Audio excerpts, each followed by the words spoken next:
following. What U.S. city is named for a Roman general famed for leaving his troops after retiring to his farm? And we will go to Marina for the answer. Hey, Marina, good morning.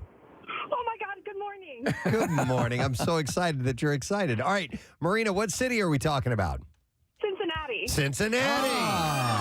That's correct.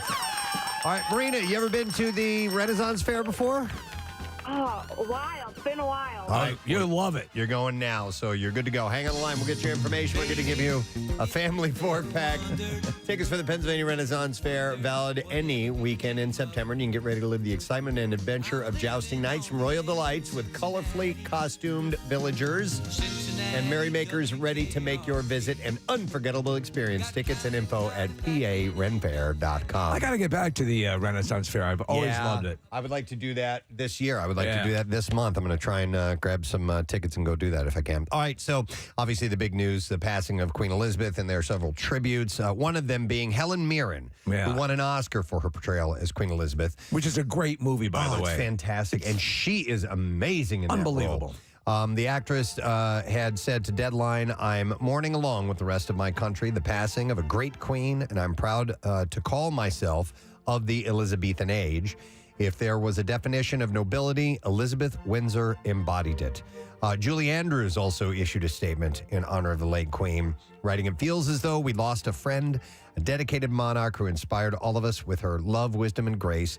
May we honor her by holding the standard she set for herself and her nation. Also, from the world of music, the royalty in that realm paid tribute, and a lot of it came from the Beatles in different ways. So Paul McCartney had said, God bless Queen Elizabeth II, may she rest in peace, long live the king. Ringo Starr said, God bless Queen Elizabeth, peace and love to all the family, peace and love, Ringo.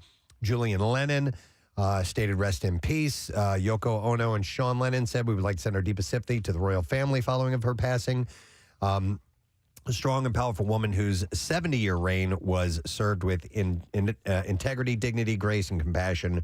With love, Yoko and Sean. And the Beatles official, website? social media, yeah. posted, thank you, ma'am, with love and gratitude from all at Apple.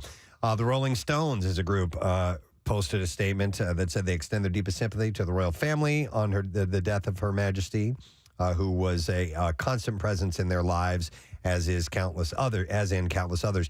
Mick Jagger himself said, for my whole life, Her Majesty, Queen Elizabeth II, has always been there. In my childhood, I can recall watching her wedding highlights on TV. I remember her as a beautiful young lady.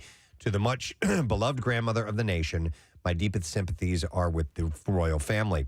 Elton John had stated, along with the rest of the nation, I'm deeply saddened to hear the news of Her Majesty Queen Elizabeth's passing.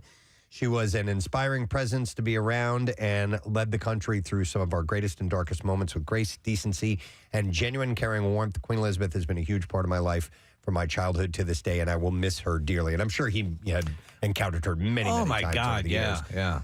But I'll just mention and not read all of the tributes, but Ozzy Osbourne, Duran Duran, Annie Lennox, John Bon Jovi, Bryan Adams, Joe Elliott. A bunch of people are, paying tribute. Sharon Osbourne wrote a beautiful Did she? thing. Yeah, she just adores, apparently, the royal family and had a good relationship. Love the Queen, basically. Speaking of the royal family, Netflix's The Crown will likely stop production on season 6 for now. Sources close to the series, creator Peter Morgan confirmed to Variety that the hit drama about the Queen's reign will take a pause. The monarch's death comes ahead of season 5 of the Netflix series, which is set to premiere in November and feature a new cast, including Imelda Staunton as Queen Elizabeth. So I haven't seen any, I'm sure that they're out there, statements from the people who have portrayed her, like Olivia Colman. And, right. And so on. As far as the series goes, if you have not seen it and you don't want to take on that many years of a TV series, those first I agree. 2 years are phenomenal and so informative. Obviously you cannot know what transpired behind a closed door and so on and so forth. Right. So there's that. But historically speaking, an insight into what you have put on your lap. I mean, there's a scene, where she's she's just processing it. She's on a plane waiting to leave onto the runway, and now everything. How do I leave? Yeah. Do I leave before my husband? Right. Well, all of this stuff it starts to hit her like, oh, I'm the show now. Yes.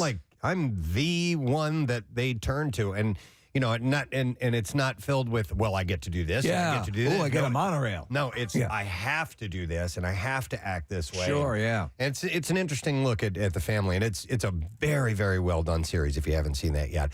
Well, slightly outshadowed by that passing, Bernard Shaw, CNN's chief anchor the last 2 decades and a pioneering black broadcast journalist, best remembered for calmly reporting the beginning of the Gulf War in 1991 as missiles flew around him in Baghdad, has passed away as well. He was 82 years old. He essentially was the face of CNN. Yeah, for a long time. He was at the very beginning. Yeah. Yep. He died of pneumonia on Wednesday at a hospital in Washington.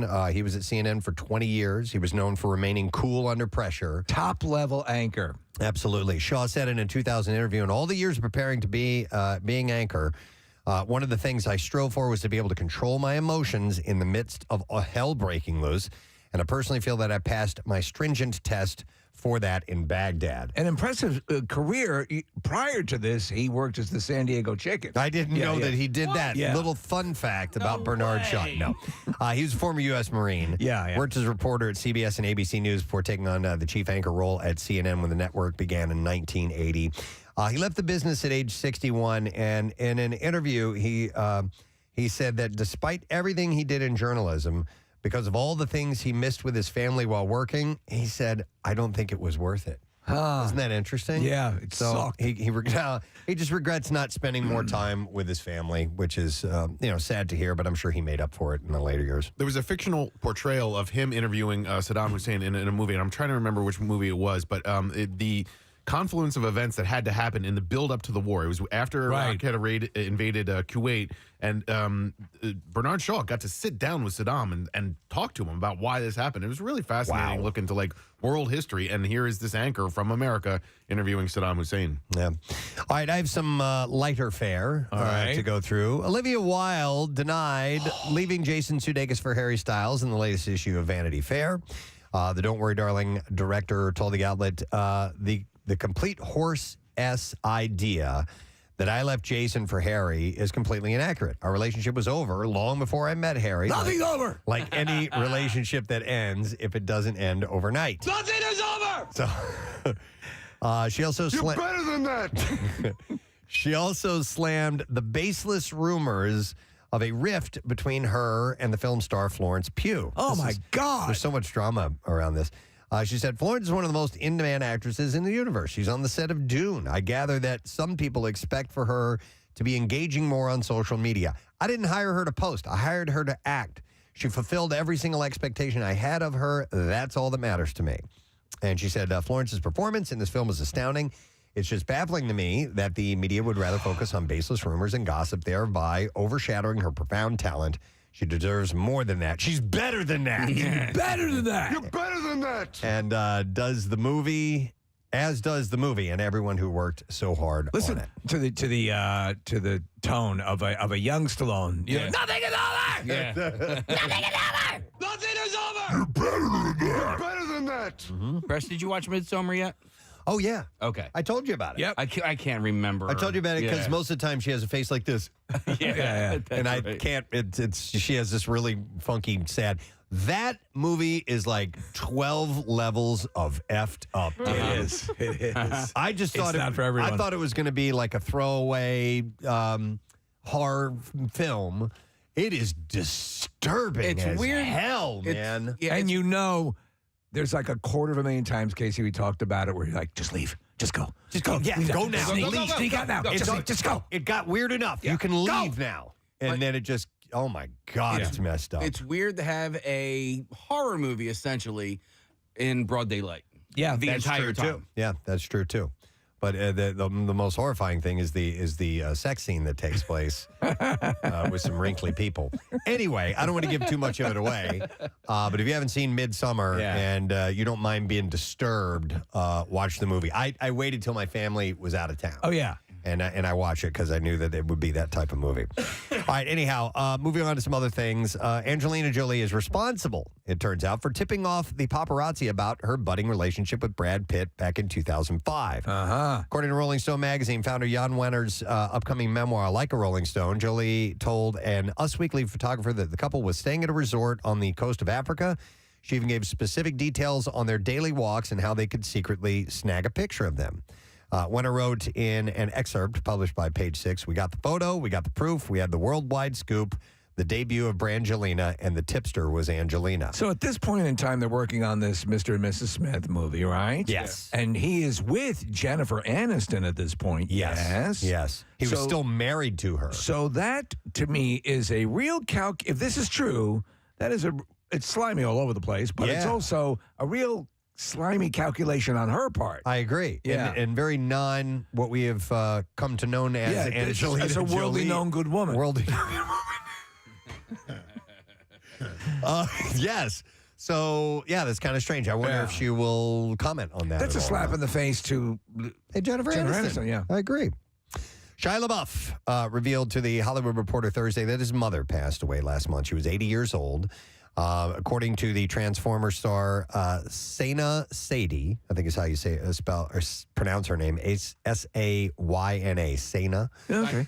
Died of heart failure in a Los Angeles hospital. The actor who was with her when she passed said, "Her greatest gift to me was to promote, in her dying, the necessity of a relationship with God. Not an interest, not just a belief, but a relationship built on proof as tangible as a hug.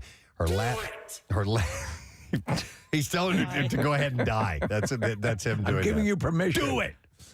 Just do it. Her last gift to me was the ultimate persuasion for faith. She was a good girl," he said. So. I remember, Nick, I know you were a fan of Project Greenlight. Oh, loved it. And I think the first season was a Shia LaBeouf movie, was it not? He was a young... Yep. The Battle of Shaker Heights. That's exactly it. Right. Yeah, and listen, everybody's flawed, and I know Shia LaBeouf has a lot of flaws, but there's something about I root for the guy. I want him to get better. And, I do as well. But really, he's good. He's good in a couple things, but he has visited all his misery on himself. He has, but I've seen interviews with him where I know he's introspective. I know that he knows he has these faults, and he's clearly messed up. I mean, he has some demons. But there's something about the way that I feel about the guy that I can't make him a villain. You know what? Okay, so I'm not a big fan of his, and I don't really care for him that much. But the way you're stating that now kind of reminds me of. Have you guys watched the John McEnroe documentary? Yeah, sure. Yeah. Kind of similar to that. Yeah. Like this guy is.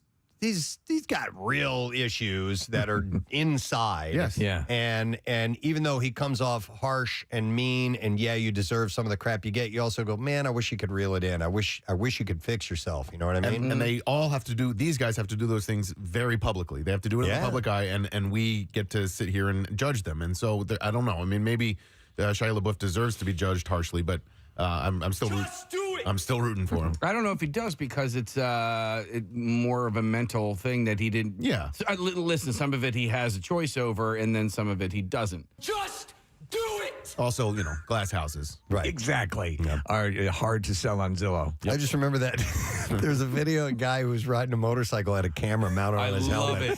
And he pulls up, and you see, his point of view, he's looking forward, and he just turned his head to the left, and sitting in the car next to him is Shia LaBeouf, staring him down with evil eyes, and it's just very surreal. Yeah. I think there was an explanation for that. I can't remember exactly what it was. I think it was probably he thought the guy was following him with a camera, and you know what I mean? And he was probably pissed off about that. He probably, even though the guy's just joyriding and documenting his ride. A lot of motorcycle guys will do that. Yeah. But I think he thought that the guy was chasing him down or paparazzi or something like that. We were watching the video in the studio now, and at some point he turns his head and you just see Shia LaBeouf with an evil stare and his arm hanging out the window like, I'll kick your ass if I need to. By the way, Shia LaBeouf played John McEnroe. In that in the movie Borg versus McEnroe. Do you ever see that? I didn't see that. No. It talks about their rivalry and how heated it was, and so it's an interesting. That's perfect casting. Yeah, for sure. All right. Well, moving on. There was another.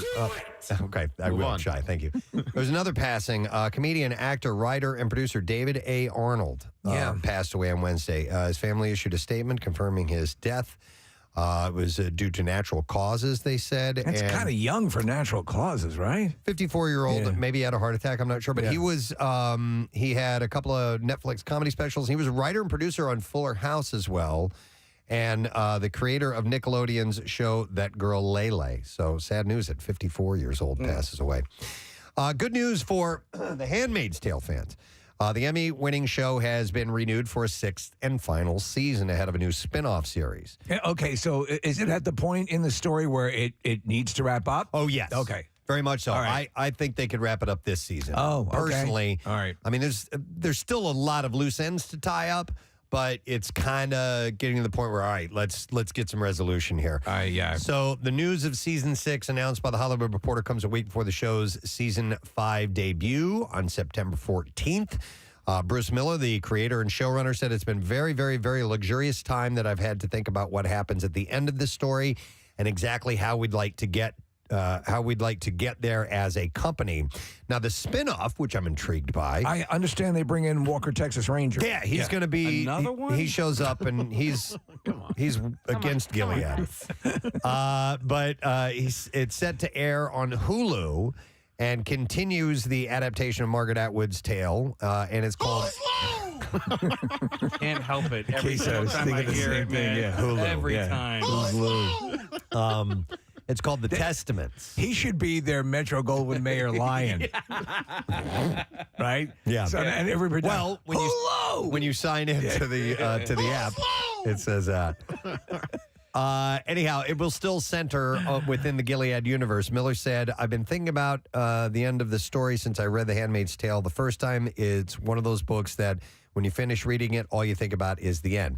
But it's unclear if Elizabeth Moss will star in The Testaments, though her character, June Osborne, is a part of the story, but not central to it. You know what she's really good in? The Invisible Man. Mm-hmm. Have you seen that yet? I did not, and I heard it was great. Oh, she's really, really good because she approaches the conundrum that she's in a smart way. She tries everything. All right.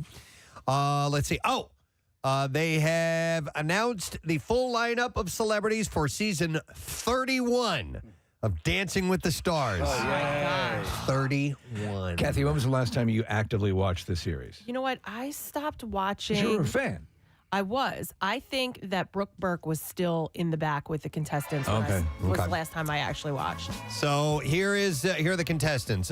TikTok star Charlie D'Amelio. Okay, all right, yes. And her reality star mom, Heidi, will be joined by Selma Blair, Shangela of RuPaul's Drag Race. Wayne Brady is going to be on the show. Oh, wow. That's where his career is.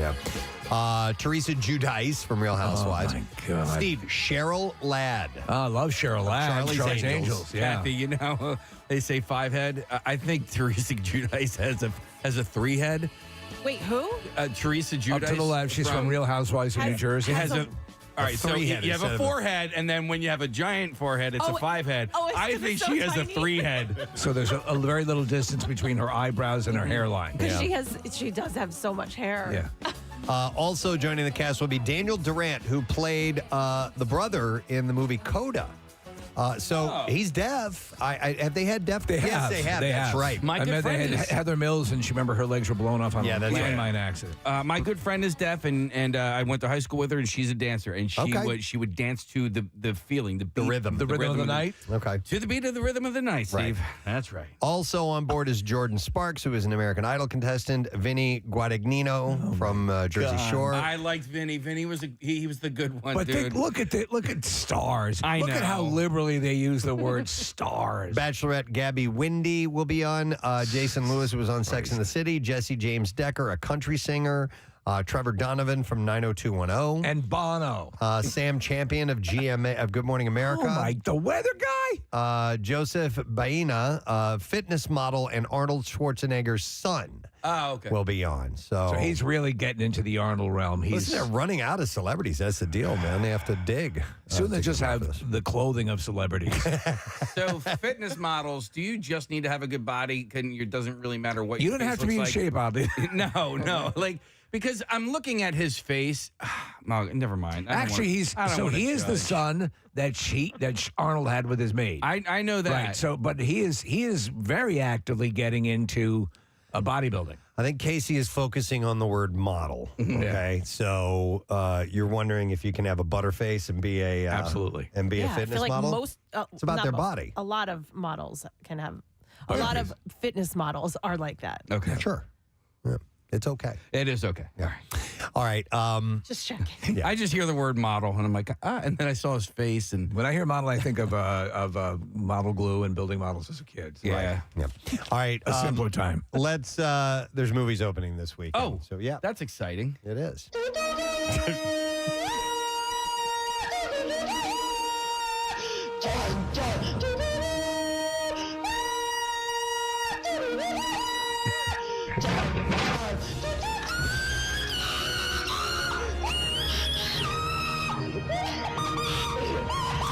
All right, we'll start with Pinocchio opening this weekend. Family adventure with Tom Hanks, Joseph Gordon-Levitt, and Cynthia Erivo. Oh, I love her. The beloved tale of a wooden puppet who embarks on a thrilling adventure to become a real boy. If you don't know it by now, you really need to get out more. Running time is 2 hours, 2 minutes. Rated PG. Streaming today. Rotten Tomatoes gives it a 31%. Oh, no way. Yeah. It's out already. Jay started watching it yesterday. It's streaming, yeah. And then now it's interesting too because there is another a Netflix movie that is from one of my favorite directors of all. Baz Luhrmann. No. Pacific Rim and Pan's Labyrinth. No, I don't know. Guillermo del Toro. Guillermo del Toro. So he's doing a more classic version of the Pinocchio story. There's like 5 live-action Pinocchios out right now. By the way, is this the one with Tom Hanks? Yes. Okay. They're doing this thing now where they have the music, the animated, then they have the stage, then they have the live. Like they keep turning this stuff over, and at a certain point, you've done it right already. Yeah. Give us some new content. Yeah. All right, also opening this weekend is House of Darkness, a horror mystery film starring Justin Long, Kate Bosworth, Gia Corvatin. Driving home to her secluded estate after meeting at a local bar, a player out to score thinks his beautiful, mysterious date will be another casual hookup. While getting acquainted, their flirtation turns playful, sexy, and sinister. Hoping, to get lucky, his luck may have just run out.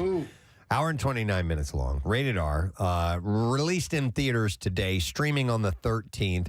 Rotten Tomatoes score with a 58%, by the way. All right, let's get to the clips. All right. I almost hit the burp sound effect. All right, so Justin Long, we're going to open with him. Leaves his acting comfort zone to play a creepy Airbnb host in Barbarian. And here he talks about why he said yes to playing such a terrifying character. Here we go. He does really despicable things. And so I thought, well, can I connect with it enough to find some humanity? I didn't want to play him that way. I didn't want to play him like a bad guy, but I just loved this story. Truthfully, I would have wanted to do any part in the movie, but it just so happened to be a great part. Barbarian opens in theaters today. Next clip. With Cobra Kai entering its 5th season, Ralph Macchio is blown away by how the first Karate Kid has stood the test of time and how part 3 does not hold the same magic. But in this clip, Daniel-san does admit how the last movie is still paying big dividends. It's amazing with Terry Silver and Chosen and all these characters coming back in the Cobra Kai series and how they are enhanced and the stories are enhanced and the actors are bringing such great depth to these roles that never say never. You never know, man. It's been a thrill.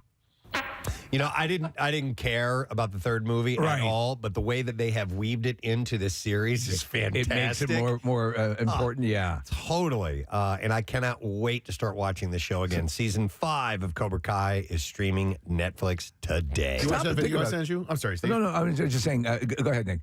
I sent you a video from Screen Crush.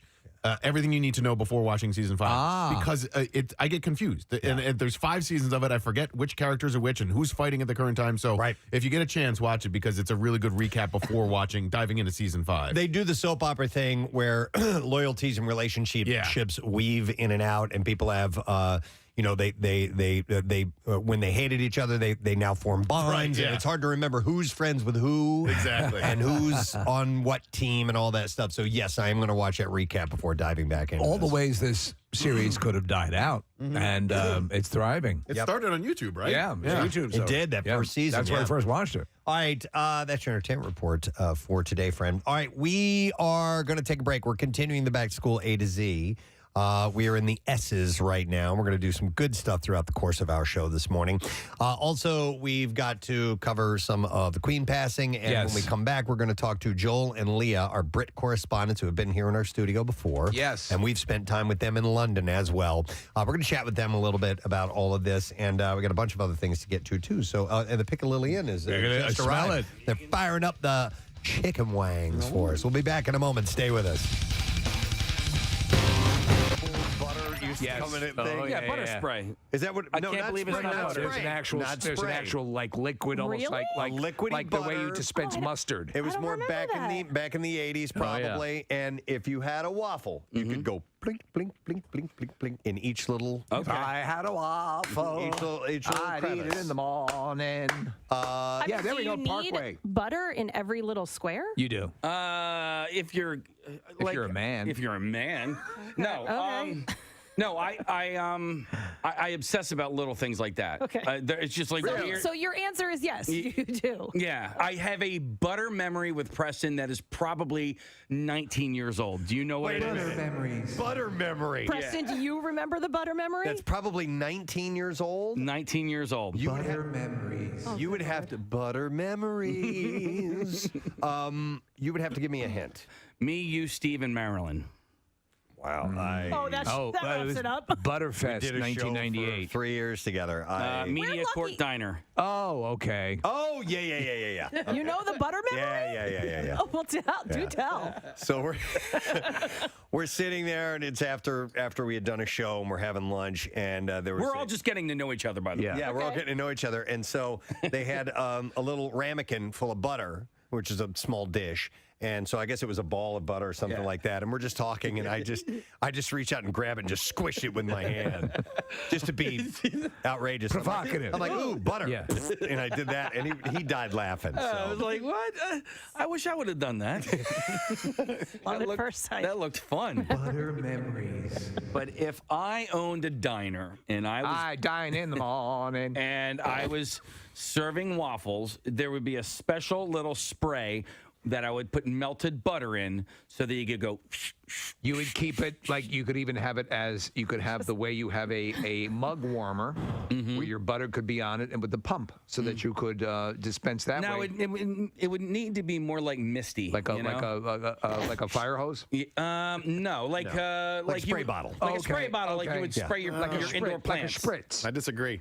I think that the butter, like the spray butter, you're lessening the quality of the butter product. And if you're going to have like actual butter, you're going to need to have like a vat of melted butter. This is your diner, so I'm not trying to tell you how to run your business. You open your own diner next door. I'll do your own goddamn normal, boring pats of butter. I kind of want to work with you, like almost like as if I was your therapist, and to make you okay with not having butter in every square. Like it's all right. No, I know. It's still going to taste good. You're going to get enough butter. Believe me, I've Touchstone Pictures. He had to have butter in every square until a concerned therapist came into his life. My name is Romano. I think I can help you. Then we need some good music, like yes, Peter inspiring. Gabriel, Salisbury Hill. Salisbury Hill. Yeah. See if you can pull that. So the serious part when he realizes he has a problem. Oh no, I can't even get it together anymore. Every time I go into the diner, I start trembling like crazy. I think I know someone you can talk to. And then she came into his life. My name's Romano, and today's the day we start making changes. From Touchstone Pictures, the story of a boy who learned now how to not have butter in every square of his waffle. Butter Squareless Waffle Boy. Butter Squareless Waffle Boy? Or something to that effect. It's butter therapist. I feel like I already went through this with Jace. Like at breakfast time. It's okay, honey. Unbutterable. Is that the name of the movie? Yeah. I'm doing it! I heard recently that that isn't even. I mean, just the old, sneaking the look at your next door neighbor's paper is not necessarily the chosen form of cheating these days, because so much stuff is done online now that students are using Google Docs quite a bit to cheat with. All the time. Yeah. And so now they're trying to make. In fact, they've said they've noticed a general increase in grades that they believe is artificially manipulated. Really? And so much so that Google itself has stepped up and has. Like I'm looking at an article here, they're trying to set up ways to prevent Google Docs being used for cheating. So here's the way I understand that this works, and if I'm wrong, please tell me. Yeah. We've got students here, we've got strippers that know the answers as well, because Victoria was chiming in on this while we were off air. That if someone takes a test in a class before you, that you're going to have that same class, and they therefore can get that exact exam that you're about to take and send that to you before you take the exam. Is that kind of the way it works? Is that what I understand? You know who knows? Ben knows. Ben, come in here. Ben here. Intern Ben, we're going to get him on the mic. And by the way, Ben, are you currently a student? Yes, I go to Temple University right now. I've been there for 3 years now. Okay. All right. So what I was just saying, I know you guys were busy in the other room there. When someone is taking an exam, they can take that exam and give it to someone else who has that same test later on in the day. Is that how it works? So it totally depends, but like a lot of the times, it will just be on your laptop in class, and it's impossible to govern everyone's laptop, as you can imagine. Okay. Okay. You all right? Had to run in. He's a little nervous. I was wondering why you talk like that. And actually, is it the thing? Is it the Google documents? I've talked to Ben many times. I've never heard his voice quite like that before. It's as we matriculate through the process of the Temple University. Of course, enriched by the learning that we have. So I guess. You poor kid. I guess no. Ben doesn't talk like that. Excited to come on air with us. We just pulled him in by. It's not his fault. It's not his fault. Off guard, that's all. Okay. So Ben, I guess what Preston's asking is how does Let's start over. How does the document get disseminated to everyone who's looking to cheat off that original document? So you can have a Google Doc open on your laptop in like a separate tab, and then you can send it to anybody that has like a Google email. And of course, our school uses Google for everything. So you can have the Google Doc, I guess, open on a different browser. Right. And just sort of toggle between the two, the test and the Google Doc test, Google Doc. I don't know. Gabby's here as well. She's also a student. You know. What's your take on it? Yes. Stop it. I'm just kidding. Poor Ben. We pull him in while he's trying to do other work. So What's your take on it, Gabby? Yeah, so if you're in a group, just like in a group, when you're doing one of your assignments, you obviously have everybody's email. So you can set up this Google Doc where you can share everything that you do. So even if you're in one class earlier and you have a friend that's in the next class later in the day, you can just share that document with other people in other classes. Okay. And Victoria, were you the student? Did you do this or hear about this happening as well? Yes. Why is your mic not on? I'm sorry. Go ahead. Yeah. Yes. So when I was in school, it was just super easy. First of all, the website is pretty, once you get it down, it's super easy to use. And yes, sharing is so easy, and it's so easy to communicate on there amongst many people. Did anyone ever flow? I mean, because they're saying that it has had, and Google has actually had to step in to give teachers ways to fight this. Do you know anyone who's ever cheated using the system? Well, that's what I was going to ask. I would say. Actually, no, I'm not aware. Ben has something to say about the Apple Watches. Yes. So not about the Apple Watch, but I do have a story we can go into. Okay, please do. So in high Make it a long school, one. I went to a tech school. So I was in the computer programming, obviously. Right, yeah. Obviously. So, but we figured out a way to cheat on the learning guides, which is our little exercises to learn how to program, but the teacher caught wind of this. Yeah. So for a month, every student had to handwrite all their code. Oh, God. Because we were cheating, which is Writing Java and HTML, that's awful. That's crazy. That's all little symbols. We had to handwrite all of it, then we had to type it up, and that was his way to prevent us from cheating. And I was pissed because I wasn't cheating. I was the one actually doing it right because This all the is other students were. outlandish. This is absolutely outlandish. I'm going to take you outside and kick your ass. Did you rat everybody out because you weren't What cheating? am I, a monk? This is ridiculous. No, Casey, I was trying to be cool. No. But so how did you? How long did it take to take a test like that? Well, for what would take 5 minutes on the computer was about 25 on the paper. Jesus. Just because you got to remember the symbols, you got to squiggle them or whatever. Just you have to talk through them. Just keep This talking. is the goddamn dumbest thing I've ever heard. It's goddamn ridiculous. 25 on the paper. No, but I mean, to write, who's talking about writing code is in all symbols and intense stuff. It's, Preston, get yourself together. I can't. The Steve being outrageous Ben is killing me. Oh, this is an outrage. Preston, our dancer wants to chime in here as well. Oh, yes, Victoria. Yes. Yeah, don't forget about me. Okay. I'm anyways. sorry, Victoria. No, it's okay. It's just so funny. I'm listening to how like far people will go to like actually cheat. And I went to a really good school, and we would literally cheat in groups, and the teachers had no idea. That's how No oblivious. idea. I guess they were just paid so well that like I swear they didn't care. do you think there's some credence to the fact that schools who rely on, how the school's performing would allow this to happen to I guess to keep up with their the reviews standard and or stuff like whatever. that? Yeah. It's I mean, I conceivable. went to a really good school, so like I guess like high test scores were like super important. So it's And- plausible deniability, right? That you can say, okay, they're just getting good grades. And what's funny enough, in 9th grade, I actually had a social studies teacher that would literally grade you on like if he liked you or not. Like we would write what we had for breakfast on like literally I would write the most ridiculous answers, and some of them would be right and some of them would be wrong. I swear this man graded you on whether he liked you or not, or maybe your outfit that day. Like I swear I bet he you didn't did care. very well. Yes, being stunningly passed, gorgeous by the way. helps too. I passed, by the way. And he It's fed gotta be us. Like, so he hard. was a G. He was awesome. What's going on over here? Just because she's super hot, she passes? I'm here writing goddamn code. My fingers are falling off. She talks about having egos and she gets an A+. You're a good sport, Ben. Yeah, that was an outrage, frankly. Goddamn, it sounds like I have a rheumatoid arthritis writing all this code. And over here, she says she had a Pop-Tart for breakfast. She has an A+. I love when you threaten to kick their ass. Outside now, I'm going to put my foot so far up your ass, you're going to see my big toe coming out your nose. Oh my god. All right, we have to wrap this up. Oh, we do? Okay, all right. No. Officials are working to contain a scabies outbreak.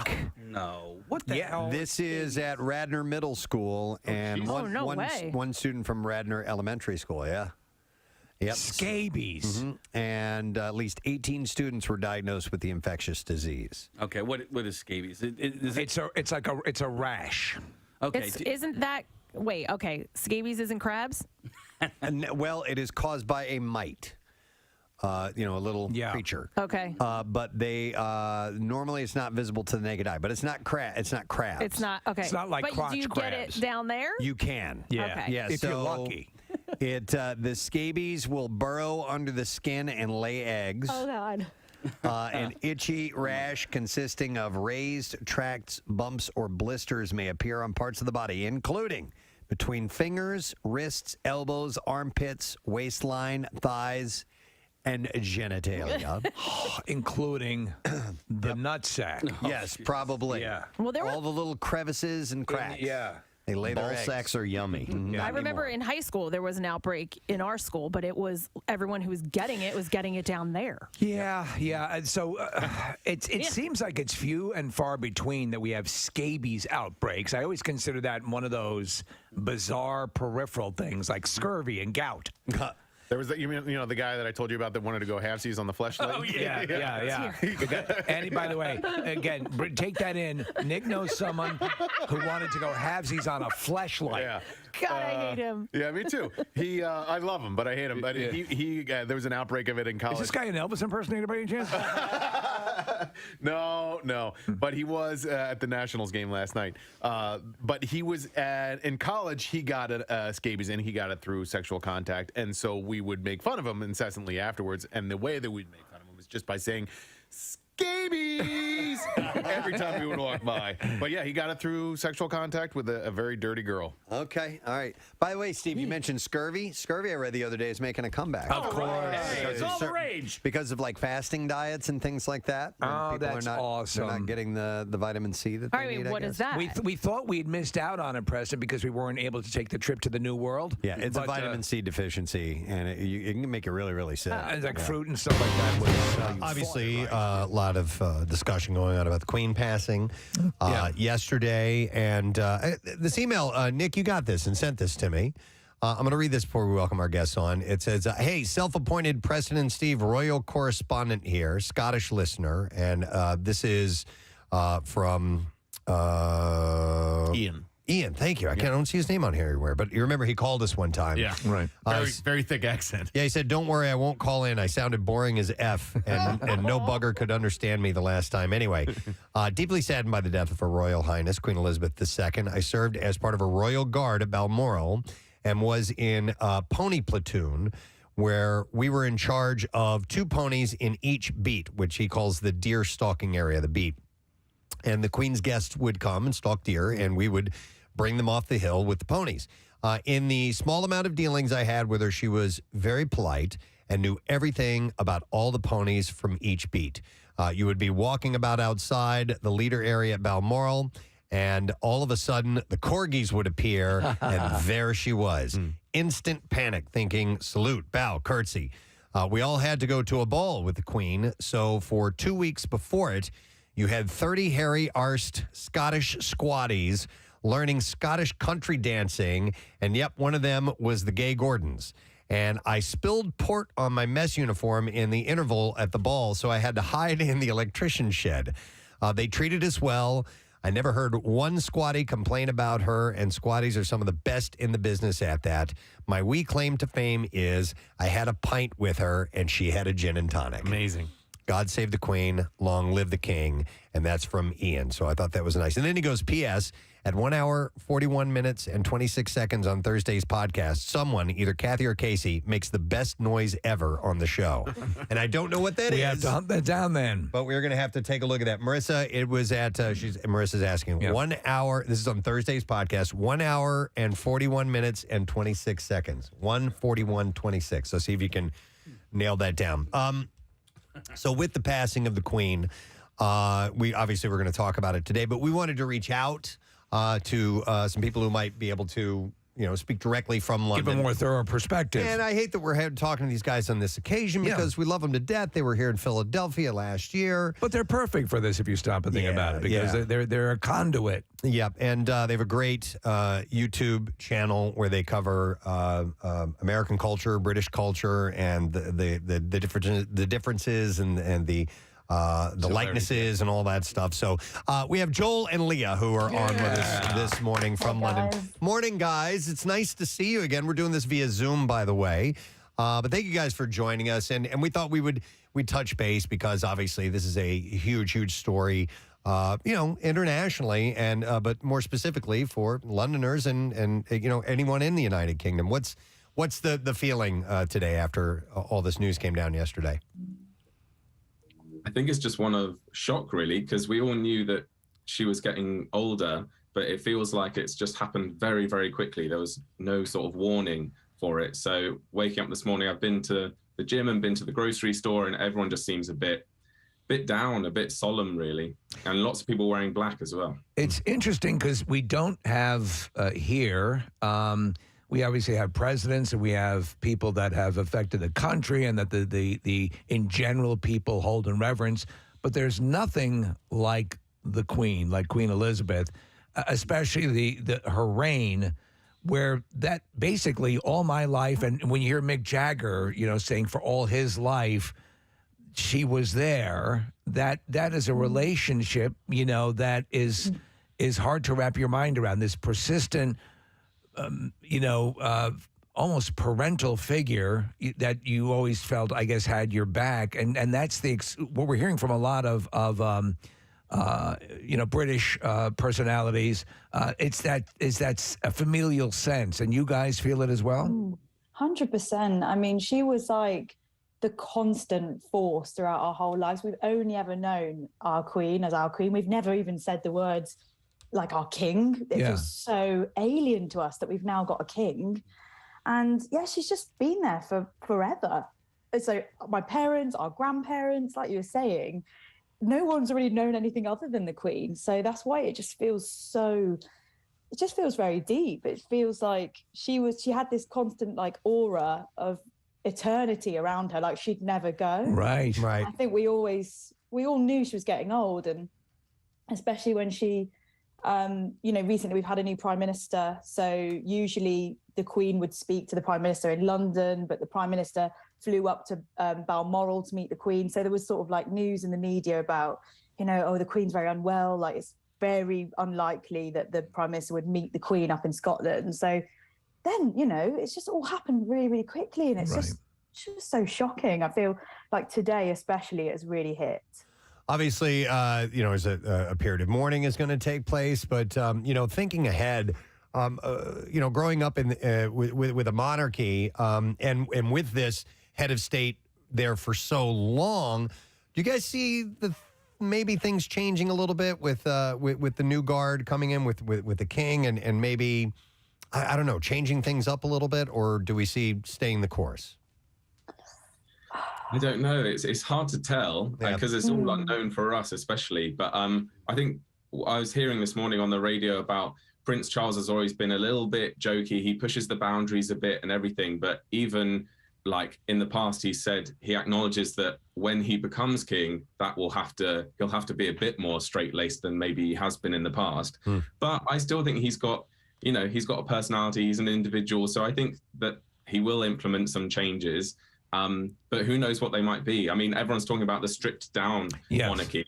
I don't know what will happen if he'll change anything, especially to do with Harry and Meghan or not. I don't think he will, but we don't really know. Yeah, it's very interesting. They keep talking about this sort of slimmed down monarchy, and we just don't really know what that means yet. But I think that you've got to hand it to her. Like the Queen did so well, especially through times where there's been almost like a death of leadership, hasn't there? Like not many people look up to like a figure like that anymore. There's still a lot of us that do, but it is a different time, and she's remained like dutiful, very well liked, very well respected throughout everything. We've got all this cancel culture now. There's everything, and she's just done an amazing job at putting the country above herself and her family. So I don't know who will be able to step into those. It seems impossible. It seems impossible there's, again, when you talk about a once in a lifetime, once, in a monarchy figure, I mean, she was it.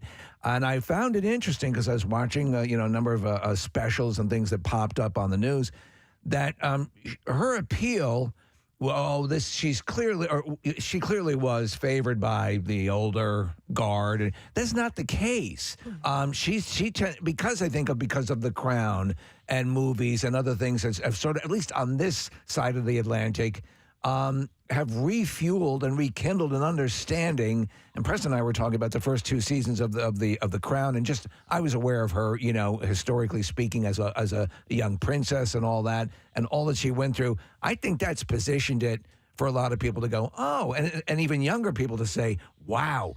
I'm that age when she became queen, and how would I have handled that? So do you guys sense that she is now more multi-generational, perhaps, generational, I should say, in her appeal than she might have been 20 years ago?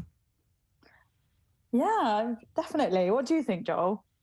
I think so. I think especially with COVID, it's been really difficult, obviously, over the last few years. And I know that whenever she did a really lovely, speech that was broadcast, and that meant quite a lot to lots of people because it suddenly reinforced that actually this hits everyone.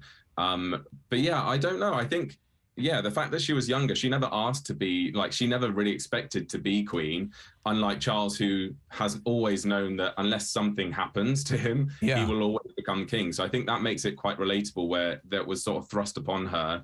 And that sort of makes her more relatable to our generation. But I don't know. There are lots of people in the UK who also are anti-monarchists, but I think the standout thing is that even people who are anti the monarchy and anti-establishment, they all respect Queen Elizabeth as a person and as someone who has represented our country and worked for our country since she ascended the throne. I was lucky enough to visit Windsor Castle a few years ago, and when you go to a place like that and you see the historical value and what it means to the country, what it means really to the world because of its historical value, it leaves an impression on you. And I'm always curious from the British perspective, when the world turns its eyes back on your country, because that's what's happening yesterday and today. Everybody really, I mean, worldwide focuses on your monarch. What does that feel like to have the world's attention back on your country again? Gosh, I mean, yeah, when you put it like that, she's arguably the most sort of famous woman in the world right now. Like, always has been in our lifetime. I don't think we've ever really thought about it, about the world's eyes being on us. I haven't really thought about that at all. Yeah. It is quite unknown. Like, obviously it's unknown for us and for our parents' generation because we've never experienced a death of a monarch before. So yeah, when we've had lots of our viewers who are from the US asking us what happens next, what about now, and we're like, don't know. We're not literally learning as much as you are through the media and through like people talking about it. So I don't know. It's it'll be interesting to see how this all sort of happens over the next 10 days. I don't know if you guys are able to really answer this question because I don't know if you guys know who the Queen really was as a person. But, you know, do your best to answer this question, either of you guys or both of you guys. Do you think, or what do you think, if the Queen ever came to Philadelphia, what kind of cheese would she put on her cheesesteak? Oh, gosh. I reckon she'd go for that really gross one you were telling us about. Cheese whiz. Because you guys didn't take my recommendation. Hey, I'd like to point something out. They made a video in Philadelphia. We sent them to Pat's and Gino's.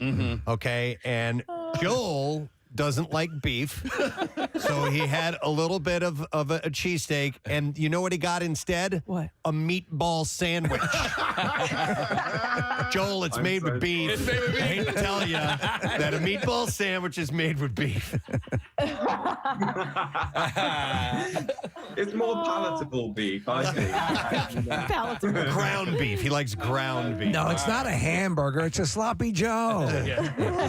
Oh, gosh. Have you guys, have you done any video? Because I've seen tons of your videos, but obviously not all of them. You got loads and loads of them on your YouTube channel. But have you covered the monarchy and explaining it to the to Americans and people from other countries? We've done a few. Yeah, we've done some commentary pieces, like what will they name the baby when, I think it was when Harry and Meghan first had their baby, or maybe it was Kate and Will's. And we've done a little bit, I think we've done one explaining sort of the hierarchy in the monarchy. But yeah, we haven't done a whole bunch, but we've done, a handful. I mean, just try to explain why to Americans who wouldn't get it at all, why this family is as important as they are and is held in this regard and so on. Because, you know, people who grow up in a country that doesn't have monarchs, it's a hard time it's kind of hard to wrap your mind around. Yeah, no, sure. I mean, like for the, you know, speaking on like our opinions of the Queen and the huge role, you know, she had in this country, she was working 24/7, no privacy. She avoided controversy herself. And, you know, for 70 years, that takes a pretty amazing person to have been able to do that, remain like a very likable woman. And she's played a huge role in, you know, like the diplomatic relations to bring a lot of countries closer together at times, you know, when wars were more prevalent than they are now. And, you know, I understand that while she's had privilege, she's worked really, really hard. And we all have a lot of respect for her and we feel her death.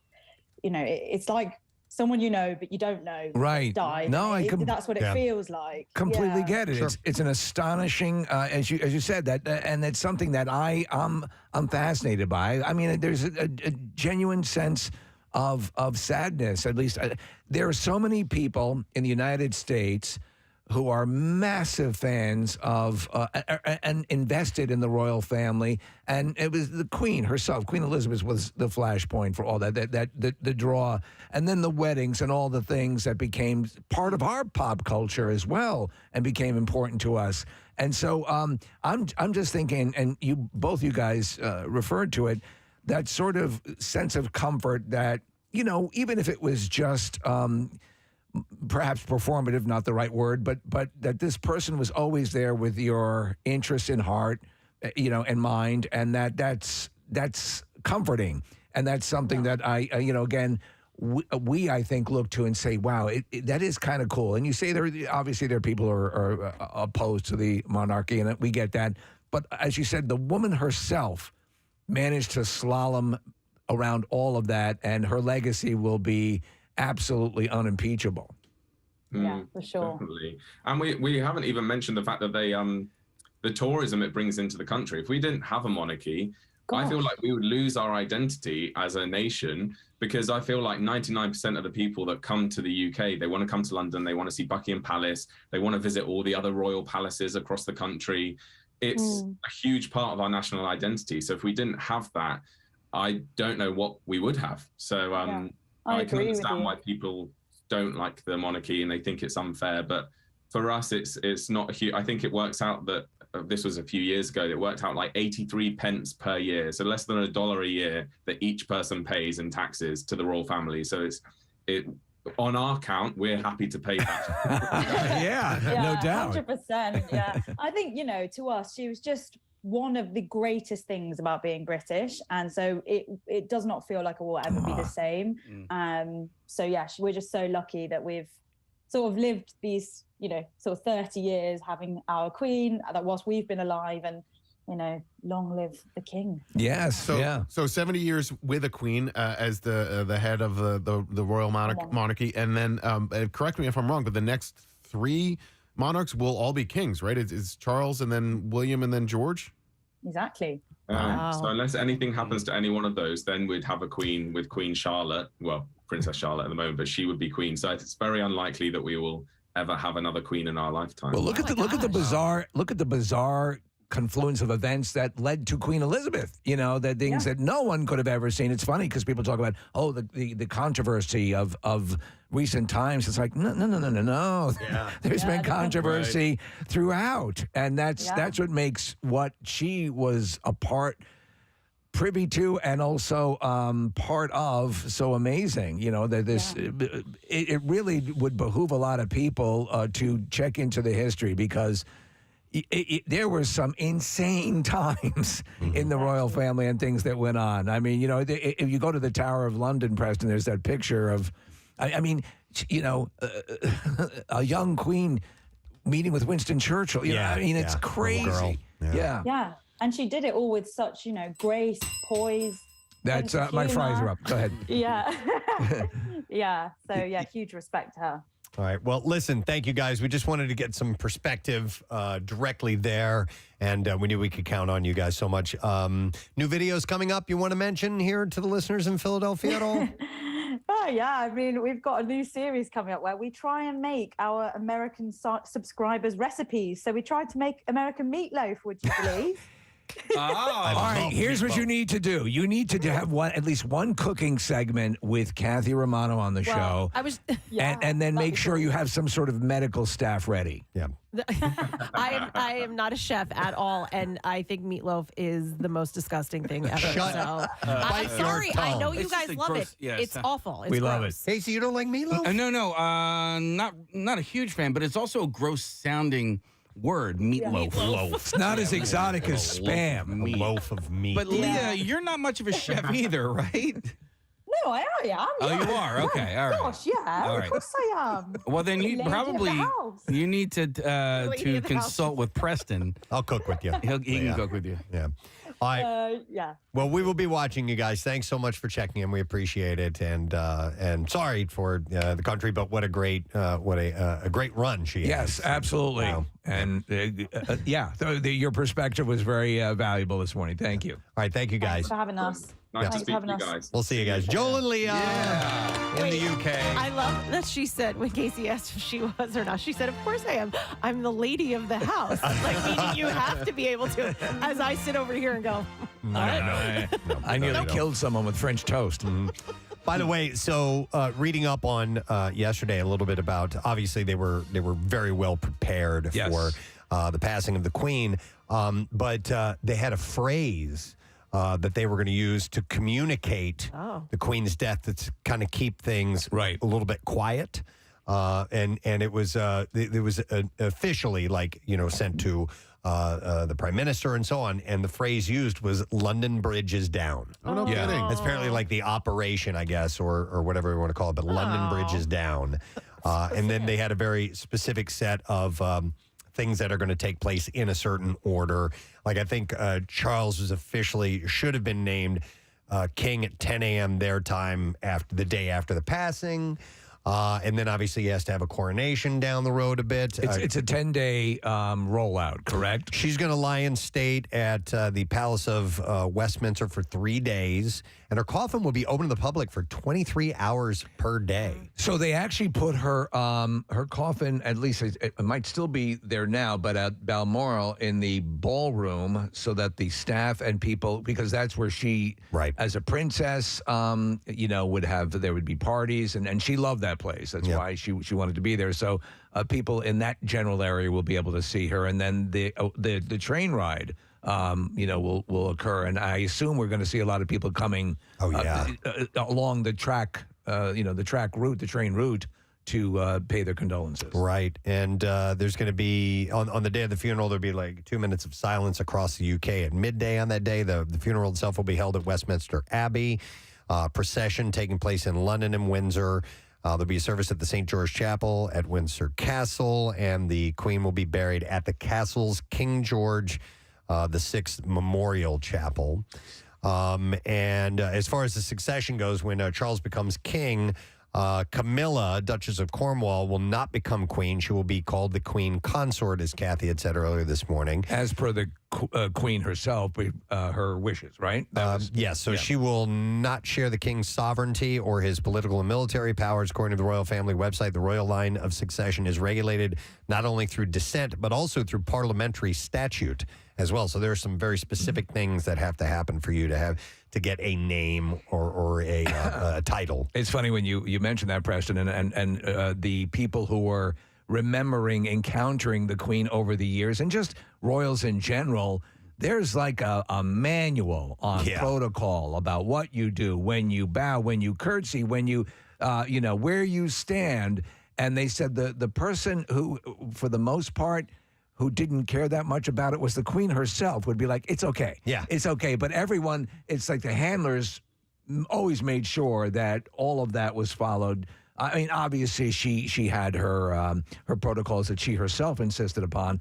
But, I think that'd be nerve-wracking to have an audience. So after Charles, we had said earlier, William is in line. He is the Duke of Cambridge, and he becomes Duke of Cornwall when Charles becomes king, and then will be invested or formally named as Prince of Wales. So that's what Charles was before his mom died. He was known as Prince of Wales. So William would become the Prince of Wales. They also say that they have never had a more trained recipient of the crown because he has spent all his life learning everything. And now, if you want to talk about a turnkey monarch, that's Charles. Yeah, you're right. Yeah. He will step right in knowing exactly what to do. So I've never taken a look at the pictures, portraits, paintings of all the monarchs in the past, and just to see what sort of familial likeness they have had. Like, I would love to look couple of 100 years ago. You can find it. Oddly enough, I've done it. I've sort of looked, kind of being interested in all this. I don't ever detect, like I wouldn't go, oh, that's clearly. Yeah, that's definitely relative. You got the nose. Yeah. I've never even looked at the whole, at the history of England and its system, and when these monarchs were actually in charge of things, and when it all started with simply a well-to-do person taking care of, the serfs and all that. And and they work for them, and in return we give you protection and we give you land and things like that. It's an interesting way how it rolled out over the years and evolved into something different. You know what I mean? It's it's so interesting to see the way the people, again, to me on that level of that paternal figure, that person who is serving the general good of the public the way that she did or was perceived to do. There are some sound clips, Preston, and there was sort of a spontaneous thing. There were some people with horns outside of Buckingham Palace. Okay. And they did, and people started singing as well. They played God Save the Queen. There it was. There you go. No, I thought the Dukes of Hazzard. Oh, yeah, that probably would have been a little bit better. Yeah, you're probably right. Long live the Queen. All right, here we go. This is one of the clips? Yes. All right, here we go.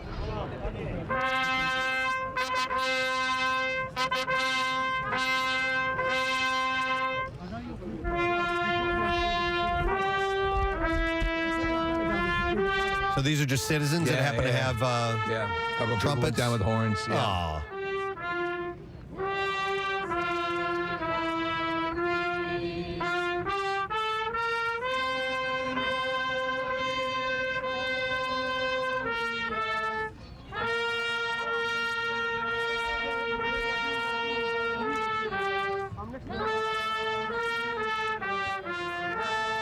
So obviously they stole our song. But in this case. I think it's the other way around. Yeah, that's probably more correct. Do we have her first speech? Yeah, so there. Play a little bit of that. This is Winston Churchill had called upon Princess Elizabeth at the time, right, to this is during the war, to kind of speak comfort to the children. The children, yeah, and it's amazing. Here we go.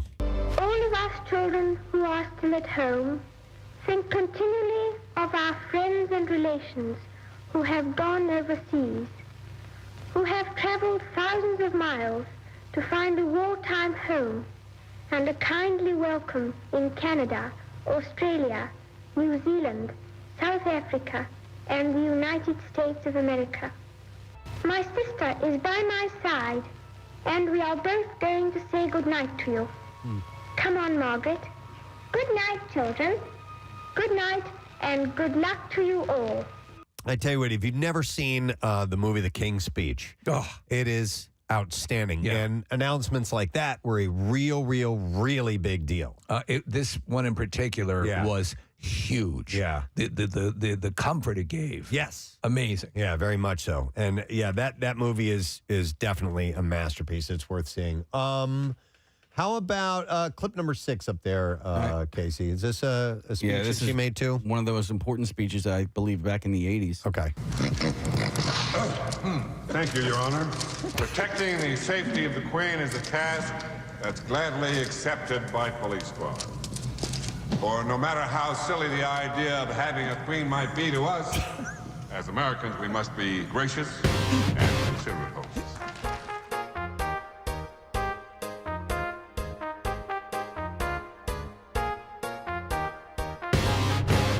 Bit of that. There was that queen of that time, a queen impersonator who ended up getting a ton of work. Oh, yeah. A ton of work. Yeah. 88. Yeah, 88. Oh, is it? Okay. Yeah. Okay. If you want a snippet of her first speech when she becomes queen, there's a short clip there, Preston. All right, then we're going to have to take a break. So 1947. First speech? Yeah. Or, wait. No, that was when Promises.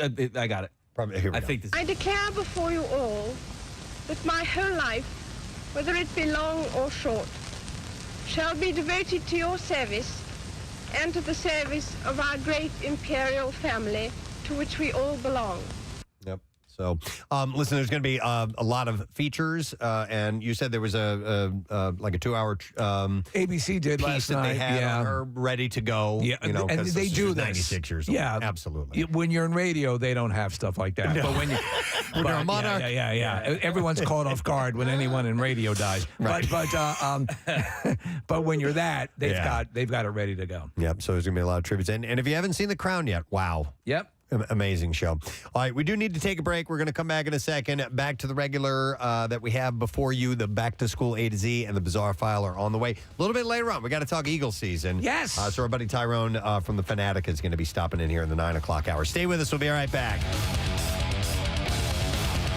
Preston and Steve. The term limeys came from is when the English would travel, they would load up all these limes to try and keep scurvy away. Hang on a second. Maddie has scabies, and Kathy's going to leave the room now. She doesn't even want to be on the phone with somebody with scabies. Hey, how you doing, Maddie? Good. I had scabies. Oh, okay. Right. Oh, it says actually has scabies. Yeah, Okay. I had scabies, and it was horrible. I think I got it on the Appalachian Trail because there was no STD thing going on. Yep. Okay. So it's interesting that you mentioned that, and that's possibly where this particular outbreak came from. But I'll get into those details in a moment. How bad did it get for you? It was horrible, dude. It's a skin condition caused by burrowing mite. And they lay the eggs in there, yeah. They lay the eggs. It was horrible. They gave me this poison that I had to rub all over my body. Yep. And I had to wait like an hour and let it like seep in. Mm-hmm. And then blistering caused. There's like blistering afterwards. Maddie, let me ask you: did they make the trip down to your junk? Did you have it around that region? They were anywhere there's a fold or a crease. There is burrowing mite. And not for anything. Go ahead. Here's the reason why it spreads like that. The incubation period is like 2 to 6 weeks. Oh my God! Before the itching even occurs, so it gets all over your body. These and you things, don't know yet. And like you said, Maddie, listen. It says the doctor in this story said you apply this cream. It's a topical prescription from scalp to toes. Every part of the body. Everywhere, and it burns. And then you have to sleep overnight with it on. They said it needs to be on for 8 to 10 hours for it to work properly. Yeah. Do you have to put it in the butthole? Oh, my God. You put it everywhere, Preston. Okay. Thank you for clearing your throat. Do you have to put it butthole? No, I'm a 40-year-old man, and I had it when I was like 30, and I had to have my mother rub the cream on my back. Well, you didn't have to. Yeah, I would have. Like, who else am I going to ask? I don't know. Thanks, Maddie. I appreciate it. Maybe like a girlfriend or wife. Somebody who could put it in your mother. I have to go over to my 30-year-old single son and rub ointment in his ass. That is horrifying. Yeah, that's nasty. I did not realize the burrowing was an issue. That that adds a whole other realm of hell to it. I always thought it was a slightly bit more benign, but it does sound very similar to genital crabs. So they said the outbreak was caused by a camping trip that some of the students attended. Oh, they went to Whore Island. The doctor said they all hung out together, which is the typical story for scabies. Some of the kids, we did see a few of them, and that, that most likely it was just because they were all in close contact with each other. They were camping. Oh, yeah. And that's when the whores come in. It's true. So sleeping bags and things of that nature and camping tents, it's a confined space. I've had a few texts come in, and also it looked like a call had been up as well. Were you guys familiar with chiggers? Yeah. Chiggers, yes. Yeah. Growing up I lived in the South for a little while, and we would always warn about, those look like chigger bites. Which were painful. I mean, because you could scratch them until they bled almost. I mean, as a kid, I was just itch so much you wouldn't stop scratching. That's why that park went out of business at Chiggerland. Yeah, no, that's Digger World. Oh, I'm sorry. You're thinking of. But anyhow, I don't know if they're the same. They're related, I guess. Are they? Yeah, they're also mites. They're just different kind of mites. Chiggers, I always assumed were a little bit bigger. I don't know. Mites, I guess, you can't really see them. No, these ones are called trombiculid mites. Okay. Which are different than the scabies mites. By the way, there are little creatures all over your body all the time, Kathy. I plan on it. Oh, stop it. Like in your hair follicles. Constantly. Crawling in and out of all sorts of orifices. No, not mine. And then, of course, they have to defecate. Right. I mean, they are alive. I mean, and so all over your body, there's little recesses where they're crapping. Right. And then having sex. Interesting. In your own body. Growing up, my dogs would get fleas all the time. Yeah. And it's never been an That's issue from with sleeping with dirty dogs. No, but I mean, it's kind of an invasive species. It's incredibly invasive. And once you get it in the house, we had to have our house bombed a couple of times. And because, my one dog, he would just kind of like hop the fence and run the neighborhood. So I don't know where you pick up fleas. Where do you? Anywhere. Any street corner. Yeah. You should dress like slutty. Nothing quite like Scabby Welts, man. Yeah. That's the old bluegrass singer. His name is Scabby Wells, and he sold more records in Pakistan than Slim Whitman. Hi, I'm Scabby Wells. I'm great here to provide you folks with music. Music that'll make you want to scratch. He and Boxcar Willie went out on tour together, so. But he died of scratching himself to death. Yeah. Scabby Welds. You remember Scabby? Yeah. From the good old Order days. now and get a second collection from Pussy Fistula. Oh, my God. Let's see if we can get an answer to our stupid question. Wow. I don't know who's on the phone. I don't know what they have to say. So I think our phone screener's messed up here. So This is Guess the Caller Wednesdays, Preston. It's a new thing. Okay. Hang on now. My phone lines aren't even lit up. I gotta. Okay. Casey has to do what's called retake the board. You need a gun? No, it's a little step process where he has to hit a few buttons and. Can I try it? Go for All right, it. let me see here. For it. No, that doesn't work. It doesn't work. So now he's got to do Is this. this because of cleaning? Of course it is. Oh, it is. You touched something. I didn't do the board. Try now, bro. All right. Hi. No. It shows that somebody has them on the line right now. Did Bill Weston do the board? No, Hey, Casey, Robin did the board. Can you talk to them through that? Yeah, I can. Okay, Casey's going to interpret. Ask the person who's on the phone. Hey, WMMR, who's this? John, how you doing, bro? What's your All right. answer, man? What's the question? Ask John. So the angles in a triangle add up to how many degrees? Yeah, how many degrees, bro? Bro. He says 180. Is that right? John's right. Wait, hold the earpiece up to the microphone. Yeah, let's see if we can hear this. All right. Hey, wait. I got to wait for the bells and No, whistles. you'd have to put the other one so we could hear him. Yeah, this one. Yeah, there you go. Hey, John, can you hear me? No, Casey, there. Jesus. Let me try this again. John, can you hear me? John, say something. Can you hear me? No, we can't hear him. Casey's actually holding the handset up to the microphone. He was talking, John. Can you hear I know, him? but we can't. The mic. Yeah, just barely. By the way, I think he said his name is Ken. Now, is this John or Ken? He did say Ken. That's why I wasn't answering. All right, listen, Ken. Sammy's got to go. We gotta go. You won. Oh dear God! Wow. Give him his goddamn prize. So the answer is 180 degrees. All right. I think we have it. I think it's fixed now. Hold on. Wait. No, it's not. I just hit the button and nothing happened. It's not. That sucks. It's not working, Case. Great. We were going to play the whoosh. Oh, jeez. Nothing is working. How did they clean the board with a hammer? No, we use Q-tips. Q-tips attached We to hammers? specifically didn't hit any buttons or unplug anything. Or you did. Or it push did. buttons totally did. and had lesbian love on the board. Casey's trying to fix this so that we can hear that wonderful sound effect, but it's going to take a little while, so I'll move on. I bet you other shows can play woot woot. Okay, now the board just disappeared on me. Everything's shut down. I wonder if we're even on the air. Are we on the air right now? Oh, no. Marissa, can you go into the other room and just kind of give us a thumbs up? Let us know if you can hear us on the. I think things would sound different On the radio in our waves? headphones if we Well, were this is on the air. longest emergency broadcast signal of all time. Right. It's literally the board, which is normally lit up with all kinds of crazy blinking lights, is now dead. All right, now it came back on. All right. Yeah. Yep, we're good to go. Marissa says yes. We're still on the air. Congratulations, guys. We were talking earlier about the three women behind home plate at the World Series, flashing their bibbies.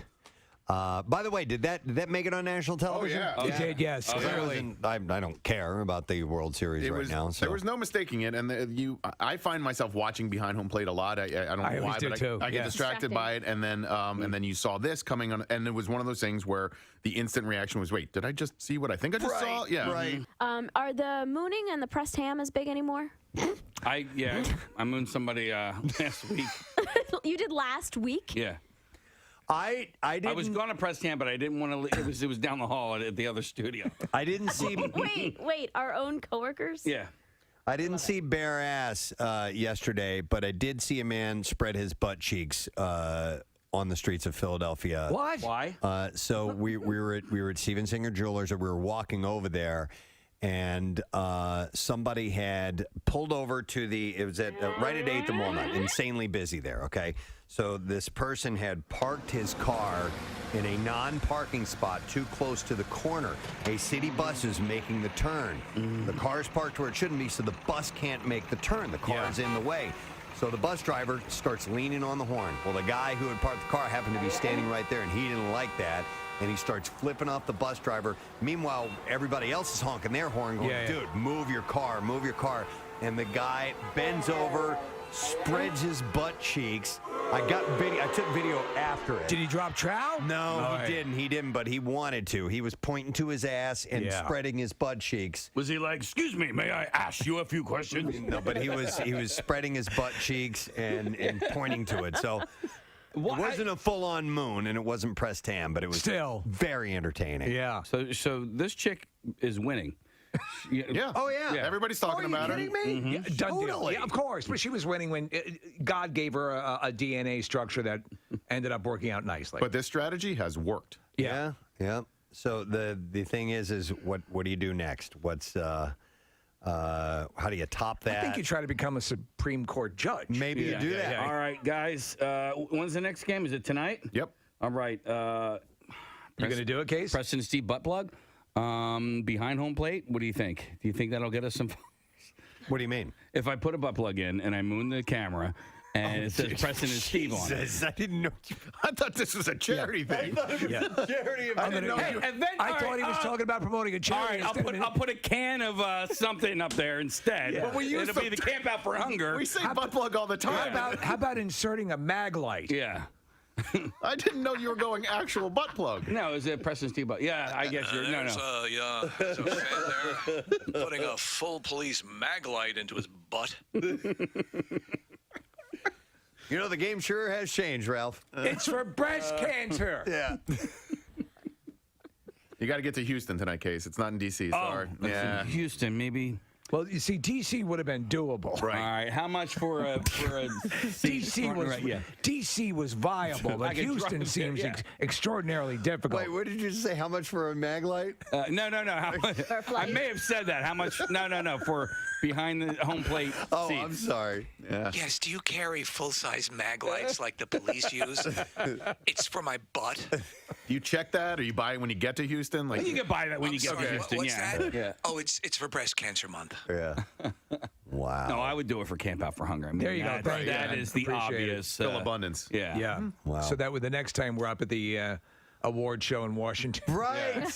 They remember, they play little clips. I'm Kelly Ripa, and everyone was moved to tears when Casey put a mag light in his butt. Wow. And said, F hunger in the butt. Those inspiring words are now etched on marble.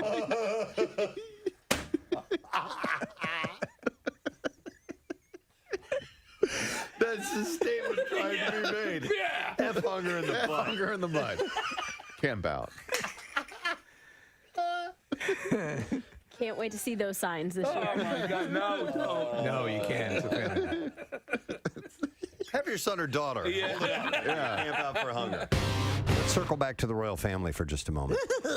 Kate Middleton and Prince William discussed marriage while they were dating in order to take the pressure off of themselves and make sure they wanted to spend the rest of their lives together.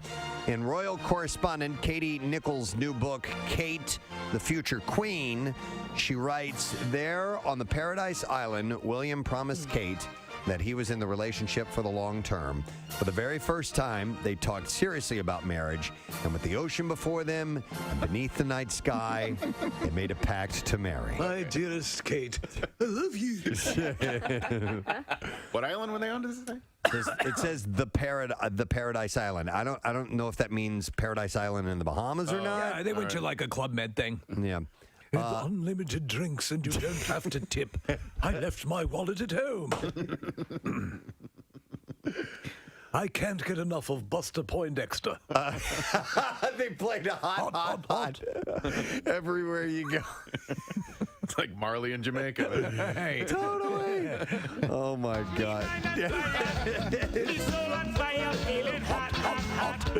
He's walking. He's got 2 drinks with the little umbrellas in his hand. Do a little sachet. ID. As the music's playing.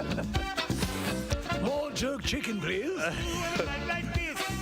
The pair did split. They call it oatmeal, but it tastes like tapioca. The pair did split temporarily after they made that pact, but all's well that ends well. Of course, they got married in 2011. They have 3 kids, and it's a wonderful, beautiful relationship. Yeah, I like her a lot. Speaking of beautiful relationships, Amy Schumer and Chris Fisher shocked many when they got married in a secret beach ceremony 2 years ago. But ever since, the pair have turned into couples goals for many. She posted a tribute to him, acknowledging what has changed and what hasn't since welcoming a baby together. She wrote, but before we had our little babe, it was just us. I love Chris so much. I hope whoever you are with is so kind to you and also drives you. Oh, I hope whoever you are with. Is there some of the shut up? Just improv that you have been known to, become to known as. I haven't heard that in a while. It's been a while. No, I hope whoever you are with. Yes, is there some of the improv that you have been come to known as? Thank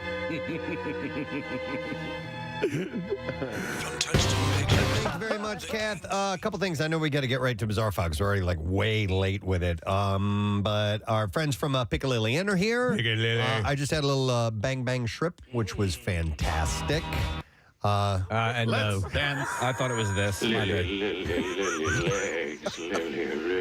Did we miss some coffee today or something? Or No. I mean that nicely. You have to understand. I put Lily legs over here on our like a home page. Yeah. And so that begins with the letter L. Let's dance. Okay. So I also put Let's Dance up there, and that also begins with the letter L. To answer why that may confuse you is all we can see is the first letter. Yeah. Of the way these things are labeled. Why? It's Why stupid can you only see the because first letter? It's small. It's so tiny. You don't never come on this side of the board, Kathy. The sound effect buttons for this particular bank are so small that all you get is one letter. And we could put less of them on there and be able to see the whole word, but right. But this page here is. It started off as a daily page, and I'll just kind of like throw some sounds in there, right? And then when we use the sounds more, then it becomes more of a permanent home for these hotkeys, right? And the problem here is, Press, I'm so mad at myself, and maybe I do need to slam another cup of coffee because I purposely made the lily legs green so that it would stand out, and then I hit the freaking other one that is just regular black button. I love though how it starts.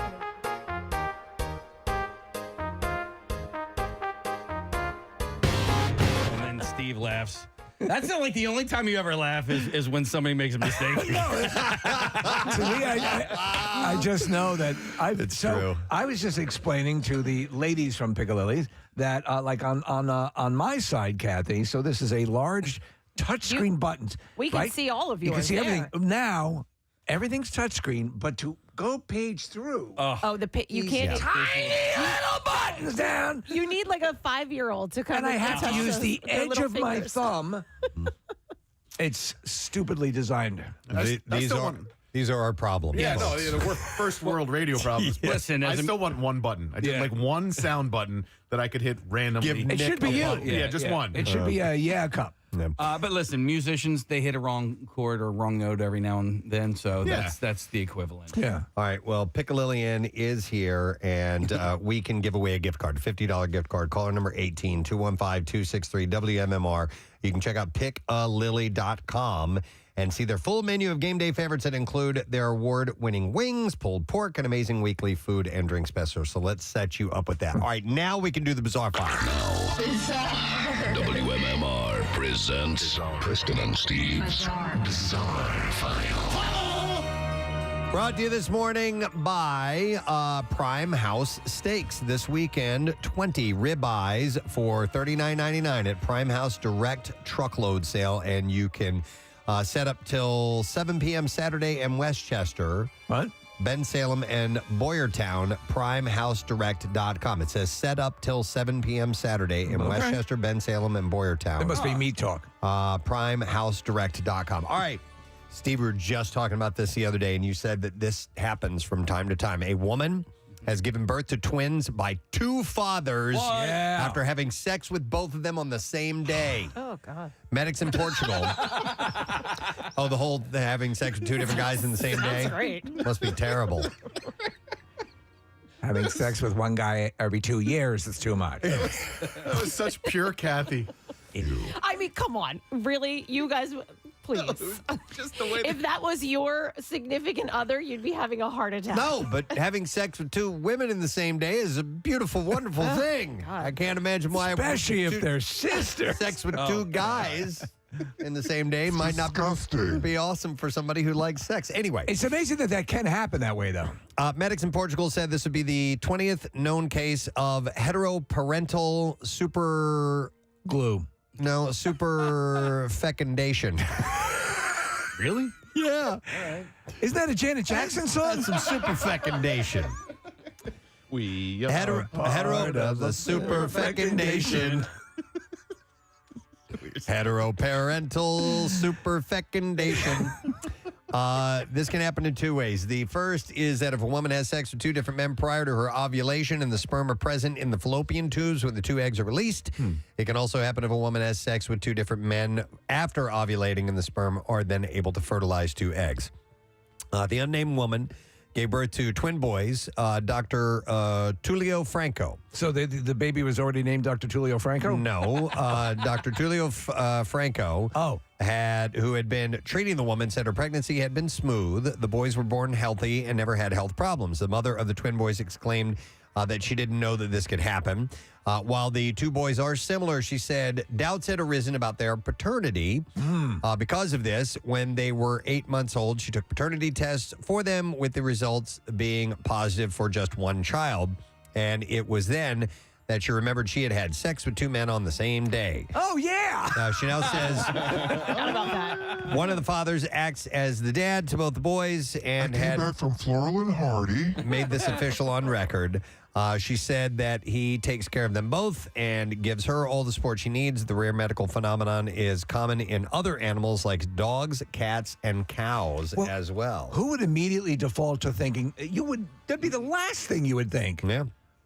A pair of boaters off of the British Columbia coast received a shock when their small vessel was nearly capsized by a sea lion fleeing from killer whales. Wow. Ernest and Visa Godek said that they cut their engine when they spotted a trio of killer whales near their boat while fishing at Petter Bay near Victoria. The pair said that they soon heard a banging on the bottom of the boat, followed by the appearance of a sea lion at the side of their craft. The sea lion then jumped onto the side of the boat in an apparent attempt to escape the killer whales. Ernest said it tipped the boat over to the point where we had to hang on to the gunnels. The water started pouring in up into the boat. I was just hoping that we wouldn't totally tip over. Steve, it was like a skiff. Right. It was like a small boat. Dude, hide me. The boat righted itself, and the sea lion plunged back into the water. A couple said it continued to follow them as they headed back to shore.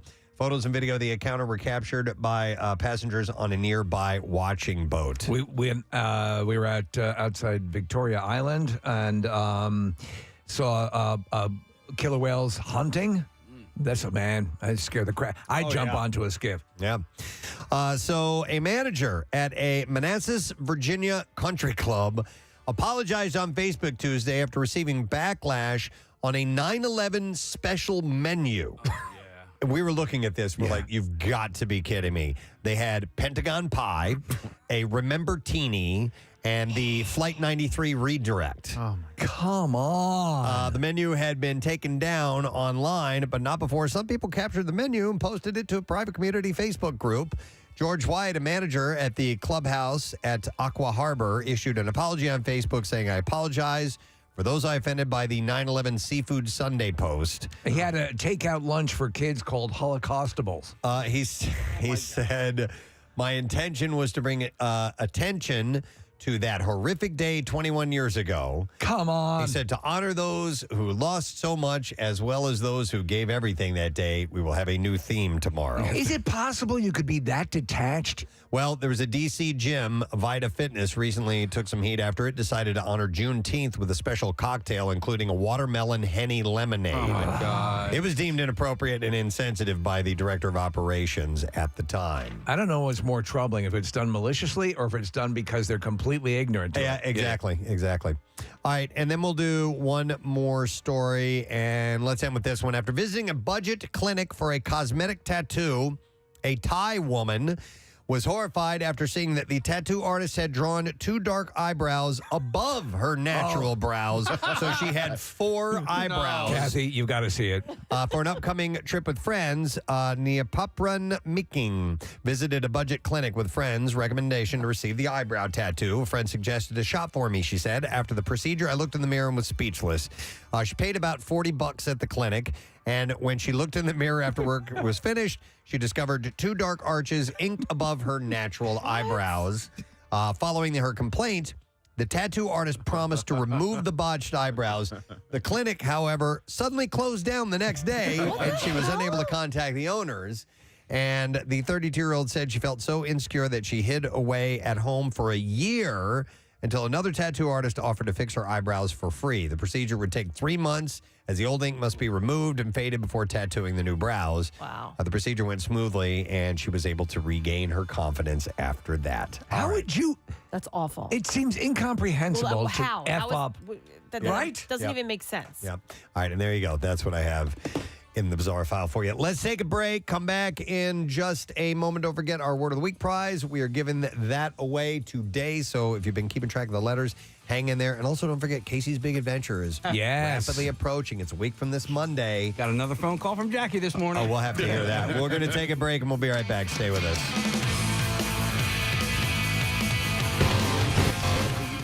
That you have known, then come to known as. From Touchstone Pictures, The King's Speech 2. Is there some of the improv that you have then come to known as?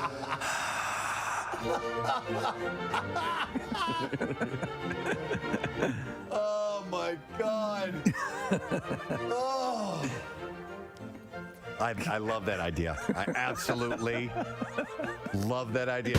Pregnant Meghan Markle's sartorial choices. Yes. These are clothes? Clothing, yes. Okay, sartorial. It's what she likes to eat at the food court. Oh, okay, no. Frequently give fans a double take, generally for their stunning elegance, but some are wagging their fingers at the Duchess of Sussex for the skirt that she chose to wear on the final day of her royal tour of New Zealand, Fiji, and so on. It was a full cooter shot. Well, it was up above her waist. No, it wasn't. She paired a stunning royal blue Givenchy sweater with a sheer blue pleated skirt. So there was some see-through to it. Well, you know what? She has. Oh, wow, yeah. Yeah, I see it. But she has had a higher than they usually like the skirts worn with members of the royal family, but nothing outlandish. Whenever she's out, but she still looks elegant. You can see the shape of her panties. Yes. I mean, that's a little Does sheer. it matter that there are sexy photos of her on the internet to the royal family, do you think? Because, when she did Suits and she did some modeling There's a whole stuff, bunch of it. Yeah. And Nick, she had actually just done one prior to this whole... To meeting Prince Harry. Yes, and it's excellent. And the whole family received a portfolio of all of this stuff and said, here's what we're dealing with. She's a beautiful woman. If you need me, I'm going to be reviewing these photographs in my chamber. How long is that going to take? Wappa. Fwap. That's it. The fappening. Wappa. By the That's way, the royal family version of fap. Why does this all have to rest on her shoulders? Like, why doesn't she have people looking at her going, yo, dude, I can see your panties? But she makes the final choice. Yo, dude, I can see your panties. So the Kardashians won big as well last night.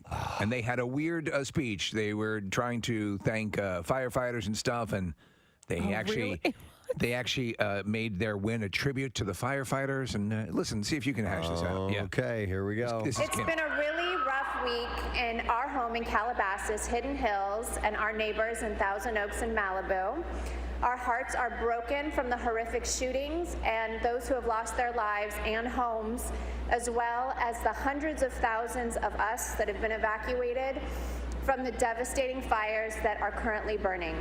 So thank you so much to all of the people that have voted for us. This is such an honor. Did you make that leap there? Did you make that leap? Okay.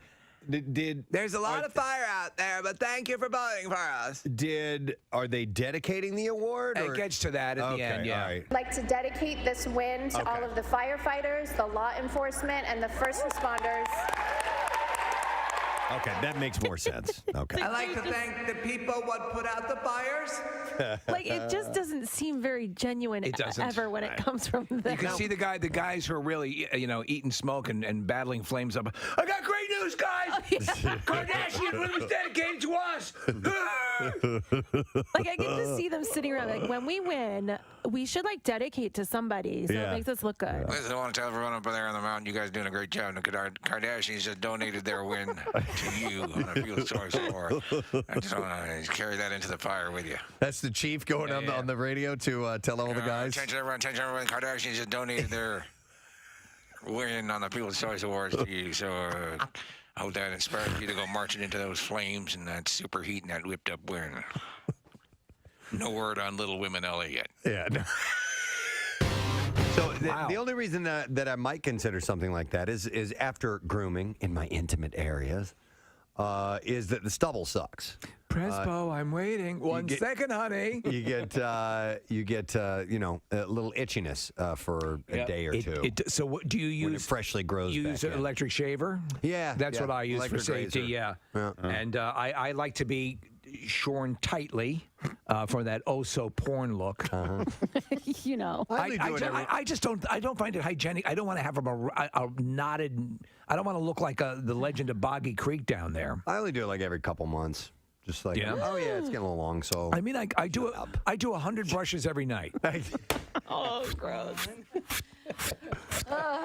1 second, I'm like Marsha Brady with her hair pressed. and the stubble's a bitch, but in the mirror. That's the only thing I might consider. So or why I would consider something. Press, you get your dogs groomed? Yeah, we do. All right, so do you have boy dogs? Do you let them do your crotch? Well, because I have 2 male dogs, and they have to like shave their peens and their heinies. Yeah. Which I've like. Did you ask if I avoid the dogs? No. I'm sorry. Okay. No, I was going to say. You get thrown off by the peens and heinies. Do you have a boy or a girl? We or did both? the nails, the teeth, and the peens and heinies. That's the name of the place, Peens and Heinies. Peens and Heinies. Have you guys been? It's on 202. It's called Peens and Heinies. Come on in.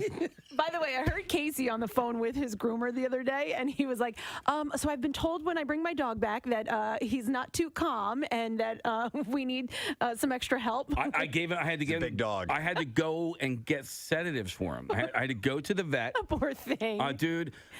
And what's crazy about this, and Steve, you can probably attest to this, is that dog is the dog that I want to introduce to strangers because he's so lovely and nice and all this stuff. And the other one, check out that peen.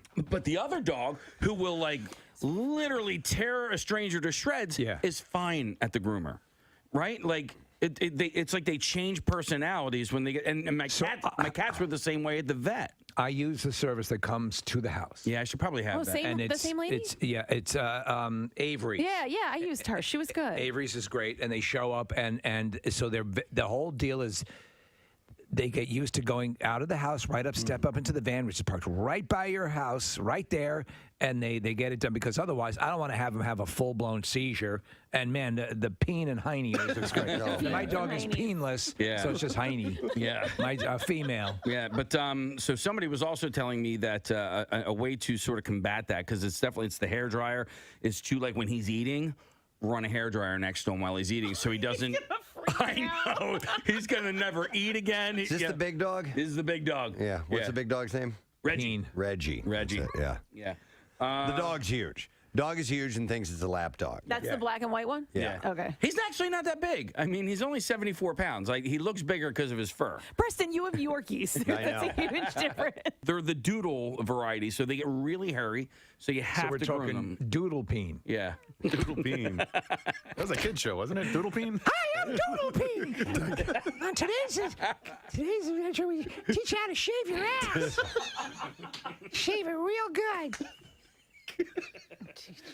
Doodle Peen. Showing you how to groom your genitals. Doodle Peen, I have an issue right behind my testicles. Well, it's easy. Use fly strips. And now another adventure with Doodle Peen. Man, it can get awful smelly down there. Oh, my God. Like a filthy whore. Hey, we're going to wrap this up. We got to start Wrap it up. We got to Hey, start on kids, the road. tune in next week for another episode of Doodle Peen. All right. With that, we're going to take a break. Kylie Jenner has been hanging out with Drake. Oh, great. This a month after her split from Travis This Scott. story keeps coming back. Do you think there's something going on between them, or do you care? I'll give you both questions. Well, I don't care, but most of these stories or most of the comments from quote-unquote sources say that they're just friends. They've known each other for a long time. I'll tell you what, we talk about the surgical enhancements, and we talk about, the people who overdo it. Whoever, I mean, if you look at Kylie, she's an attractive woman. Yeah. Besides the lips, there's she's had a ton of other work done, but nothing where you see all the lines and zippers and all that stuff. Yeah. I mean, listen, it's almost like I get mad because it's like you're a billionaire because of what you look like. And that's not what you look like. It's, like A-Rod, is he going to get into the Hall of Fame for baseball because you were juiced up half of your career? So it's almost like your numbers are tainted. Well, the most clear aspect of the whole hypocrisy of this thing is that what got her over the threshold, what started the Kylie Jenner empire, was the Kylie lip kit, and her lips were surgically enhanced. Yep. I say to you, Greg. But is it an indictment of the country? I'm wearing Kylie lip today. Oh, I hate you. I know. Why? That actually looks good. I told you I bought it. Yeah. I know. I got it at Ulta. I tried one color, and I like it. It's pretty good. You're giving her money. I want my lips to look good, all right? Yeah. Doesn't Get even off look my back. Doesn't look like you're wearing anything. That's like Kylie genius. That's what it is. That's what I got. I got kind of like a neutral color. She is. It's like the Emperor's New Clothes. Yeah. It's like, doesn't even. All right, anyway, I got it. Without all of the surgical enhancements, she's still an attract. She's East Delco hot, She's right? cute. Yeah. East Delco hot? Yeah. I think she's just Delco hot. Yeah. No, I mean, like, she's not ratting hot. I see your point. All right. Emmy-winning SNL actress Kate McKinnon is set to headline a new series on UCP. The hell is that? I don't know. Is it the Paramount Network? I don't know. Is that the series? It's UCP. You guys watch UCP? The series tonight on UCP. That's is it? What the hell? Where's that sound coming from? Where's that sound coming from? You know what it is? It's we said series and it lit up Siri on my phone. Where's that sound coming from? I can't yell that loud right now. My throat hurts too much. What the? Well, we have everything you need. Just tell me what you need and I'll hit it. All right. Well, how about there's nothing on here. There's nothing on here. Thank you. So Universal Content Productions. It's a it's a division. We here at Couple. There we go. This is a sister station. Couple. Couple. Yeah, Cup is the sister station of Couple. And it's sister station. Couple. Cup. Yeah, couple. Couple. We done? No. Okay, Just keep give going. it a minute. Give it a minute. Couple. Have fun.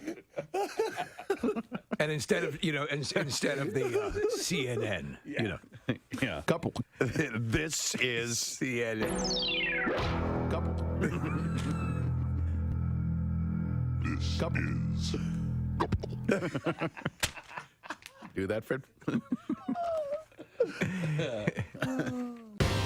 By the way, Shake Shack, love their burgers, but I might as well eat them while I'm sitting on the toilet because that's how quickly they go through me. Just for some particular reason? Yeah. Do you get the special sauce? Dude, so... He makes the special sauce. I literally ate it one time. And I was driving home. I ate it by Helium. There's one right there. Oh, no. And I ate it. Oh, no. And I had to race. Oh, my God. I'm trying to get home. I was trying to get home. Yeah. And it was late. It was probably like 10, 11 o'clock at night. I can make it. And by the time I got to about Route 1 on 76, I was like, there's no way I'm going to make it. So let me get to the radio station. Quick. Oh. Stat, right? Yeah. Got to the radio station. Couldn't make it to the 4th floor. I had to dump by it outside next to the... Dude, wait a minute. Yeah. Did you take a dump? You crapped outside of the building? I had to. How long ago was this? This morning. God. Kathy, I it was either that or in my pants. What do I do? Sometimes I don't know. Right? So I had to do it next to the... I can't. We have family stuff going on, but yeah, that's going to be very exciting. Yeah, so, and the weather looks great tomorrow, so... Team's on fire. Yeah, I'm looking forward to it. It's going to be a lot of fun. Bang on the drum all day. They haven't lost at home all season. Yeah. I mean, that's amazing.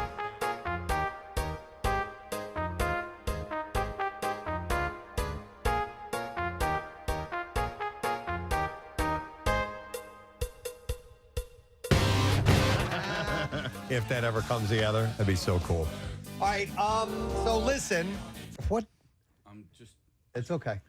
It's the Genosphere. That was the Genosphere. I just want to say, Preston, we are currently orbiting Uranus, but I just wanted to wish you luck with your drum thing this weekend. It sounds exciting. Oh, thank you, Caitlin. I appreciate that. Yes.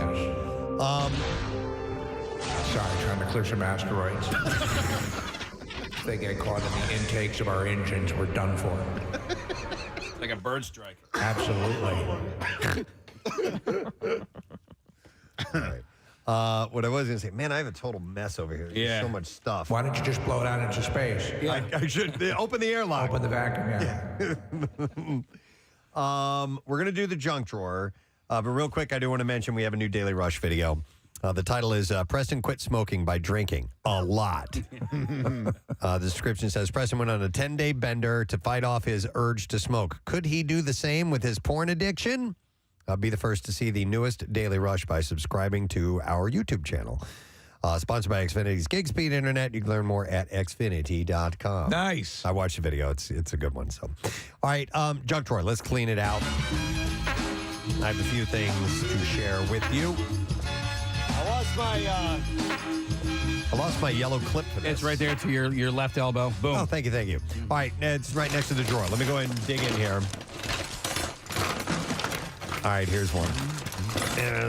No, there it is. Okay, I got it. So Merriam-Webster has added 370 new words and terms to its pages.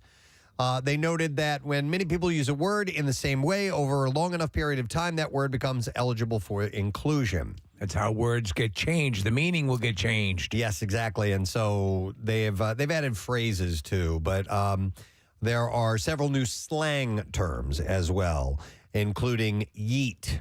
Oh, this is from Kanye? I don't know. I've never used yeet in my life. No, you haven't? No. Do you use yeet? No. Yeah. Used to express surprise. Kathy's all about Kanye. Surprise, approval, or excited enthusiasm, or a verb meaning to throw. Yeah, I thought I saw the footage of that guy getting kicked by the bull. Yes. And I thought he got yeeted. I don't know if that's the proper term. Okay. So he got so there's no Kanye connection whatsoever. No. Huh. You may be thinking of Y-E, yay, which is yay, actually pronounced yay. So, Casey, it says surprise, approval, or excited enthusiasm. Or getting kicked by a bull. Or getting kicked by... I'm sorry, I left that part out. I didn't see that. That was next. So, yeah, you are correct. All right. Well, but Urban Dictionary is... their definition is closer to Casey's. Okay, what does it say? It says to discard an item at a high velocity. Booyah. Alex, while throwing... Booyah. Or getting kicked by a bull. Yeah, it says a verb, to throw. Yeah. So it could be. It could be. Yeah, I guess so. Yeah. All right, janky is another word. That's what you say if you're part of the Scooby-Doo team. No, that's jinkies. Very poor quality. Yeah, so they use that in video work a lot. They call the like special effects can be janky. They don't look quite right. Sus is another word. I like sus. S-U-S. Divine. In what way do you use sus, Like Casey? suspect. Okay, That's very sus. I use sus something out. Sus is short for suspicious or suspect. I've now reached the age where my friends' kids are saying this. Like, I didn't know what that meant, but I do remember my friend's daughter saying that. And I'm like, what is she saying? Do you say things like, shut up with your new words? No. All right, here's the cute I'm one. old. I care about succulents. Here's a cute one. Adorkable. Okay, yeah. I like that. Socially awkward or quirky, but endearing. Right. At the same time. You are so adorkable. I've never heard it before, but Neither I do have like it. I like it. Baller. Yeah. Means excellent or exciting, while suggestive of a lavish lifestyle. He's a total baller. Predicated on like Being a NBA basketball stars, star. right? Yeah. I would think so. Cringe. That was already a word. Well, no, they've changed it though. It used to be you would say cringe-worthy, but now something's that's so cringe. Okay. So you just use it in its non-traditional in its way. shorter form. Okay. Right. So embarrassing or awkward as to cause one to cringe. Right. And MacGyver has become a word. Like a verb?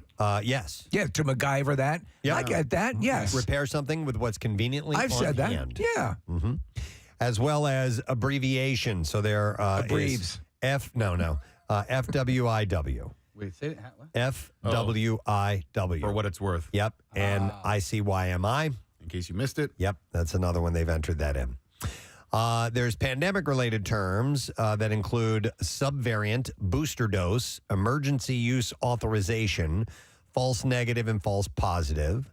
Other additions that you likely heard in the last year include supply chain, metaverse, atmospheric river, free dive. Huh. I've heard of free dive even outside of the pandemic. Forever, yeah. Stop it. Space Force, side hustle, and I'm a member of the Space Force, by the way. and shrinkflation. Just joined last Tuesday. As well. New words reflect a theme of economic uncertainty and At first, I thought it was cringe. post-pandemic anxieties, showing the influence that gaming has had on our culture. The dictionary also adds level up. Yeah. Laggy. Level up has been part of gaming nomenclature for a long time. Yeah, but they've now decided to add it. Laggy, delayed or slow response. Right. And an abbreviation, LARP, L-A-R-P. Yeah, that's like cosplay stuff, like LARPers. Yeah, LARPers, yeah. Like Cindy Lauper. Live action role play. There's also greenwash, which I am not familiar with. Not heard of that. What would you guys think that is? Greenwash? Yeah. Is it like using like environmental safe stuff to wash your things? Almost. Okay. That seems close. To make something appear more to be environmentally friendly than it actually is. All right, and then the last one I'm going to mention is altcoin, which is a cryptocurrency seen as an alternative for a more established version. Is there an actual ceremony for these things? There should be. Yeah, I don't. Yeah. I don't Chance know to if put there on are. a tuxedo. Yeah. Oh, I thought you were thinking more like Gregorian monk walking. Oh, like a ceremony, yeah. like the candles, like a and, magical night. like an event. Tonight from the Kodak Pavilion, Merriam-Webster presents New Words and Phrases 2022. I think you just gave him an idea. Oh, absolutely. Yeah. And now Joyce DeWitt. All right. Let's see what else we got in the junk drawer. Those are new words going into Webster's dictionary. All right.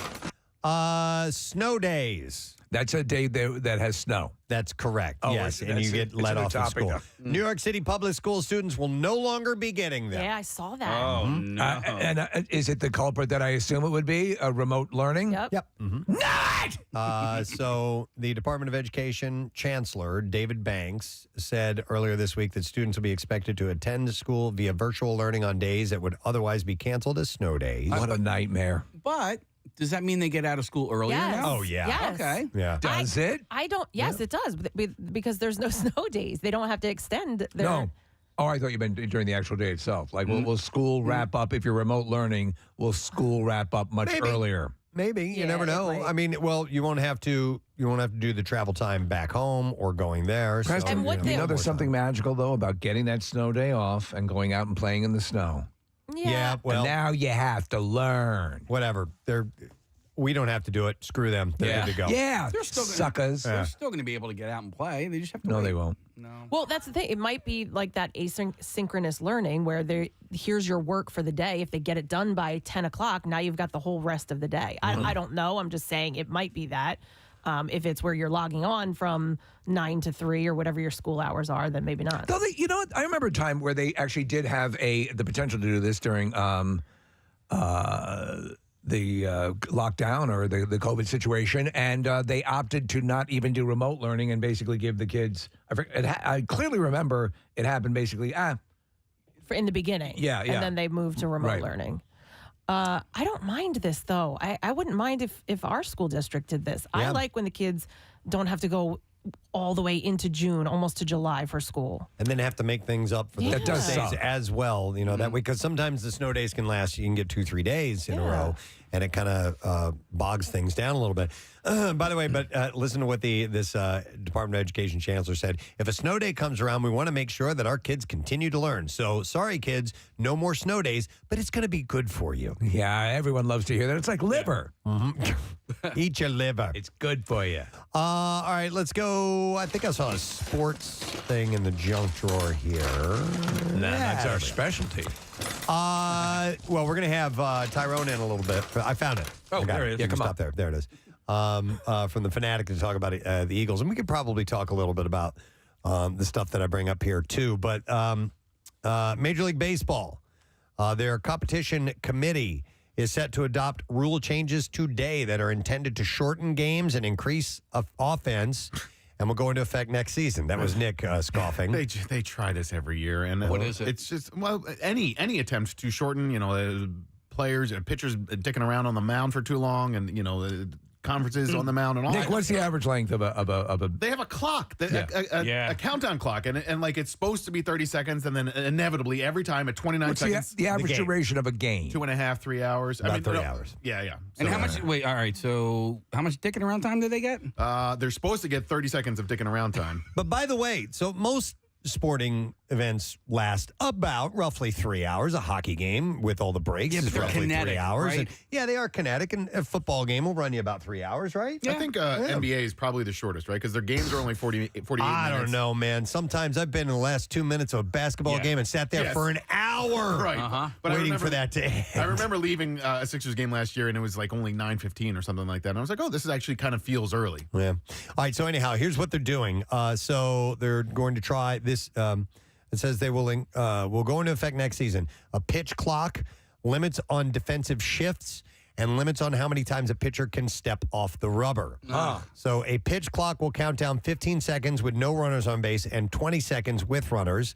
The shift limit will require 4 players to be in front of the outfield grass when a pitch is thrown. I don't like this. I don't like change. that's the one I hate. Yeah. All the other stuff I'm totally fine Run it with, by me but- again if you wouldn't mind. So, Steve, if somebody like Ryan Howard, when he was in his prime, right, when he would come up, he's a left-handed batter, and opposing managers would line up their defense so that the shortstop, the second baseman, and the first baseman were all to the right side of second base. The third baseman would stay on the left side of third base because inevitably Ryan's going to hit it in that gonna direction pull in that direction. most of the Second time, base. right? Yeah. So now the change is that their shortstop will have to stay on the left side of second base, and what Preston was saying, I believe the all infielders were going to have to keep their at least 1 foot on the dirt. They can't be too deep in the outfield. Why not just, that's like saying don't play the game. Exactly. That's what I'm thinking. But they're trying to make the game more exciting by having more hits and runs. You know what's exciting? When I saw a guy bunt a double, right? So you want to do a shift? Fine.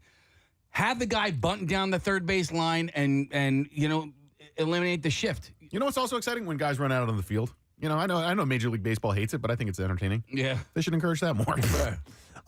By the way, Nick, that video you showed me the other day of the pickoff. Oh yeah, Sosa.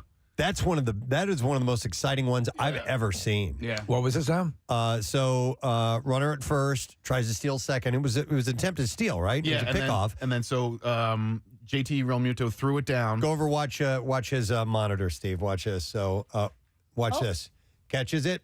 Oh wait, No, that's not it. That's a standard Well, pickoff. JT's got a gun anyway. Here we go, Steve. Got a gun. Yeah. He jumps up in the air, tags him while he's in the air. This is pretty amazing. Look at that, through his legs. Wow. Wasn't that cool? That's cool. That's one of the best ones I've ever seen. Yeah. So I like exciting moments like that. Do more of that. Yeah. In fact, make that the only way you can tag someone out. In fact, you have to do a backflip. Your feet have to be off the ground. Yeah. Case, would you do that? You think you do that? No. But I was a catcher growing up, and I was actually pretty good at picking people off at second base. Yeah, I could throw them. You got to have a cannon. Yeah. All right, and then there will also be a limit during each plate appearance of 2 pickoff attempts or step off the rubber by pitchers. So you can only do that twice. Okay. Which that gets kind of old. Yeah, but if they keep doing that. But if you try it twice, then the dude knows. He knows and he can steal base, basically second base or third base without That's even. true. Yeah. That's a dumb rule. I'm not. So far, I'm not crazy about these. All right, what do you think about this? The size of the bases will increase. Oh, really? To 18-inch square from 15-inch to reduce injuries and to increase stolen bases. I'm okay. So in like are they going to have folding chairs on each of the bases? In Little League baseball, a lot of times what they'll have is on the first base side, they'll have like a second base that's right next to the base that's in foul territory. So it sort of eliminates people running into each other So I was thinking, okay, if it's on like first base and when people are running down first base line, you don't have any collisions or something like that. But no, I think that's dumb. Okay. They really should listen to me and every other inning, every even inning, you switch the base paths. So every second, fourth, sixth, and eighth inning, you run third, second, first. That is not at all dumb. No. Right. No. Listen, I think it Actually, evens the playing field. No, it doesn't. Why does the left-handed... go ahead, Preston. That's not... It's not a bad idea. Not a bad idea. I have a better, if I may. Yeah? The pitcher pitches from home and the batter's on the pitcher's mound. No, think about what he's saying. I am. Because let's say it could foster somebody to make a stupid mistake from time to time, which would be pretty awesome. It also, like for people like my son, who is a left-handed thrower, it makes because of him being blessed or cursed with the left arm, he can only play certain positions. Are we totally discounting blindfolding the batter? I think you are. Okay. I think that's probably a bad idea. I don't think that's a crazy idea. Blindfolding the batter? No, running the bases the other way. I think it would be pretty seamless way to do it. You wouldn't have to change anything up at all. Everything would remain as is. Just that's what you'd have to do. What if in football they didn't run the full length, they ran laterally? How about in auto racing, in NASCAR, every time you go into a pit stop, you drive the other way. I like that. Even though some of the cars would be going one way and a few of them would be going the other way, depending on when you pit. You say you're a good driver? How about that? Yeah. Well, you could do that with a caution flag. Every time there's a caution flag, all right, we're going to switch directions. Right? That way everybody has to slow down. Okay, Yeah. then that makes more sense. And when they get into the pit stop, they have to shave their pits. There you go. Okay, shave your pit. But what if you shave them ahead of time? Oh, you're right. There's always a way around these things. By the way, Cheater. Another baseball story. We don't have to go back into the drawer because it was right here next to the baseball. Right where it should be. The Cobb T206 is the holy grail for collectors. That's a killer robot from the future. Nope, it's a card. It's a baseball card. It's worth millions, and about 50 of them reportedly exist. But there's another piece of memorabilia that recently hit the block from Ty Cobb, his dentures, his actual false teeth. All right. SCP Auctions currently has Cobb's chompers top and bottom on the block, along with the original plaster denture holder and brass opening device. After his death in 1961, the teeth were preserved. Ty's biographer, Al Stump, held the teeth for years before unloading them at Sotheby's in 1999. Wow. To the current owner, who held the dentures for over 22 years. So if you want that, you know what, man? False teeth, to me, outside of someone's mouth, are just disgusting. disgusting. I can't like on America's Funniest Home Videos when the grandparents. My teeth fall. Oh, it makes me want to puke. When my aunt would stay over when we were younger, I remember going into the guest bathroom and there was a cup with some water, I guess, and her teeth would be in it. Dude, my mother-in-law. Uh-huh. Oh, Is it a full set? Jesus, God Almighty, no! But the kitchen sink. Oh no! In a clear glass right Yeah. next to them. Sure. There's like a fruit bowl right next to that. Yeah. Don't get that anywhere near food that I might even think about eating. In your own To me, home. In my own home, where my children play with their toys. Listen, Wait, why do they have to go in water? What is that? What's the liquid? Well, you keep them. It's keep a 'em in disinfectant. They And don't- there's and they usually don't like a right. Or is it Well, like I would imagine Listerine? the material can probably dry out. Also, but too. they usually have like a denture solution that Cleans them. So that's what it's Yeah, I'm saying, guessing. probably. I had That's to like tell- keeping your. That's like keeping one of your nuts in a glass. Up on Right? the sink. I had to tell Rochelle, I'm like, okay, No. stop this. I put up with a lot. Yeah. I'm not putting up with this. I don't mind the dildo. Yeah. No, you put it. Listen, when you're a guest in somebody's house, you don't put it. I don't care how close you are Yeah. to the guest. I don't care that the guest is your daughter. You put it on your nightstand next to your bed, where Right. It's not a public thing. If it's your own house, fine. Put it wherever the freak you want. My friend Jen, we talked about dentures before, and she texted me that she used to put her grandmother's dentures in. Like it was when she was a kid. Oh. Yeah. Oh. I'm literally gagging a little bit thinking it about makes you that. purse your face. Yeah. When I was a lifeguard at this apartment complex, there was a lady, older lady named Ray, and she would come and visit me and bring me popsicles and stuff like that. And she had dentures. And Here, suck on this. Yeah. She was a nice lady. Yeah. I like to watch you suck. Oh my God. You're going to hurt Preston. Say that again, please. Hey, I like to watch you suck. You're my favorite. Well, speaking of which, when she was younger, I like you too, Ray. When I met her, she was elderly, but when she was younger, probably even in her like 40s or 50s, Right. her husband made her get all of her teeth pulled. Oh, for that? Well, I'm sure that wasn't a bad thing, but I think it was so he didn't have to worry about dental bills anymore. You're just making assumptions. No, I'm not. No. Really? It was because then you didn't have to go to the dentist anymore. And I'm sorry. Explain this again, please. Her husband made her have all of her teeth pulled. How old was she? In her 40s, you said. Probably 40s, 50s. So she hadn't had like actual teeth for a couple of decades at this point. Why would anybody agree to do that? Why would you do that? That sounds abusive. And it was to save money on the dental bill? Mm-hmm. Or to get a gum job? Chop your feet off. I'm tired of paying for shoes. Yeah. Primary benefits, no dental bills. Secondary benefits, gum jobs. I don't know. Well, listen, she didn't talk about the gum jobs. I just assumed that, but okay. Oh, okay. That's just the assumption, right? All right. Why would we think that would be any better anyway? You know what I a mean? gum job? Yeah. I have heard about. Hey, put the popsicle in your mouth. Suck it. Oh my God. Slow. Suck it slow. It was in a movie with some sort of a hooker. I can't remember. Somebody refresh my memory. What was that Disney movie with the? Yeah, Pinocchio. Yeah. It was. Oh, was it Breaking Bad? Wendy, the prostitute. Oh my God. The meth head. Maybe. Well, listen, think there she are plenty mentions- of people that have dentures. Let's hear from their significant other and see God. if it is actually something. Bill can't believe he can't believe that you just posed that question to our Listen, listeners. Can we? Because then we can put an end to this. Or are gum jobs better? 215-263 WMMR. Call right now. 50, it's 75 for 150 for the eyes and 300 for it all. How much for a gum? Kathy. Well, here's a clip we have from. We need to find out. Is this Dr. Phil? Let me see what this. He's agreed to hold her dentures while she gives you the midnight special. Yeah, that's might right. be it. It's from Dr. Phil, I think. Yeah. Somebody texted in. I've never heard this phrase before.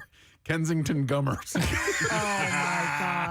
God. Kenzo Gummers. Kenzo Gummers. Oh, That's a awful. good band name. That's a great band. I got to write that down. Ladies and gentlemen, we are the Kenzo Gummers. Oh, Yes Man, Casey, the movie Yes Man with Jim Carrey. Is that it? maybe. Okay. Maybe. All right. Is a guy who can only say yes, right? That was the conceit of that movie? Yes. Right.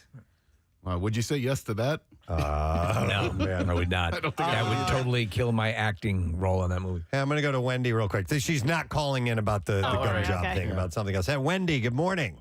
Hi. Hey, what's up, Wendy?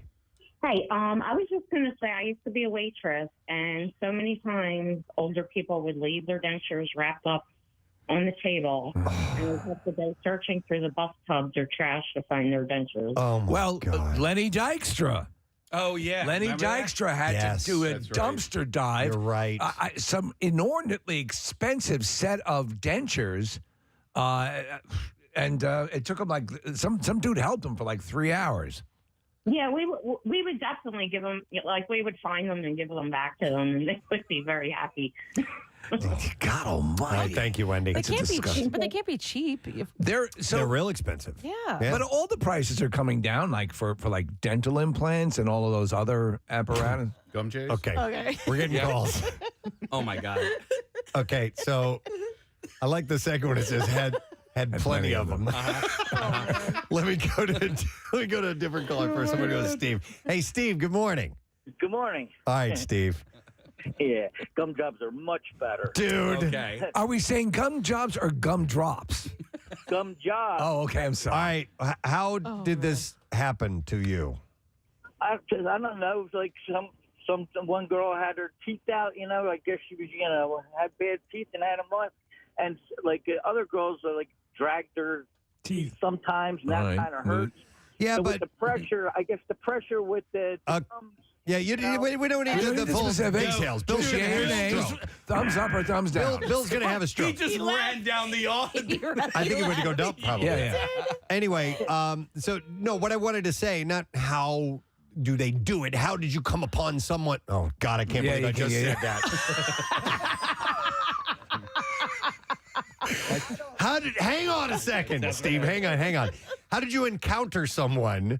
Because listen, they did such a good job, and I was like, No, that's not what I'm asking. You're playing with dynamite. Who is the toothless person?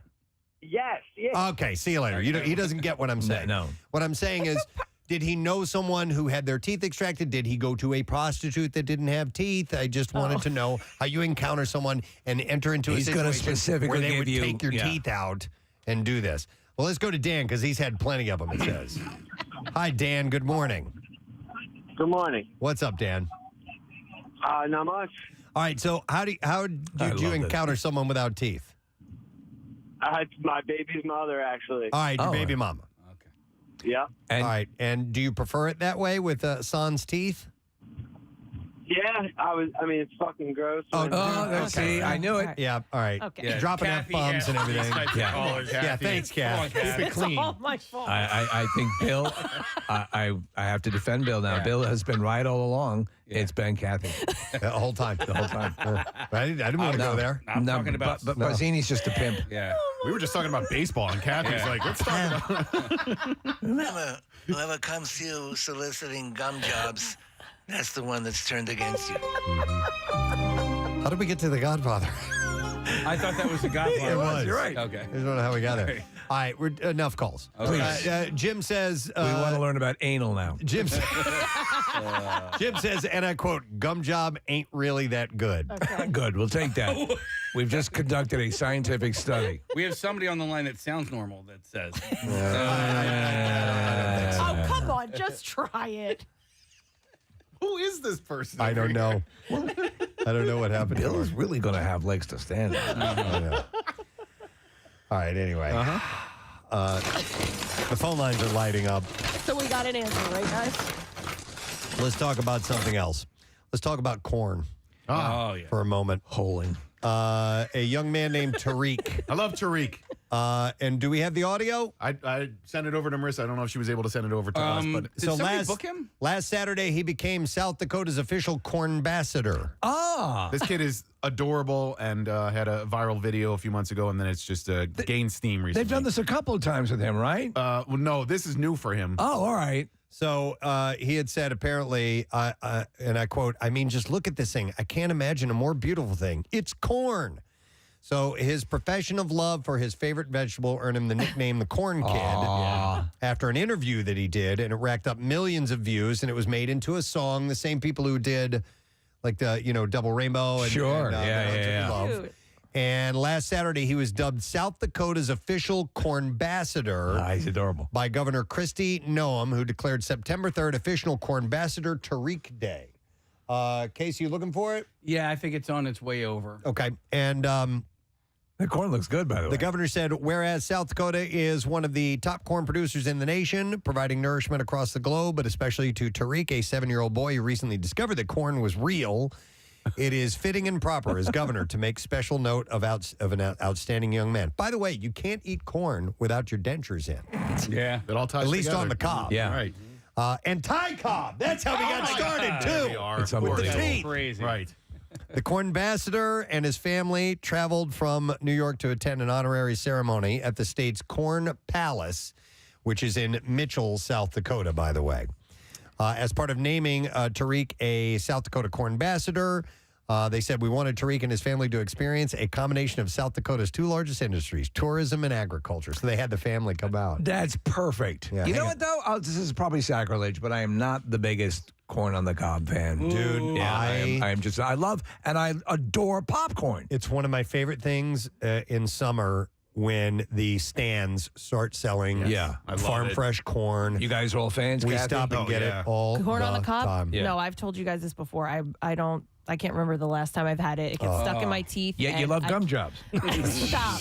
No, it gets stuck in my teeth. That's the main reason. Same reason I don't eat popcorn. It's so yummy. Marissa? This kid is like, there's studies on him because his mom did such a good job after he became a viral sensation.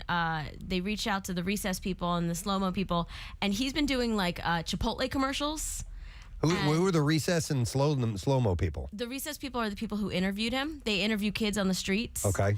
And that's the people who got the audio. And then what's the Schmo-yo-yo. Schmo-lolo. Yeah, those people. Yeah, they did Sorry, Schmolo? I'm literally trying to record the song gotcha. and talk to you guys at the same time. Too So I'm much. talking without audio right now. I'll help Marissa. The original video was by this Instagram account called Recess Therapy. And like Marissa said, they go and they chat with kids. And sometimes it's a home run and sometimes it's a grand slam. And this kid, it was just a great immediate video in the interview. And then the Schmo Yo-Yo guys came along and they made a song from the Recess Therapy video. And so I think Marissa's grabbing that audio. All right, What a home I think run, this though. is the original interview that we have a clip of. Here we go. For me, I really like corn. What do you like about corn? Ever since I was told that corn was real, it tasted good. Did you think corn wasn't real? But when I tried it with butter, everything changed.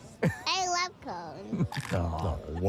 Corn. Everyone's eating corn? No, not everyone has to like it to be the best. Yeah. Everyone just has He's to right. try it. Have a bite. No, have a bite. He's so adorable. Corn. Bursting with flavor. That is adorable. When you were a kid, did you have like a vegetable or something in the produce that you just adored? Corn. Was it corn? Corn on the Okay, cob. all right. Absolutely. Mine was strawberries. My mom used to make such a big deal over strawberries that she made us view it as like a dessert. Like it was a treat for us to sort of get is. strawberries. Yeah. So I come from a line of family in the South, so my tastes are a little bit different, but I loved okra. Okra. Was one of my favorites. You guys probably rarely have okra. Yeah, but very rarely. Pickled okra, I loved. And What does it look like? I don't even know what it looks like. it's kind of like a star. It's like imagine a small carrot, only green. Oh, I do like it those. It goes to a point. But it's got seeds inside of it, edible seeds, and you find it in gumbo and things like that. But I love pickled okra. Always had. That was when I was a kid. I ate that all the time. I actually did love spinach as a kid. I hated it. Yeah. Oh my God. I know. Well, I know green that's beans I the love. thing that kids are supposed to despise. I loved. Yeah. So Tariq couldn't believe his eyes when he saw the palace made of corn. He said it's a dream come true. Wow. Tariq said an ear of corn should cost $1. And though everyone doesn't have to love it, everyone should certainly give corn a taste, especially with butter. He said, if you or anyone loves corn, if you come to me, I'll tell you all about it. And I've said this before, but if I don't always have to butter my corn, but if you do butter your corn, the best way to do it is you take a You like a piece of bread. You cut it into fours. You put a pat of butter on the corner of the bread, and you slather that all over the butter, all over the corn, and then you have melted butter on bread, and you get to eat that as well. And then you have butter on your corn. That is the best way. Or you can buy a butter bot, which we have, or Butter Boy. I see your butter bot, good. and then I raise you 10, and I raise you a slice of bread. But you get to have bread with it if you do it your way. Exactly. Yes. I will. The butter bot's pretty cool. I love putting butter, salt, and pepper and stuff like that on it, but sometimes just all by itself, it's naturally sweet and yummy. Did you ever eat it? You just take the husk off and eat it raw? No. Ooh, you can do that. You can. I know you can. I mean, I have tasted kernels before. Mostly lieutenants. Yeah, but mainly I stay with the lower ranks. Every now and then. How'd you like that, young fella? Should I have my teeth removed? Would the general like that? That's a colonel-level Hummer. Shut up. When you look into a man's eyes, you're giving him oral pleasure, and by God, you'll know how to eat corn. What about Mexican street corn? I love it. It's Mexican street corn fantastic. is my favorite way to eat any corn. Which is what now, Nick? Mexican street corn is just like some flavoring on top of the corn, and it's usually Does it have served. cheese on it too? There's a little bit of cheese. Queso. Yeah. And what's the how do you say, a cotilla? Preston, is that what? The type of cheese? Yeah. Yeah. You can use that too. You know what we need to do is get that corn hub truck out. Yeah. We're working that. Yeah. We got the song ready. Okay, good. Here we go. Yeah. The Corn Kids For song. me, I really like cone. What do you like about corn? It's cold.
Thank you, Marissa, for getting that. We do need to take a break. It's adorable. So we got to wrap up the junk drawer. Oh, yeah. Oh, Yeah, shoot. so You know, outro maybe I music, should- please, if you will. Thank you. Oh, hang on. There you go, buddy. There it is. Thank you. We have to wrap up the segment. But listen, I know all this talk about corn. We got some stuff from our friends at Piccalilli, and they have got their chicken wings here. Honestly, excellent food. Yep. So if you got a game coming up, a game party for the Eagles, whatever, let's get your chicken wing fix. They got it at Route 206, the Piccalilli Inn in Chaumont, New Jersey. So we'll take caller number 16 at 215-263-WMMR. While you're there, stop by the souvenir shop. Check out their all-new shirts, hats, and gear. So caller 16, $50 gift card for the Piccalilli. And we'll be back in just a moment. Our buddy Tyrone is going to be joining us with Cobb. Tell the story. It's Oh, amazing. not right away. I had to wait a couple of years before the security footage was deleted. You know? Hey, Gav! More FM's right over there. Q102 is right down the street. Q102 is down the street. Crap there. Oh my God. The story does get a little bit better. Funny. How? How could it? But could you have imagined had he been stopped at another radio station simply because it was an emergency? Yes. Right. Local broadcaster in a clear attempt. Like a superintendent of a school. Right, exactly. Right? He would have been raised to heroic levels here. Now, how does the story get better? Oh, man. I think I'm just going to end it there. No. You started down the path. Just say it quietly so we can't hear. All right, I'll just whisper it. They're not listening. So, Yeah. So I had to smeared it on someone's car. I had to leave it there in the grass. Yeah. I couldn't take it with me. Right. Oh, you didn't want to take it with you? No. I couldn't. So what You ended take up. your dog for a walk. So, I left it there. All right, so a little bit did end up in my underpants. So I had that was just like a bingo. So I had to luckily I had nobody can hear this, right? Right, no, we're good. So luckily I had all these T-shirts in the back of my car. Did you fashion a makeshift underwear? I literally wore a pink T-shirt as underwear on the drive home. Oh no, it gets better. Okay, so then I'm on my way home and I'm thinking, dude, there is like T-shirts and poop and all this stuff next to the building. All right, so I can't. Like if security goes and they see that on Monday, they're gonna go, well, who pooped here and look at security? They're gonna look at security and they're gonna see me like all ashamed, crouching next to my car. So on Monday, I came back to work with a giant trash bag and I had to like collect it all. Oh my God! And then throw it in the dumpster. So he cleaned his spot. Yeah, I cleaned my spot. Hate you. I hate me too, Kathy. When I got home, and this was all because of what? Freaking Shake Shack. Oh, Shake Shack. No, not Five Guys. Don't you? They're fine. Yeah, they're fine. Where in the building was it? On the over by the loading docks. Well, you unloaded. Yeah, I had to go. What's that? Why didn't you come inside? He couldn't get in. I couldn't make it. I couldn't make it. I do. Believe me. I'm not. This is not a proud moment here, Kathy. Yeah. Though you would assume it could have been a proud moment. Yeah. I mean, I'm glad you came back. And that's noble. Yeah. Well, I mean, it wasn't necessarily noble. It was self-preservation. The last thing you wanted is that footage to end up. But what's worse, the footage of you doing it or the footage of you collecting it back up in the bag? They watched both and they were like, okay, well, he came back and cleaned. You know, we'll erase this. All right, so you should eat your hamburger upside down. On the toilet. That's what we got. That's all I noticed. I didn't. There's nothing to notice. That's it. I can't top that. No, it ends there. I will not be able like to. Like a derailing train. Right. So nobody heard that, right? Nobody heard that. So let me go to here and more broken ribs. I have. It says Walper. Is your name Walper? Walter. Walper. Honestly, wouldn't you at least say Walper? Is this Judge Wapner calling in? You got a nickname now, Walter. Oh my God! Yeah, you hear what happened to old Walper? That's not even a mistype. I'm looking at the T and the P are like nowhere near each other on the keyboard. Walper. Name's Walper. Let me get that straight. Your actual name is Walper. And what happened to you? So what happened to you, Walter? All right. Well, all right. I've broken my hand. Yeah. I've fractured all my ribs. Were these fights over your weird name, Walper? It's not my name. This guy's name's Walper. I'm gonna punch you. But at least you got a great nickname today, Walper.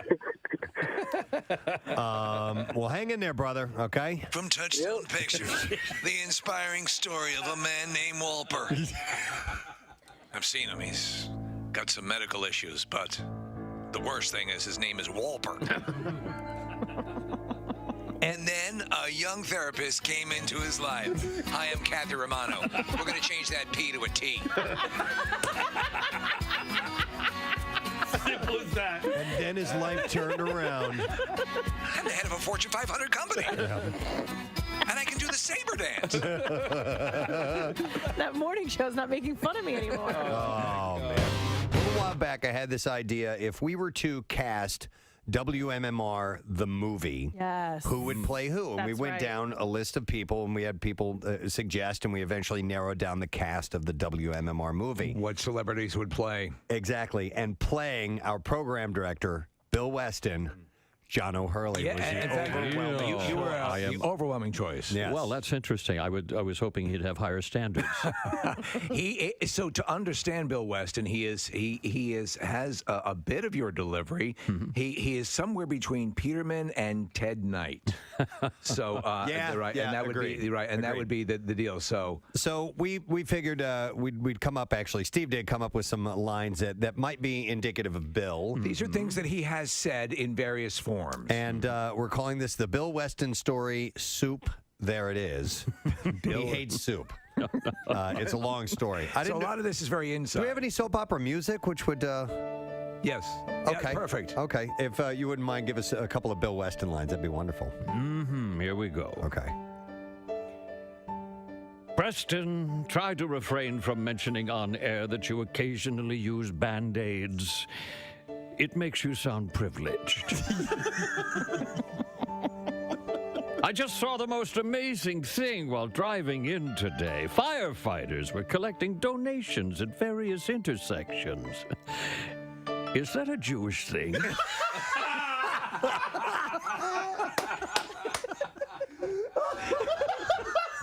So last night, I was jarred awake from my slumber by a horrible nightmare. Both Preston and Steve were there in the studio, sitting on horses and eating soup. What say we file that one under who gives a crap? Oh, that recently widowed quadruple amputee was a terrible guest. She didn't bring the ha-ha. Perfect. And last one. On today's show, you had the Pope driving in a go-kart, you solved the John Benet Ramsey case, and you raised Kurt Cobain from the dead. I'd give it a C+. I couldn't have asked for better. My God, that was absolutely perfect. Yep. I am nothing like that. All of that stuff is taken out of context. My God, it's like looking in a mirror. It's like, by the way, the interview, I'll give it a B+. B+. No, that was terrific. Oh, thank you very much for playing along with it. Absolutely. I don't know. You're reading gold. It's gold, Jerry. It's gold. All right. We're going to have to probably pay a retainer to use that. So no drops. We're not going to use those as drops. So. But thank you very much. That was a great interview. By the way, who was the singer who did that ghastly song, Pina Colada? Oh, Rupert Everett. Or wait. Rupert Murdoch. Rupert Murdoch. No, it was Rupert. Rupert Everett, wasn't it? I think Not you're the right. guy from Harry No, Rupert Potter? Everett's an actor. Yeah. Who the hell am I thinking of? I'm way off. Oh, don't play it. Oh, it makes me ill. I love the rain. I detest What's his, Rupert every Holmes. second of it. Rupert Everett is the actor. I rarely would beat up on a song. This song makes me want to vomit. Midnight. Oh, stop it! In the dunes of the Cape. Wait, why do you hate it so much? It's hideous. It's first of all, he says, my lady. You know, my lady. We got some problems with my lady, my old lady. You know, and then I'm going to look in the newspaper and hook up some chick. And This would definitely be yacht rock. The same my lady, and the same chick is hooking up with me that I was trying to get away I'm from. just surprised because it's very Buffett-esque, and It's you not are such a Buffett-esque. huge It's Buffett ghastly. fan. Okay. It's ghastly. Actually, Jimmy Buffett has said this is a perfect song. He has not. He has not. Pierre, it's all rock and roll. See? Yeah, isn't it all rock and roll? Isn't it all rock and roll? All right. Oh, man. Turn myself against me. Turn. It is about having an affair. Like he's trying to set up an affair, and his wife is trying to set up an affair. Rock and roll. When you listen to the lyrics, this crap. it's pretty messed up. All right. That's the great thing about rock and roll. I'll stand. You're into, as long as it's not Rupert Holmes, because that's crap. See, the danger on this program is to reveal any vulnerability, and then it will be immediately seized on by the rest of the masses on the Preston and Steve compound complex, and then, but not just once, they'll save it in that file. And then, when you least expect it, pull it out. Well, you know now this will be something for you for a while. Yes. Yeah, and then you'll be able. There was a second though Rupert Holmes song. Yes, there was. Besides the Pina Colada song.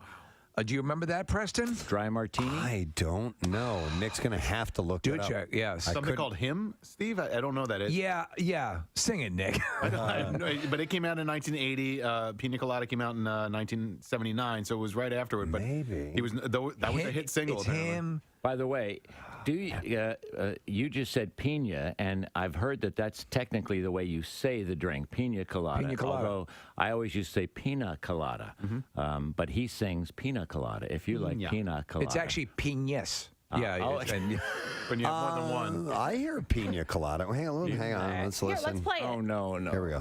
What have I done? I hear pina. Do you? Yeah. All right. You're just looking for reasons to hate it. It's it's a letter.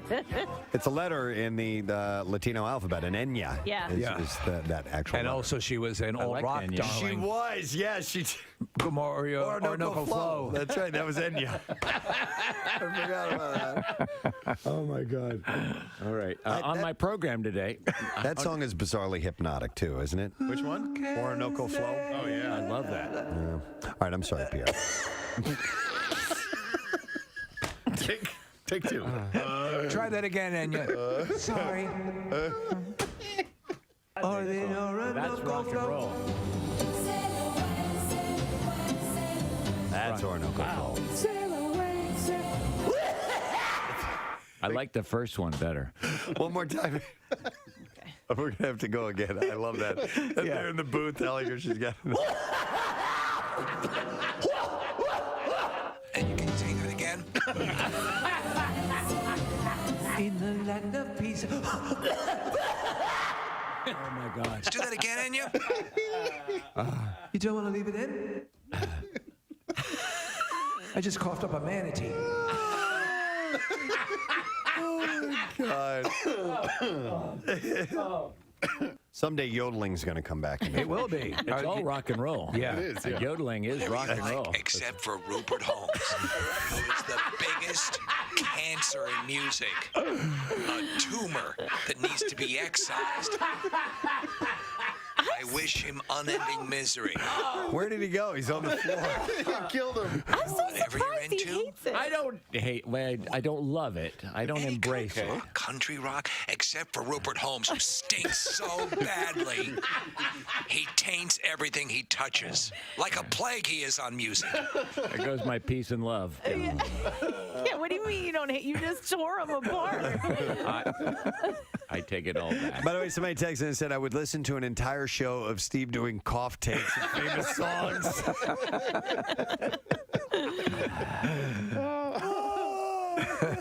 Okay. I'll leave you with one more thing. If you like Rage on and have a great day, gang. We'll see you tomorrow. Bye-bye. Please welcome the one and only Mr. Mickey Hart. Yay! All right. Morning, okay. Wow, I love the way you did that. Well, thank you. I love the way you're that was really great.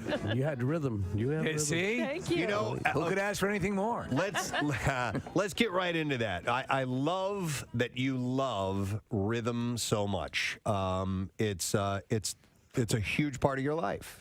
It's everything. Yeah, yeah. It's not melody and it's not harmony, but it certainly is rhythm. You were exposed to percussive instruments and rhythm early on. Your dad was well known and well respected. And I wouldn't go that far. He was a musician? He was a musician? Okay. I wouldn't go that far. Oh, really? All right. But he did dabble. Okay. Yeah. All right. More And than then, dabble, and then actually. you were working in Dear God. Oh, we're in so much trouble. So the Birds open up their season this weekend. Yeah. Exciting stuff as we dive back into the season, and we would like to welcome our friend from 97.5, The Fanatic, the best show ever, Tyrone Johnson is here. Thank you. How you doing, man? Thank you. No, I mean, I'm doing great. How are you guys? Doing well. Yeah, I'm very excited. exciting. Yeah. Football season, finally. Coming in early. We dragged your ass out of bed to get here and be on our show. Yes, and then I got first thing I hear about was something I didn't expect to hear about. Learning a lot about Kathy. What the heck's going on here, Kathy? What is going on here? A lot on this Friday. Is football your number one? No. Is basketball your number one? Yeah. Okay. But I mean, I'm excited. Okay. Football's like the religion here. Yeah. It beats church. It truly is. Yeah. In this city. And obviously, we've talked about this many times before. When push comes to shove, it's football. Yeah, right? always. Yeah. Yeah, think about if your church. Yeah. You were dominant for thousands of years, and now in the 90s, the NFL comes along and starts kicking your butt. It's got to hurt your feelings. Right, yeah. Just a little bit. Yeah, people are more excited about football being played in England because it's football starting at 9:30 in the morning. It's than by they the are way about anything else. I was just reading an article popped up of one of the business trades talking about football, American football in Europe, in England, is increasing exponentially, and it's wild. I mean, when we went over there a while ago to see the Eagles play, this was a couple of years ago, obviously before COVID, and it was already starting. And it was neat to see all because you would be in the stadium and you would see some Brit wearing like we're in an Eagles-Jags game, right? But like every single NFL team was represented in that stadium. And it's like, oh, so this guy's wearing a Carolina. Well, why are you a Carolina Panthers fan? I don't know. I decided to, and it's kind of like, why am I a Man U fan? Well, I don't know. My friend is from Manchester, and so that I adopted her. I don't know anything about the, the sport, and it was neat to see that. And it's growing there. Mexico, Germany, like the NFL is doing a good job marketing across the world. For sure. It's crazy. How are things? So, okay, you're in the know. You got your finger on the proverbial pulse. How are things looking? The Eagles are really good. Yeah. The Eagles are really good. I say that confidently. They're really, really good. Last year, we didn't know. They ended up making the playoffs last year, but it was a lot of I'll tell you what. If this team got to play the same schedule as last year, they win 14 games out of 17. That's how a lot of things had to go right for the Eagles to make the playoffs, and you saw what happened once they eventually got there. They're now 31-0 in the playoff game before they fall. This year, they're good for real. Like, they're good on offense. They're good on defense. They're good on the offensive line, defensive line. They're good. They're a really good team. Really, there's one question mark. Well, two. The safety position and quarterback. Oh, okay. And 3. Gannon. Oh, well, Gannon, I don't know if he can coach at all. Like, there's a decent chance. So this is the one thing. It's all positive except I'm not 100% sure that any of you guys would be worse than Gannon at defensive coordinator. Wow. Now, he also could be awesome, but based on last year, any of you may be equal to him. Here's the deal, and I don't know if you've had the opportunity to talk to any of the players off the record, but from what I understood, a couple of players I talked to, Gannon is the man. They love him. But I've also heard that he probably would be a better head coach than he would be a defensive coordinator, because as a D coordinator, you actually have to coach. As a head coach, you have to manage. And I don't know if that makes any sense to you. Yeah, but if he's not a good coordinator, he should not get more interviews. He was terrible last year, and he got head coaching interviews just because of his reputation. Right. If only we could be that lucky. None of you guys would be here, you'd be president. Because he was really bad last year. But he has a lot of good players. That's the important part. The Eagles are good. They are, and so when they pick up their last piece, safety front or cornerback, but he's going to play safety for the Gardner from the Saints. That was the big question mark, right? So on paper, we look great. And I was down the hall a little bit earlier. I saw one of the morning producers. He was wearing a Vince Young jersey, and it just makes me think of that time in Eagles history, the quote unquote dream team. And so I have been duped many, many times by a paper team. It sort of makes me, and that's, listen, on a micro level, Preston playing golf, right? As wonderful as it is, it turns on a dime. Yeah. You go from the best round. Oh, yeah. And everything should lead to greatness. So, but it's September. It's September 9th, and here we are. Tyrone predicting 14 wins. No. He's at 12. No. I'm at 10. 10? Okay. I'm at 10. But again, if they had the same schedule. If last year's team had this schedule, they'd have won 5. Okay. They weren't that good last year. All right. They really weren't. It was just happenstance they got them where they got to. Yes. All right. So consistently though, they can bring everything this year that they would need to really succeed. Yes, they're legitimately good. And as far as the dream team thing, that we've heard that.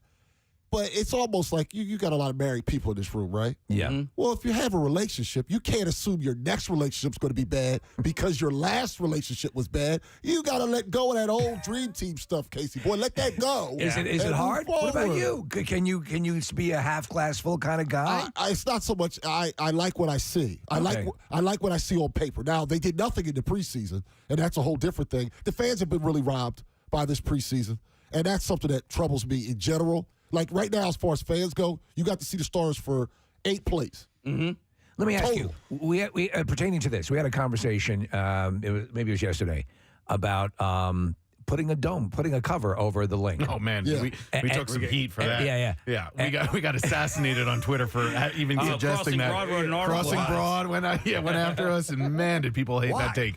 Well, for the exact reason you said that they would, Preston, is like it's not it takes away from the pureness of football, and it's not a manly sport anymore, and there are a million reasons to maintain the sanctity of the game. You would never have a snowball, all of those types of things, and we got what do you destroy? Get out of here with that. You know what I'm getting tired of just in general in this city? The fake tough guy thing. It's not a manly sport. You're afraid of your wife if you don't do the dishes. Yet you're going to act like you're Bruce Willis in Die Hard all of a sudden because of over football or something. If you don't cut that out, like that just missed me with how tough you are. Well, I can live. What I do think is, truth be told, all baseball stadiums should be domes at this point, retractable. Because why do we have rain delays? We know rain's going to come. We have this thing called a roof. For example, when it rains, do we have a rain delay at our homes? No. So put a roof on it. Football, I actually would. I could go either way, but I don't think I don't think the Rams, who played a dome, who won the Super Bowl, who got their butts kicked last night, but who won the Super Bowl, I don't think they weren't tough enough. Yeah. So that's the perception. I understand, and we talked about this yesterday, and I can see both ways. One thing I do say though is, and I don't know statistically, and maybe you know, I would assume players are more likely to get really significantly injured in inclement weather, right? If it's you have a dinged up field and it's a weird thing. Defensive players do. Because offensive players know where they're going. The defensive players have to react to the offensive player in the bad weather. Right. And that's what jams it up. In a Blizzard game, those are fun to watch, like in theory. Right. Yeah. But it's not football. It's like, oh, yeah, look. Shady McCoy, he had a great game in a snow game. They had no choice. But you had to run the ball every down, and it was fun because it's like it doesn't happen all the time, and the players like playing in snow. But as far as quality, wretched game. Wretched. It was, and I was at the Bills-Eagles game in Buffalo a couple of years ago, and the weather was terrible. It was windy, rainy, and it was like sideways rain. And listen, they have to change their game plan, right? They couldn't throw the ball the way they wanted to because the wind. They field goals, they couldn't kick field goals. Like they're going for it on fourth down or whatever. Sure, man. Maybe like poetically, there's something great about that, but like, as the guy who was standing there in a full-on rain suit, and I'm like, no, this is kind of miserable. And when I bought my tickets and booked my trip months before that, it was not going to be that. And, you have to adjust as a fan. How many stadiums are domed? How many stadiums are covered? Oh, gosh. You got Minnesota, Atlanta, Houston, Indianapolis, L.A., Phoenix. Vegas.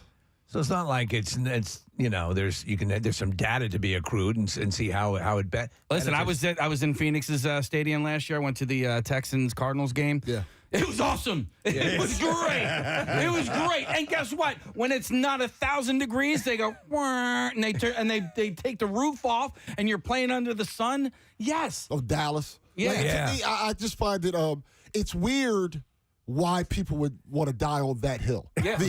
How about your fans? 70,000 people are more comfortable, and you get a higher quality of game. Oh my goodness! Oh, that's terrible. Like that's what confuses me. That's what confuses me. So maybe bizarrely, their mind goes to arena football. You know what I mean? Possibly. And they're like, oh, it's going to shrink the game or whatever. I think it's tough guy syndrome, like you're saying and like Ty's saying. Like that's what I think is. I'm a Ronnie Lott. I'm going to cut my finger off in the halftime and come out. Finish the game. Also, Ronnie Lott, by the way, dumbest football player ever. It's not worth it. You got the top of your finger cut off. Go to the hospital. What are you doing? Let's finish the game. Why? Why? Like, why are you finishing that game? Don't you have kids and stuff? Right. You want to pick them up? Your finger's dangling. What are you doing, buddy? That doesn't make you tough. It makes you dumb. Come on, Ronald. Can I call you Ronald? What's up with that point? Was it really worth it? So if he's the dumbest football player ever, who's the smartest? Or who's the guy that you've maybe gotten along with the best? Oh, get along with? Well, a lot of the guys are good. Hassan Reddick, he has a significant other who's connected to Pennsauken, where I went Pennsauken High. So I hung out with him the most of the current guy. Great guy overall. And I remember asking him last season, he was on his bye week, so he was at Pennsauken High. I was there. When he was there, we were at a game for homecoming for the high school. Right. And he's connected there. And I was talking to him, and I asked him just completely hypothetically at the time, would you want to come home, hypothetically? He goes, I'd love to come home. Other players like Kyle Lowry, for example, didn't want to come back to Philadelphia. He said he would, but I think what makes him so humble and so good is that he was a late bloomer. Not having a lot of scholarship offers, ends up at Temple, then goes up to a first-round pick. It wasn't he was never really told how great he was. And he also doesn't have a bunch of people from middle school who were hanging on him and then high school hanging on him and trying to follow him around that he has to avoid. Right. He can kind of come back and That's be interesting. normal. Yeah. And I think that's part of the reason why he's such a good guy, and also why I think he was so comfortable coming back. Can we hope that Michael Bridges will do the same thing? Well, he would come, but he just signed a new deal. That's not going to happen for a long time. No, I would love it. Yeah. But it's not going to happen. Damn it. Yeah. All right, so the outside of football, everything else. Give us the whole pack. Give us the whole Tyrone take on everything. Well, all the way around. Well, the Phillies are going to make the playoffs. Now, what are they going to do when they get there? I don't know. Okay, I got nothing for you. But they're going to make it. They're going to make the postseason. They're going to break the longest drought in the National League. And unfortunately, though, they'll have to play games on the road. So the goal now is, can they get a home playoff game, which means they will win the first round, and then game 3 in the division round would actually be back at Citizens Bank Park. That is now the goal right now, is can they get one home game in the playoffs? Right. Because it's set up to where they can make it and not get one. They're not, in all likelihood, going to win the World Series, but they are a playoff team. And what's intriguing to me about it, the Phils, is two things. There are 3 great teams in the National League: the Dodgers, the Mets, and the Braves. And the Braves have been so great lately. And so I don't think that the Phils can get past either of those games or any of those teams. But the starting pitching for the Phils, if and when Wheeler comes back, which should be soon, and they get Sir Anthony back soon as well. Yes, he could be back very soon. He pitched yesterday. They can win a few games in the playoffs. It's interesting how the baseball playoffs line up, because the Braves weren't a great team going into the playoffs last year, and they won the World Series. Right. What do you think about these? We were just talking about these modifications to the game that are they going through with them, or are they considering next season? What do you think in general? The consensus here is that a lot of them are pretty unnecessary. I think they're actually badly needed, because what baseball has forgotten is it's supposed to be fun. Yeah. And some of the things they're doing are strategically great. Yeah. But is it fun? Like, listen to you guys, especially Kathy this morning. It's been fun. The point of this sports obviously is to win and all that. Yeah. It's supposed to be an entertainment product. It is. And some of the things that baseball has done is makes it to where it's not entertaining. And we have to acknowledge our society. Like TikTok, I know people are like, oh, but I like TikTok. Yeah. Well, things go quick there. Yeah. Kids want things to go quick. Baseball does not go quick. It's true. So if it's not going to go quick, now how about let the ball, when it's hit hard, actually make it to the outfield and be a hit versus a hard hit ball to somebody that's another out, because I think that makes kids tune out. So I think it's important. And those little things, I think, will make a big difference to make people actually want to be entertained watching the game. Yeah, I guess I can see that. All right, so what do you think is a more likely scenario? The Flyers win the Stanley Cup this year, or the Phillies win the Stanley Cup this year? The Phillies. Yeah, okay. Bryce Harper. No, the Flyers is going to be tough. The coach even admitted yesterday. Now, some of this might be motivation. He says there's issues in the room. He hasn't named the captain. Right. They start camp next week. Yeah. They start camp next week. No idea who the captain's going to be. And in that sport, that matters. Yeah. And what he's saying is, and I guess it's also an indictment of the previous captain. Yeah, there it is. Yeah, he's got major concerns about the room and what goes on in that room. That also is an indictment of Claude Giroux. I know as a fan favorite, actually, he was polarizing. There was no way that he left that room where he didn't teach them how to conduct themselves. And that's important for a captain. So I think he feels like he's looking around. There's no leaders. And in addition to not being good, you also don't have good habits. Yeah. That's just not. They'll be better than they were last year. Right. Like, it was painful to watch them. I don't think it'll always be painful to watch, but they're not winning the Stanley Cup. No way. Unfortunately. And there you have a game that moves, that's always moving. Yep. And yet, after a while, even your most loyal fan base will start to say, come on. Before they hired Tortorella, they had the lowest, in their history, renewal for season tickets in franchise history. I remember when the Giroux's last game, and we were there. We were there, and the couple of people like the Ironmark people and the other people were like, Hasn't been this crowded, in a All while. They were season. stunned at how many people turned out for that because it had been really sparse. However, going into this season, really low expectations. So if they do anything, you're pleasantly surprised. They will be better than they were last year. Yeah. There you go. All right, and let's touch on the Philadelphia Union, too, because they've been playing really well. No, they're the best team in the city. Yeah. As good as, again, Eagles good, Sixers good, Philly's playoff team, Union best in the city. Yeah. Union, in fact, it's getting to the point now where, I don't want to put extra pressure on guys, but they're big boys. They kind of need to get, they probably should, first of all, they could have won it last year. They had that crazy COVID scare where Right. they had their third string that's goalie right. playing. They Yeah. lost 12 players right before the game. Wow. And still had a 1-0 lead in the second half of the conference finals. I remember. It was. That was right. 12. They had 12. Right. 12 guys I out. forgot that. They got up 1-0, and then quickly, within 30 seconds, it was tied. And everyone in the stadium knew, we let down, that was the chance. They should at least get there to have an opportunity to win the whole thing. They're that good. At this point, it's been building. They're the best run franchise in the city. And I want to say this to everybody out there. If you don't like soccer, fine. I'm not going to tell you to watch something you don't like. But if you have not given it a chance, you are robbing yourself of a really good time if you don't give the Union a shot. Preston's going to be there. I'll be there Saturday. I'm banging the drum that's awesome. to get it That's started, awesome. so it should be cool. That'll get people going, too. Yeah. See, good luck, charm. Add it on to the fact that they're really good. He was worried though. What if they don't? And they look. Then I'll be the curse. No, don't worry about that. No, they're a machine. These guys are just rolling along. Nothing affects them. They're the best team in the city, kind of by a wide margin. If only they could just make it to where someone there could go eat food after a game. Have a restaurant around this. Oh, yes. How about one? Yeah. That's Speaking of best teams in the city, how's your team doing? You and Ricky Bo and Hunter and Jan and all that? Yeah, best show ever, 2 to 6 on 97.5 The Fanatic and NBC Sports Philadelphia. I will say this. I'm surrounded by really great people. Everything good about the show has nothing to do with me. Everything bad with the show is me. So really, when you're just going to work in that way, it's very modest. I'm just trying not to mess it up. I'm working with great people. So really, it's just like, all right, that segment wasn't good. You're damn good yourself, that sir. Was me. No, not so far. But they're awesome. Ricky Bo's awesome. Hunter's awesome for people that didn't know him. If you Jen's can, doing a great job. Get a few cocktails in Ricky. The tough part is we don't want to do that. Because, Ricky likes to have a good time. We've had him on the show. We have audio. This is him saying decision lit up. This is decision.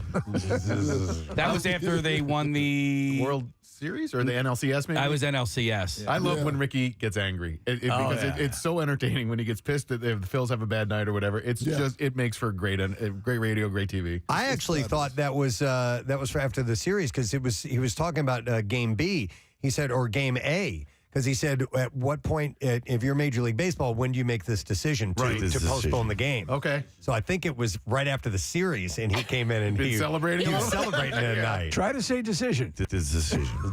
He used to come on all the time. He did. He was here a lot. Yep. He pitched against Casey. Yeah, Casey batted against him. Yeah. Did you get a hit? I did. Good. Right up the middle. I told him, there's a lot of pressure on him. We told him if he gives up 3 runs in a charity game, he's not allowed to come to work. Come on, man. You know what? No, that's the gift and the curse. Me, who cares if I strike out? You're a pitcher. You are an all-star. And you let some Johnny Six-Pack take you deep. Man, stay home. Stay home. It's true. I love it. All right, Tyrone, thanks for coming in, man. We appreciate the rundown on everything. Yeah.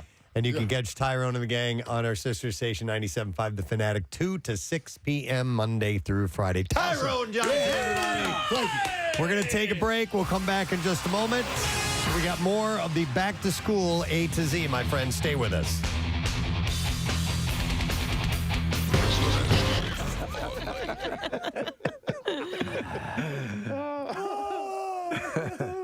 Okay. I'll leave you with one more thing. If you like me, Rage on and have a great day, gang. We'll see you tomorrow. Bye-bye. Please welcome the one and only Mr. Mickey Hart. Yay! All right. Morning, okay. Wow, I love the way you did that. Well, thank you. I love the way you're that was really great. You had rhythm. You had rhythm. See? Thank you. Who could ask for anything more? Let's get right into that. I love that you love rhythm so much. It's a huge part of your life. It's everything. Yeah, yeah. It's not melody and it's not harmony, but it certainly is rhythm. You were exposed to percussive instruments and rhythm early on. Your dad was well known and well respected. And I wouldn't go that far. He was a musician? He was a musician? Okay. I wouldn't go that far. Oh, really? All right. But he did dabble. Okay. Yeah. All right. More And than then, dabble, and then actually. you were working in a you had a job and you were I had a job once. a jazz club Once. Yeah. A long time ago. I can't remember having the last time I had a job. Just thinking, You don't call this a thinking job? of the idea of having to have a job just gives me the willies. I mean, what would I do with the job? Oh my God. You wouldn't be a 9-to-5 guy working the cubicle? No, I doubt it. But if I had to, I would. You would. Yeah, but I don't have to, and I won't. Yeah. But so you don't view what you do as a job? Oh work. no, it's a service. It's a service industry. I mean, that's what music is all about. You know, you provide a place where people can come and have an emotional moment, right? And ritualize. So, yeah, I know, and I think it's very profound, and I'm very, what should I say, honored or. Yeah, blessed sure. or whatever you want to call it, to happen to fall into this universe as a percussionist or a drummer, you know, to be able to do that is, But maybe even people. It's a good thing. But people who are maybe in the same situation as you, viewing it as a job, the fact that you don't view it as you view it the way you do. It's not easy, but it's not like a job. It's like when I get up in the morning, the first thing I do is think of, the new day and what kind of new rhythms there are in it and how I can interpret that. And that's what musicians do. They interpret, society and whatever, you've seen or whatever it is, and they lay down that groove. And every 5-10 years you find a new groove and you work at it. Yeah, you do work at it, but you work at play. You work to play. Sure. You have to keep your skill up. I play every day 2-3 hours. Do you? Absolutely. Yeah. Are you kidding? Absolutely. In order to get up there and do what I do. Yeah. I mean, it's an athletic event. It's not like lounge drumming and stuff. This is the power stuff. Well, speaking of reinventing and finding new grooves, I want to ask you about John Mayer because he's been with the band and touring with you guys for a stretch now, and I think a lot of people initially dismissed him as poppy and not the really great, incredible guitarist that he is. And from my perspective, he seems like the perfect fit for the Dead because he holds you guys in reverence, but he can also hold his own. What are your impressions on John? John's a sharpshooter. Yeah. He's a gunslinger, as it were. And his guitar, he's beautiful. He plays great. He fits perfectly in the band, and he's a nice guy. I mean, I know he has this reputation and all that stuff, but. I've never had a moment of weirdness with him. He's just a very pleasant person to be around, and he plays his ass off. Before he was a star, he played in the conference room down the hall in these offices. And I went to see his show that night, and one of his strings broke during the performance. He tuned the guitar to itself and he didn't miss a beat. And right then, I knew this guy had it, and I was so impressed by his ability. I'll tell you when I knew he had it was one day. When he was just joined the band, I had gotten him into this droning things, feeding back, getting a little crazy. And so during the drums and bass part, he got down on his knee and he put the guitar into the speaker and he started feeding back. And I was looking at him and I was saying, oh, okay.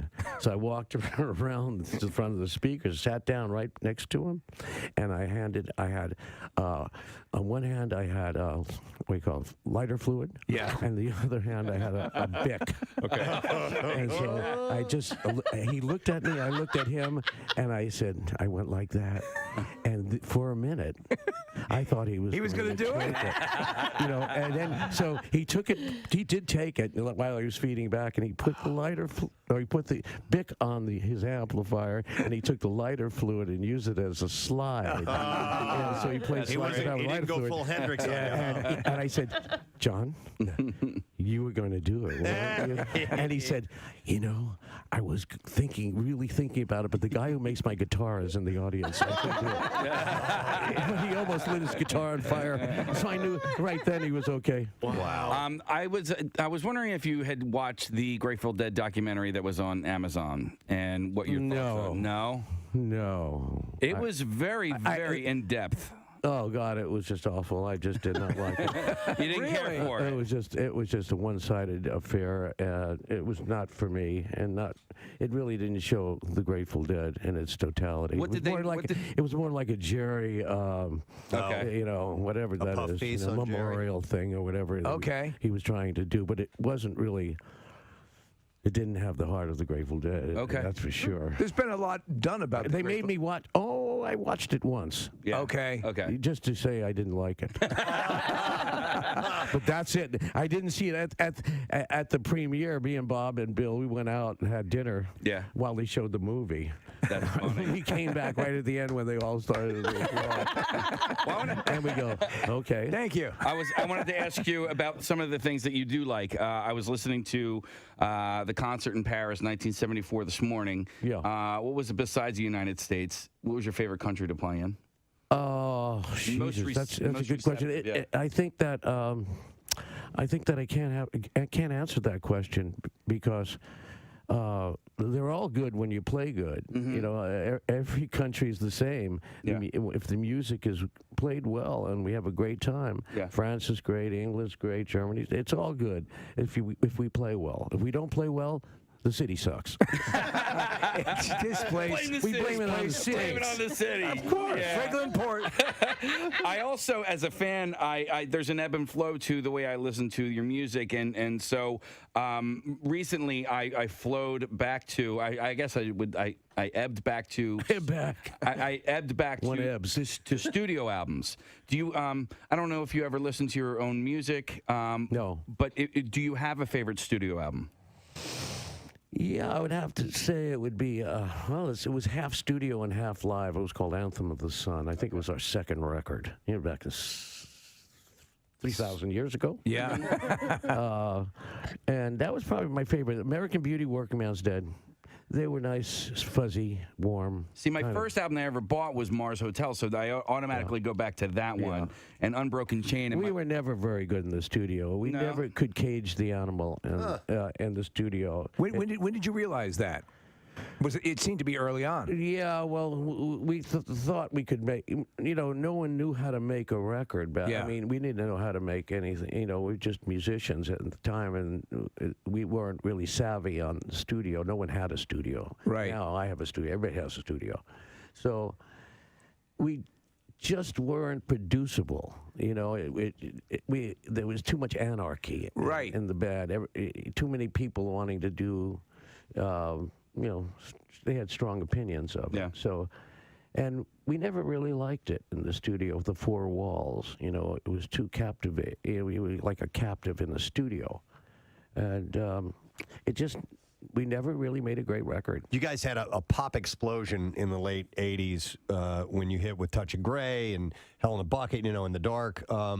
Was that fun? Was that cool? Was it neat seeing a whole bunch of people who maybe had not been turned on? You've always had legions of loyal fans, but here all of a sudden, boom, you had fresh music. And the tour was gigantic. Was it fun? Oh, yeah, it was fun, but it wasn't quite like that. Okay. What happened was we were already playing stadiums at the time. That was in 87. Yeah. So instead of playing 1 or 2 days at the stadium, we were playing 3 days at the stadium. Yeah. So it really didn't affect us much. We just You guys were touring sold-out shows anyway. We didn't feel it, which we were playing stadiums. And yeah, but you know what? I was found more out about you guys because of Touch of Grey. There was a music video. I was young at the time, so so you guys had a music video, so you were totally reaching an audience. That, we never did the videos or anything. We never did a single. So we weren't really part of the music industry. We never played that game. And if we lived by the single, we would die by the single. If we didn't have a hit. That's interesting. Yeah. It's funny because I remember becoming aware of the Grateful Dead, through the iconic artwork that was associated with the band. Yep. What's that about? What's that about? So that predates, obviously, videos, but still a visual medium brought me into the awareness of the music, which is very cool. Exactly. It mirrored the music. In the old days, how that started was these artists would come to the shows, and we were all getting high, and psychoactive drugs, taking acid and whatever.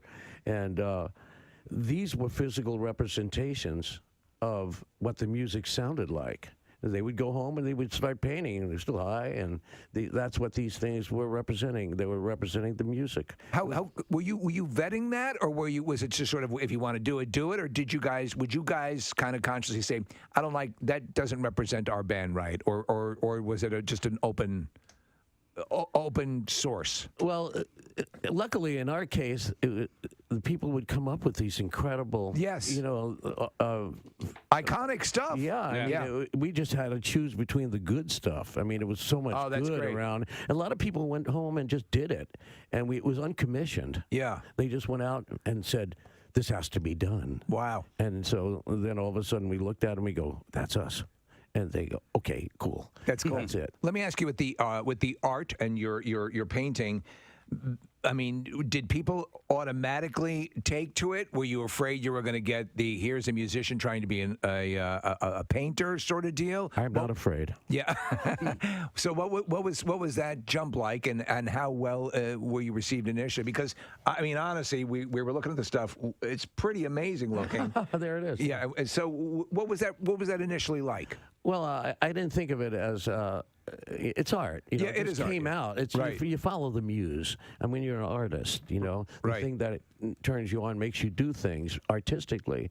And first time I did it, I walked into the house, and my daughter looked at it and he said, "You know, Dad, this got legs." That's pretty good. Legs. She liked it. Yeah. And so if my daughter liked it, and she doesn't like much. Does she like the dead?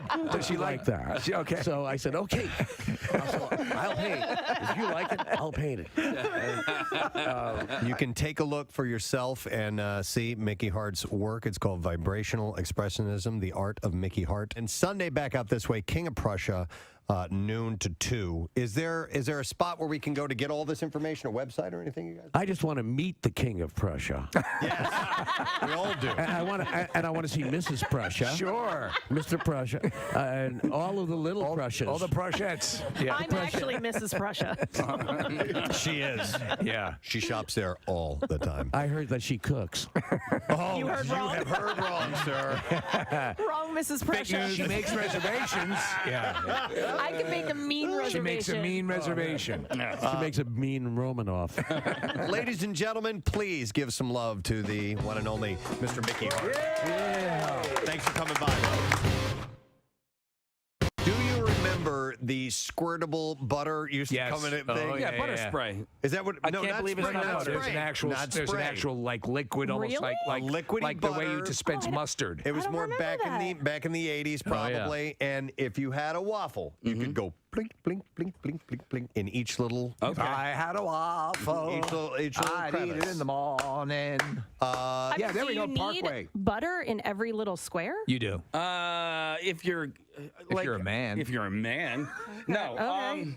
No, I obsess about little things like that. Okay. It's just like weird. So your answer is yes, you do. Yeah, I have a butter memory with Preston that is probably 19 years old. Do you know what it is? memories. Butter memory. Preston, do you remember the butter memory? That's probably 19 years old. 19 years old. memories. You would have to butter memories. You would have to give me a hint.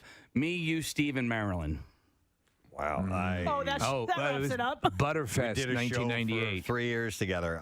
Media Court Diner. Oh, okay. Oh, yeah. You know the butter memory? Yeah. Oh, well, do tell. So we're sitting there, and it's after we had done a show, and we're having lunch, and there was We're all just getting to know each other, by the way. yeah, we're all getting to know each other, and so they had a little ramekin full of WMMR presents Preston and Steve's Bizarre File. All right, we're going to start off with this story. A man in China drifted 320 kilometers away for 2 days by accident after he lost control of his hydrogen balloon while harvesting pine nuts.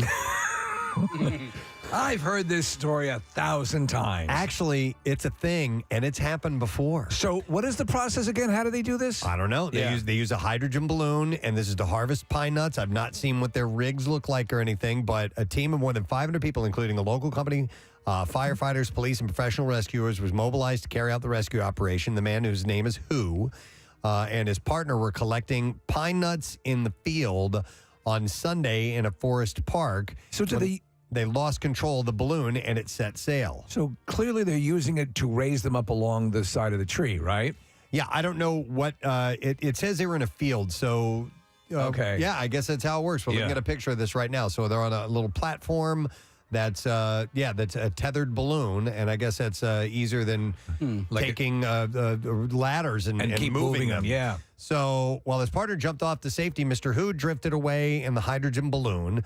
Researchers were only able to contact the man by cell phone that morning after he flew away and instructed him to slowly deflate the balloon to begin the descent.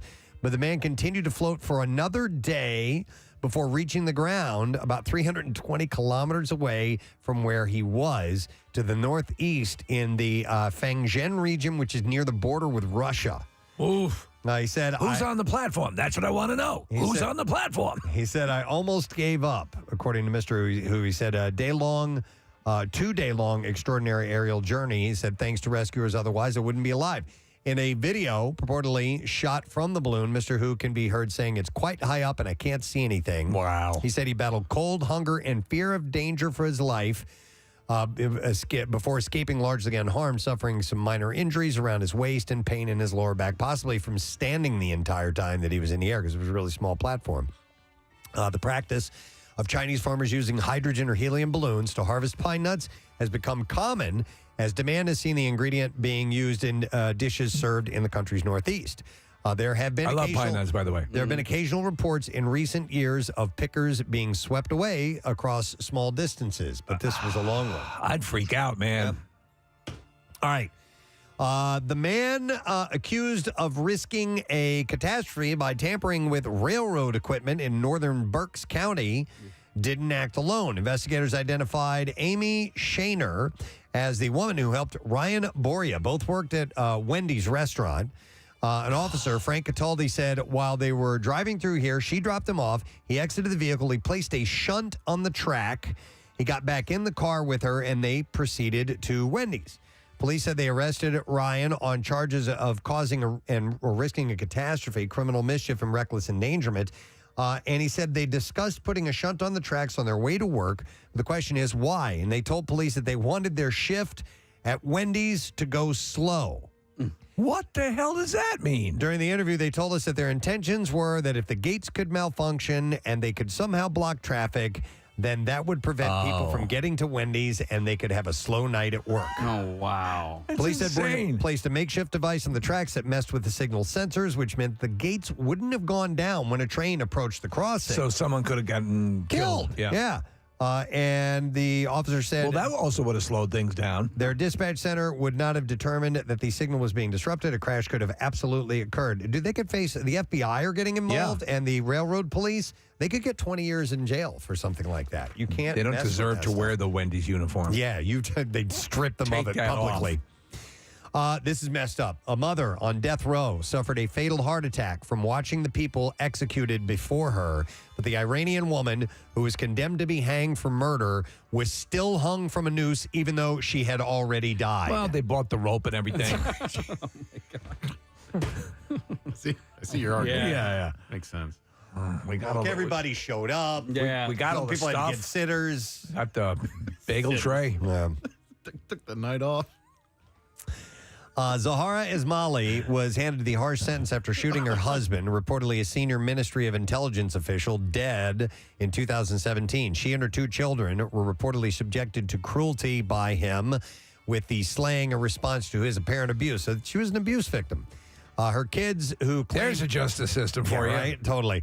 And, there's more to that, too, by the way. Her kids who claimed to have been asleep in their rooms at the time were arrested as her co-conspirators, with her daughter sentenced to 5 years and her son cleared and released. Of course, they sentenced the woman, and they let the guy go. That's the way it works.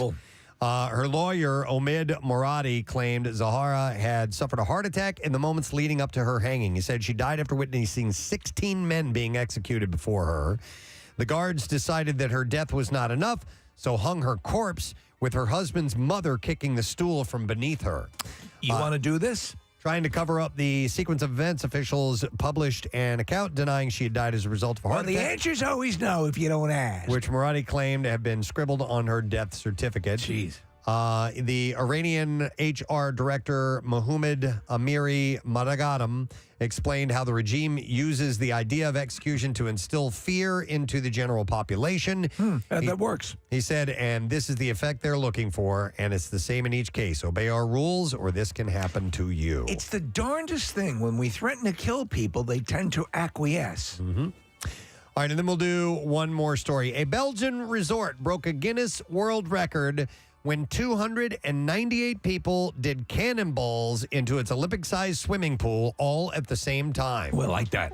Lago Gent Rosebroken, a leisure chain with facilities around the country, celebrated the 10th anniversary of its flagship location in Ghent by having more than 300 people do cannonballs into the Olympic-sized indoor swimming pool.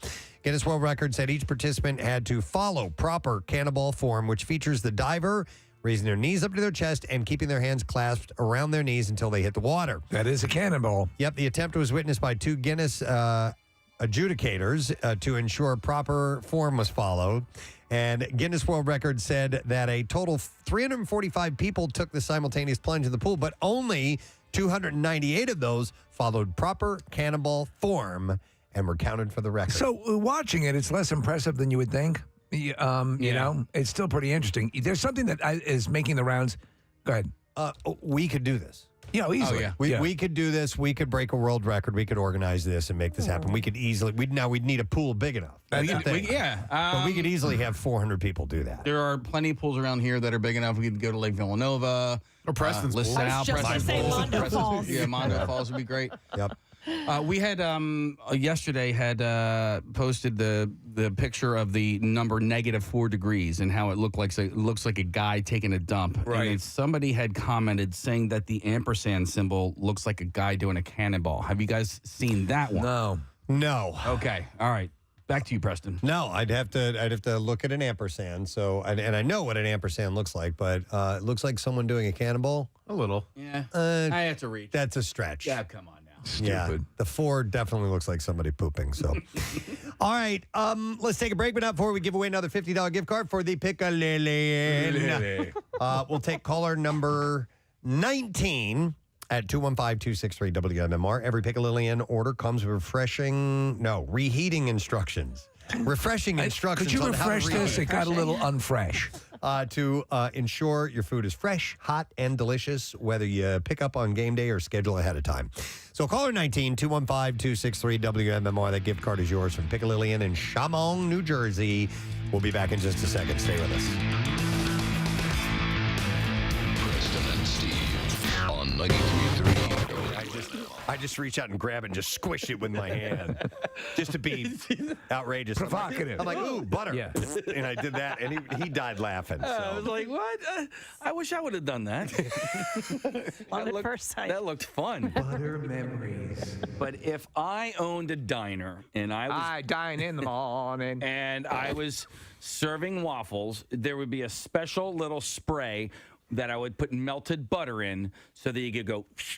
You would keep it like you could even have it as you could have the way you have a mug warmer where your butter could be on it and with the pump so that you could dispense that now way. it would need to be more like misty, like a fire hose. No, like a spray bottle. Like a spray bottle, like you would spray your indoor plants. Like a spritz. I disagree. I think that the butter, like the spray butter, you're lessening the quality of the butter product. And if you're going to have like actual butter, you're going to need to have like a vat of melted butter. This is your diner, so I'm not trying to tell you how to run your business. You open your own diner next door and do regular, normal, boring pats of butter. I kind of want to work with you, like almost like as if I was your therapist, and to make you okay with not having butter in every square. Like it's all right. No, I know. It's still going to taste good.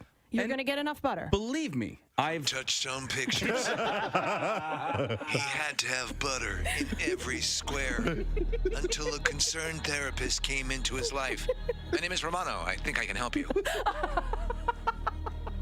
Then we need some good music like yes, Peter inspiring. Gabriel, Salisbury Hill. Salisbury Hill. Yeah. See if you can pull that up. So the serious part when he realizes he has a problem. Oh, no, I can't even get it together anymore. Every time I go into the diner, I start trembling like crazy. I think I know someone you can talk to. And then she came into his life. My name's Romano, and today's the day we start making changes. From Touchstone Pictures, the story of a boy who learned now how to not have butter in every square of his waffle. Butter squareless waffle boy. Butter squareless waffle boy. Or something to that effect. It's butter therapist. I feel like I already went through this with Jace. Like at breakfast time. It's okay, honey. Unbutterable. Is that the name of the movie? Yeah. I'm doing it.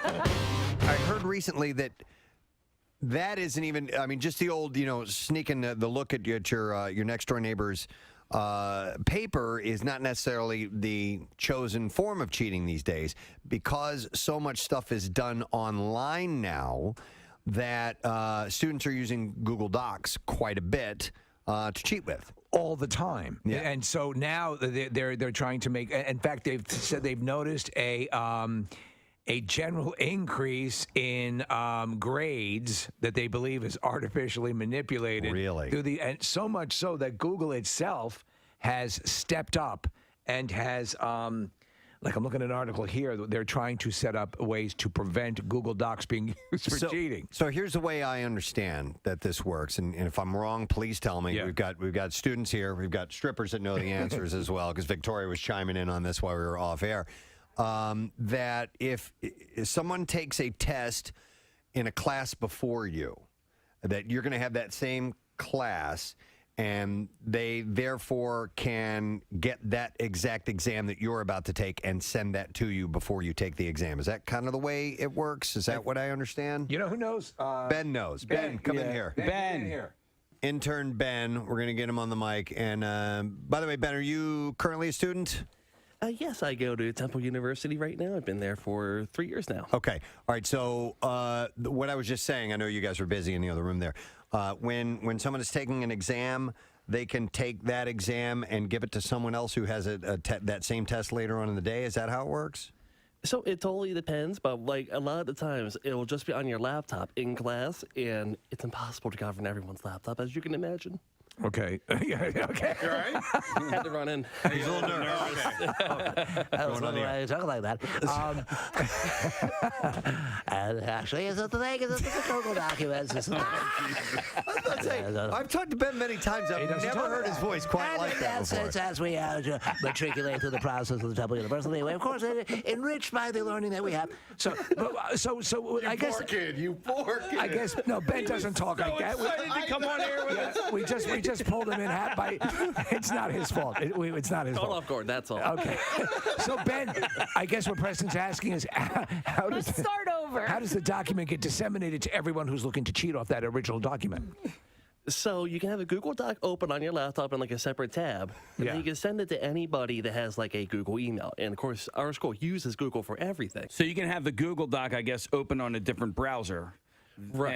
And just sort of toggle between the two, the test and the Google Doc test, Google Doc. I don't know. Gabby's here as well. She's also a student. You know. What's your take on it? Yes. Stop it. I'm just kidding. Poor Ben. We pull him in while he's trying to do other work. So What's your take on it, Gabby? Yeah. So if you're in a group, just like in a group, when you're doing one of your assignments, you obviously have everybody's email. So you can set up this Google Doc where you can share everything that you do. So even if you're in one class earlier and you have a friend that's in the next class later in the day, you can just share that document with other people in other classes. Okay. And Victoria, were you the student? Did you do this or hear about this happening as well? Yes. Why is your mic not on? I'm sorry. Go ahead. Yeah.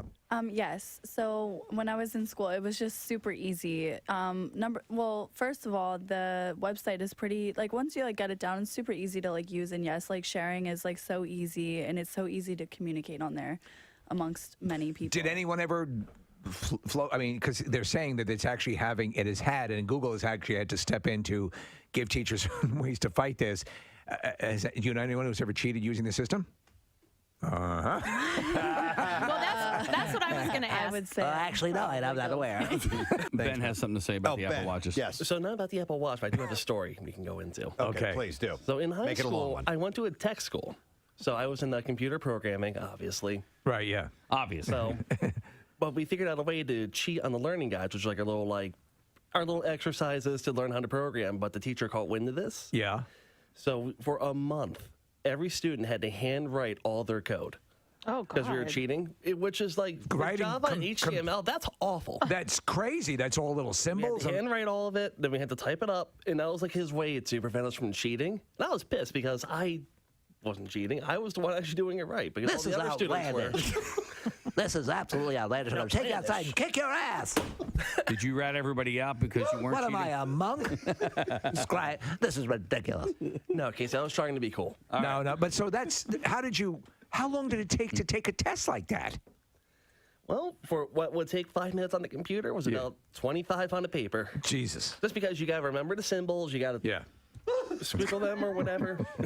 Just you have to talk through them. Just keep This talking. is the goddamn dumbest thing I've ever heard. It's goddamn ridiculous. 25 on the paper. No, but I mean, to write, he was talking about writing code is in all symbols and intense stuff. It's, Preston, get yourself together. I can't. Steve being outrageous Ben is killing me. Oh, this is an outrage. Preston, our dancer wants to chime in here as well. Oh, yes, Victoria. Yes. Yeah, don't forget about me. Okay. I'm anyways. sorry, Victoria. No, it's okay. It's just so funny. I'm listening to how far people will go to actually cheat, and I went to a really good school, and we would literally cheat in groups, and the teachers had no idea. That's how No oblivious. idea. I guess they were just paid so well that I swear they didn't care. do you think there's some credence to the fact that I miss that venue? I do too, man. That was cool. 5-man electrical band. There you go. Signs. That's who originally did that song. All right. Today's lesson question. We are giving away a pair of tickets as we, the Preston and Steve Show, present Bill Burr, The Slight Return, Friday, September 16th at the Wells Fargo Center. And I have to ask this. What was E.T.'s version of the Mockingbird mock yeah chant? All right. Let's see if you remember that. 215-263-WMMR. What was the E.T. version of the Mockingbird song mock yeah chant? All right, let's see if you're listening. 215-263-WMMR, and we'll do the trash while you call in. The trash business is a gold mine. 93.3 WMMR with Preston and Steve's Hollywood Trash. It's brought to you by, this is so funny, this one. Prime House Steaks and 20 ribeyes for $39.99 at the Prime House Direct Truckload Sales going on this weekend in Westchester, Bensalem, and Boyertown. PrimeHouseDirect.com for details. What's going on this morning, Steve? Well, Maitland Ward, who once played Rachel on the 90s TV series Boy Meets World, says leaving Hollywood to be a porn actress saved her life. Ward says the transition gave her a new appreciation for the phrase plot holes. Oh, my God. Hey! Rumors circulating that Tom Brady and Gisele Bündchen's marriage might be in trouble now that Brady decided to unretire. Bündchen had reportedly already signed the both of them up for scrapbooking classes and pickleball lessons. Can't get a refund on those. And finally, singer Ricky Martin is firing back at his nephew, who had falsely accused him of sexual harassment with a $20 million lawsuit. Furious Martin says that after he gets done with his nephew in court, anal sodomy will seem like a settlement. Oh, wow. All right, we'll see if we can find an answer to this. So what was E.T.'s version of the Mockingbird mock yeah chant? All right, 215-263-WMMR. I am going to go to Chris and see if we get the answer. Hey, Chris, good morning. Good morning. I'm a first-time caller. Oh, welcome, sir. All right, I hope you get this right. What was E.T.'s version of the Mockingbird mock yeah chant? That would be floop and cling. No. If he would have gotten one of them right, I probably would have given it to him. But he's in the ballpark. Both of them are wrong. I'm sorry, buddy. Sorry, man. But thanks for calling, Chris. All right, let me go to Mike. I told you you would have to write it down. Hey, Mike, how you doing, bud? Good. How are you, yourself? Good, buddy. Mike. All right, so one more time, Casey. Oh, wait. All Sorry. Hi, Mike. All right, what was E.T.'s version of the Mockingbird mock yeah chant? Florp Glank. Yeah, that was it. Slorp Glank. Hi, Mike. And you got it right, Mike. So sorry for the first caller, but we're going to set you up with pair of tickets. Preston and Steve present Bill Burr. Slight return Friday, September 16th at the Wells Fargo Center. And tickets are on sale now via wellsfargocenterphilly.com. Now, Preston and Steve's Music News on 93.3 WMMR. Okay. Let's see. We're going to start with this. Out today is Ozzy Osbourne's latest album, Patient Number 9, which marks Ozzy's 13th solo set, which was once again produced by Andrew Watt. Patient Number 9 features guest spots by legendary players such as Tony Iommi, Chad Smith, Jeff Beck, Duff McKagan, Zach Wilde, Mike McCready, Josh Homme, and Robert Trujillo. I wonder what the reviews of this are like. It sounds like it's a pretty... The first song's good. Yeah. I thought it was pretty cool. Ozzy explained the impetus for heading into the studio again. He said, I've always got to be doing something. I can't sit still, me. I've got attention deficit disorder, so I can't stay in one place too long. I got to keep moving. He said the Ordinary Man album had come together quite quickly. So I said to Andrew, are we going to do another one? And he said, yeah. So Clank. He went on to say, I never say, oh, I'm going to do an album about this or that. I just co-write with people. It's like a relationship when you're making a record. Andrew and I always start off friendly. We fall out. We get back together again. At the end of the day, you get married to it. And then again, if making records was that easy, everyone would be doing it.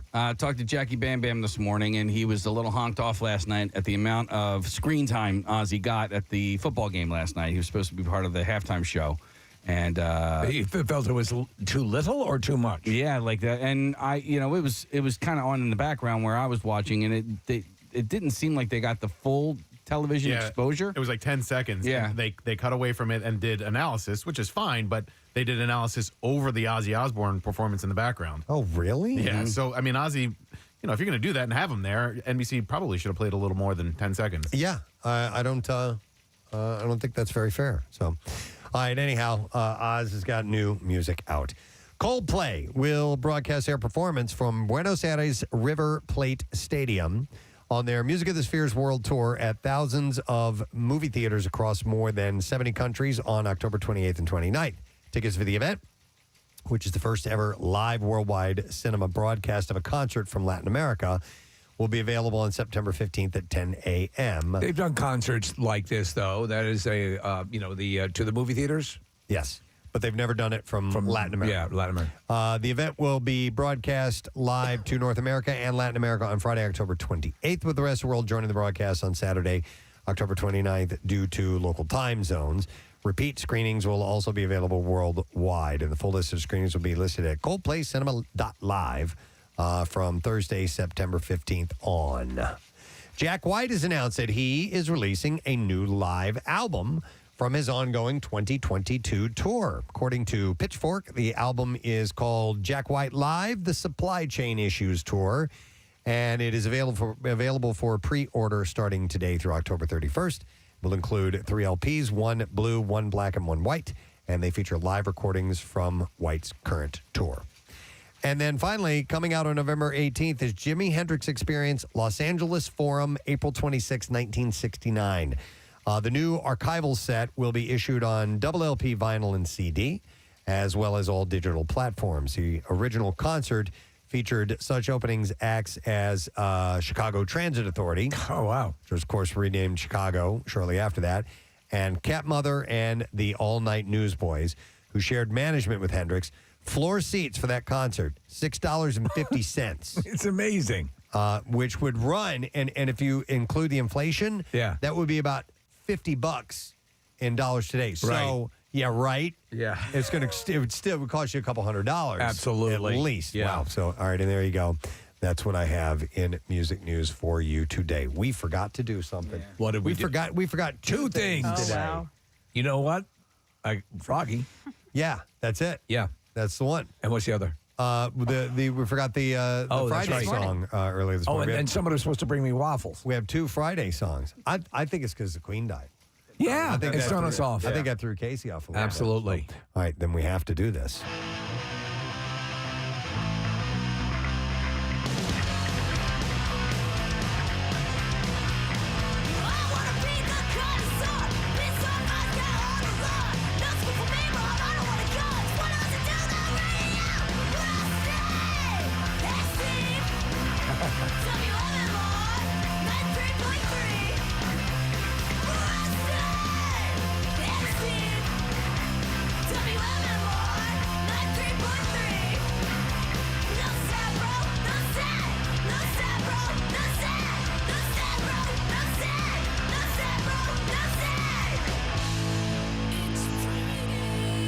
And there it is. Froggy with the Friday song. We love them peeps. And we're sorry we didn't get them in here with Kevin Smith. But Yeah, we were going to see him this week, but it didn't come to pass. we'll do it another time. I have one last $50 gift certificate for the Piccalilli Inn to give away to caller number 12 at 215-263-WMMR. If you're looking for a place to meet your friends for the game, you got to take a trip to the Pick with $3 Miller Lite drafts, craft cans for $5, and, of course, the best wings in South Jersey. So caller 12.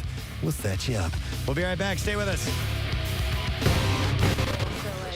I guess like high test scores were like super important. So it's plausible deniability, right? That you can say, okay, they're just getting good grades. And what's funny enough, in 9th grade, I actually had a social studies teacher that would literally grade you on like if he liked you or not. Like we would write what we had for breakfast on, like literally I would write the most ridiculous answers, and some of them would be right and some of them would be wrong. I swear this man graded you on whether he liked you or not, or maybe your outfit that day. Like I swear bet he you didn't did care. very well.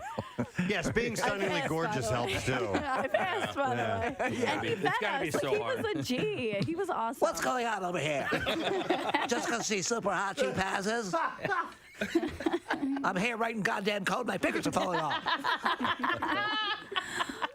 She talks about having egos and she gets an A+. You're a good sport, Ben. Yeah, that was an outrage, frankly. Goddamn, since I have a rheumatoid arthritis writing all this code. And over here, she says she had a Pop-Tart for breakfast. She has an A+. I love when you threaten to kick their ass. Outside now, I'm going to put my foot so far up your ass, you're going to see my big toe coming out your nose. Oh my god. All right, we have to wrap this up. Oh, we do? Okay, all right. No. Officials are working to contain a scabies outbreak. No. What the hell? This is at Radnor Middle School and one student from Radnor Elementary School, yeah. Yep. Scabies. And at least 18 students were diagnosed with the infectious disease. Okay, what is scabies? It's a rash. Okay. Isn't that... Wait, okay. Scabies isn't crabs? Well, it is caused by a mite. A little creature. Okay. But they normally it's not visible to the naked eye. But it's not It's not crabs. It's not, okay. It's not like but crotch do you crabs. get it down there? You can. Yeah. Okay. Yeah. If so you're lucky. The scabies will burrow under the skin and lay eggs. Oh, God. An itchy rash consisting of raised tracts, bumps, or blisters may appear on parts of the body, including between fingers, wrists, elbows, armpits, waistline, thighs, and genitalia. Including the nutsack. Yes, probably. Yeah. Well, there all the little crevices and cracks. Yeah. They lay their Ball eggs. sacks are yummy. I remember in high school there was an outbreak in our school, but it was everyone who was getting it down there. Yeah. And so it seems like it's few and far between that we have scabies outbreaks. I always consider that one of those bizarre peripheral things like scurvy and gout. There was the guy that I told you about that wanted to go halfsies on the fleshlight. Oh yeah. And by the way, again, take that in. Nick knows someone who wanted to go halvesies on a fleshlight. Yeah. God, I hate him. Yeah, me too. I love him, but I hate him. But there was an outbreak of it in college. Is this guy an Elvis impersonator by any chance? No. But he was at the Nationals game last night. But he was in college. He got a scabies, and he got it through sexual contact. And so we would make fun of him incessantly afterwards. And the way that we'd make fun of him was just by saying Scabies every time we would walk by. But yeah, he got it through sexual contact with a very dirty girl. Okay, all right. By the way, Steve, you mentioned scurvy. Scurvy, I read the other day, is making a comeback. Of course. Hey, it's all the rage. Because of like fasting diets and things like that. Oh, that's awesome. They're not getting the vitamin C that they need, I guess. We thought we'd missed out on it, Preston, because we weren't able to take the trip to the New World. Yeah, it's a vitamin C deficiency, and it can make you really, really sick. And like fruit and stuff like that was how you fought it, right? Yep. And leprosy, we learned, is making a comeback. That's where the term limeys came from, is when the English would travel, they would load up all these limes to try and keep scurvy away. Hang on a second. Maddie has scabies, and Kathy's going to leave the room now. She doesn't even want to be on the phone with somebody with scabies. Hey, how you doing, Maddie?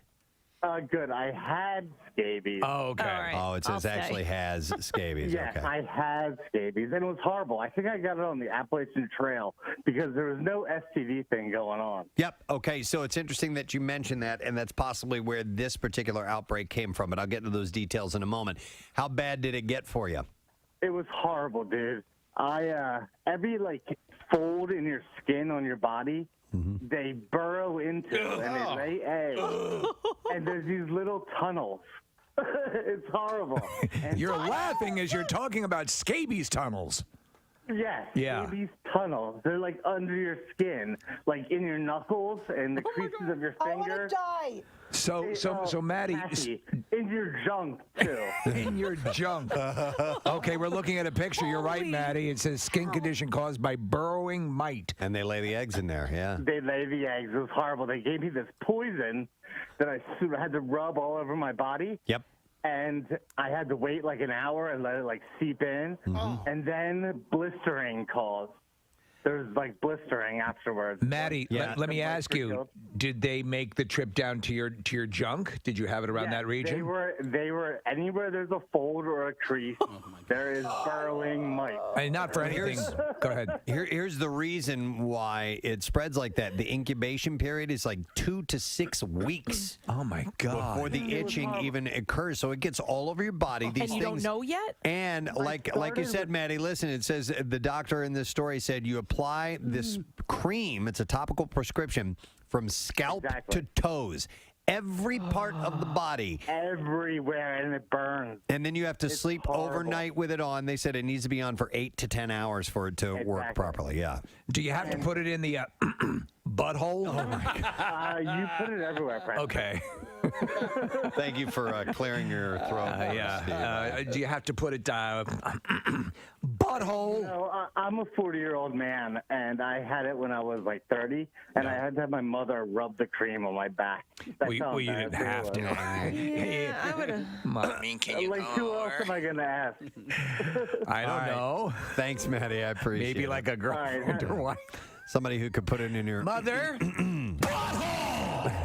I have to go over to my 30-year-old single son and rub ointment in his ass. That is horrifying. Yeah, that's nasty. I did not realize the burrowing was an issue. That that adds a whole other realm of hell to it. I always thought it was a slightly bit more benign, but it does sound very similar to genital crabs. So they said the outbreak was caused by a camping trip that some of the students attended. Oh, they went to Whore Island. The doctor said they all hung out together, which is the typical story for scabies. Some of the kids, we did see a few of them, and that, that most likely it was just because they were all in close contact with each other. They were camping. Oh, yeah. And that's when the whores come in. It's true.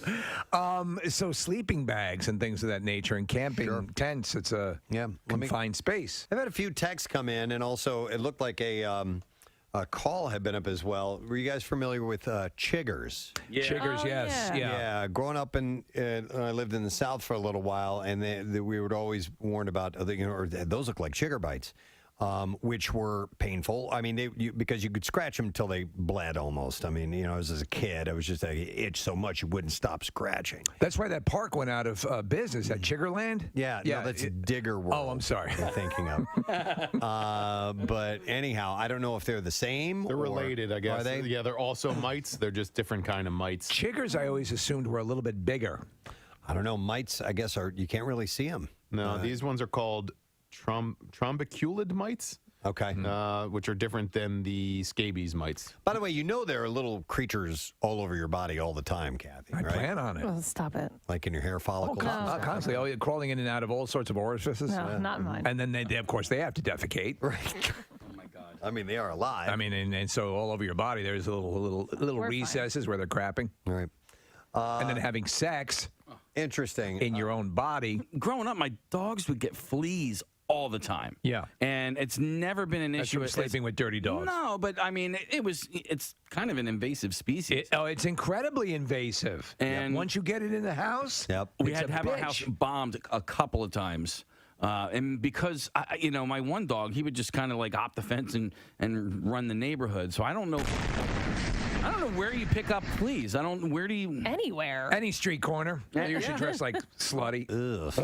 Nothing quite like Scabby Welts, man. Yeah. That's the old bluegrass singer. His name is Scabby Welts, and he sold more records in Pakistan than Slim Whitman. Hi, I'm Scabby Welts. It's great here to provide you folks with music. Music that'll make you want to scratch. He and Boxcar Willie went out on tour together. So, But he died of scratching himself to death. Yeah. Scabby Welds. You remember Scabby? Yeah. The good old days. Order now and get a second collection from Pussy Fistula. Oh my God. Let's see if we can get an answer to our stupid question. Wow. I don't know who's on the phone. I don't know what they have to say. So I think our phone screener's messed up here. So this is Guess the Caller Wednesdays, Preston. It's a new thing. Okay. Hang on now. My phone lines aren't even lit up. I gotta. Okay. Casey has to do what's called retake the board. You need a gun? No, it's a little step process where he has to hit a few buttons and. Can I try it? Go for All right, it. let me see here. Go for it. No, that doesn't work. It doesn't work. So now he's got to do Is this. this because of cleaning? Of course it is. Oh, it is. You touched something. I didn't do the board. Try now, All right. Hi. No. It shows that somebody has them on the line right now. Did Bill Weston do the board? No, Hey, Casey, Robin did the board. Can you talk to them through that? Yeah, I can. Okay, Casey's going to interpret. Ask the person who's on the phone. Hey, WMMR, who's this? John, how you doing, bro? What's your All right. answer, man? What's the question? Ask John. So the angles in a triangle add up to how many degrees? Yeah, how many degrees, bro? Bro. He says 180. Is that right? John's right. Wait, hold the earpiece up to the microphone. Yeah, let's see if we can hear this. All right. Hey, wait. I got to wait for the bells and No, whistles. you'd have to put the other one so we could hear him. Yeah, this one. Yeah, there you go. Hey, John, can you hear me? No, Casey, there. Jesus. Let me try this again. John, can you hear me? John, say something. Can you hear me? No, we can't hear him. Casey's actually holding the handset up to the microphone. He was talking, John. Can you hear I know, him? but we can't. The mic. Yeah, just barely. By the way, I think he said his name is Ken. Now, is this John or Ken? He did say Ken. That's why I wasn't answering. All right, listen, Ken. Sammy's got to go. We gotta go. You won. Oh, dear God. All right. Give him his goddamn prize. So the answer is 180 degrees. All right. I think we have it. I think it's fixed now. Hold on. Wait. No, it's not. I just hit the button and nothing happened. It's not. And then Kathy texted me, so now I have work wife. Oh, all your wives. Ex-wife. All your ladies. Girlfriend. All at the same time. Nice. Well, some of us have that problem, but some of us don't. Others just sit back and enjoy the Back to School A to Z and all the fun that we've had on the program this morning. I would like to thank, first of all, we had Joel and Leah on. Our British friends who checked in from across the pond. The passing of the Queen, obviously, but they're kind of our London connection. Yeah. And we just wanted to get a taste for some people who are there and have grown up in that environment and how they feel. So we had a nice chat with them. They did a good job. They did. I mean, it's just on a basic man and woman on the street sort of take on it, and it was really nice to hear their angle. Yeah, and their YouTube channel is called Those Two Brits, I believe, Nick. Yeah, and it's great. And they compare British and American culture, and they try things, kind of fish out of water stuff. They come over here and Really nice people. Speaking of nice people, our buddy Tyrone Johnson. Yeah. From 97.5 The Fanatic came in, talk a little bit of sports. Tyrone's great, and hear him in the afternoon, 97.5 The Fanatic, of course. Thank you to the Piccalilli Inn. The lovely ladies in Shamong, New Jersey, dropped off a bunch of great food for us, and we thank them so much. Shamong. And you need to check them out, especially for the game coming up, and you can get some of the best wings you're ever going to have. And damn good. Connor was pointing out that the difference between them and a lot of other places is their wings travel really well. They do. So, and that's important if you're going to a party or something along those lines. So we appreciate them coming by today. We appreciate Pierre Robert being in our studio this morning each and every day. How you doing, man? Excellent. Nice. It is so lovely out. It looks it. That it's perfect temperature. There's no humidity. I don't know. It feels like 71, 72 degrees. I could take 300 more days. I agree. Just like this. I'm with you. Rochelle and I sat out on our deck last evening as the sun was setting, and it was perfect. I'm like, I just want to stay out here. This is the way I like it. Yeah. It's just lovely. Nice. The A to Z songs you guys had this morning were amazing, too. And speaking of the Queen, yesterday, when I got the news, I left-turned out of the A to Z, which I've never done before. But I actually did, and I thought, what could we play? And so I went to London, Wembley Stadium in 1986. Queen recorded a magnificent double live album there. And so we played Radio Gaga and We Will Rock You, Friends Will Be Friends, We Are the Champions. And then at the end of every Queen set, they would always run the music to God Save the Queen. But you hear 80, 90,000 Brits singing along to it as the band is leaving the stage. And then both Bill and Eric, our incredible promotion director, Eric Simon, said, why not throw in Her Majesty from the Beatles? Oh, yeah. It's 45 seconds. It's shortest song they've ever made, Yeah, Abbey Road. Oh, So what we a great put that little in. tune. Great little tribute. Pearl Jam covered that last night. They did Her Majesty at their show in Toronto. So Eddie Vedder came out and he did just solo Ed, but Her Majesty in a nod to the Queen as well, which I thought was a really nice tribute. That is cool. Yeah, that is very cool. Let's play that right now. Do we have that in our system? I mean, it's 45 seconds long, or did you have to pull it? We pulled it from the CD, but Pancake, if you're listening, you could go find. I can ramble on, and you can. Shockingly, I can. But I don't know if he's hearing me. There it is. Okay. It's the very end of Abbey Road, and it's so funny because it's just this goofy little ditty almost, and then it ends so cold. I think it was one of those like partial songs that Abbey Road is a lot of that, and I think Paul wanted to do a little bit more with it, but that's all he had at the time. And they're like, this is a great little thing here. Let's throw it on there. And isn't there was a story that Paul McCartney had related recently about writing an essay contest about the Queen or something and winning a contest at school. Okay. And you remember that? We played as an audio clip of him, and he got to read it in front of the school. Okay. Wow. Very cool. Are you able to? No, actually, he can do it brought on the your wrong phone. album in. You can do it on your phone. Oh, my God. We have our phones now. We can do it. We can do that. We have a new system, and our new system allows us to use our own personal phones to get on. Right. Hang on a second here. I think I might. You got it? What's that, Marissa? Wait, we have it. We have it. We got it. There you go. Yeah, and I've always loved this. So let's play this. Our little show.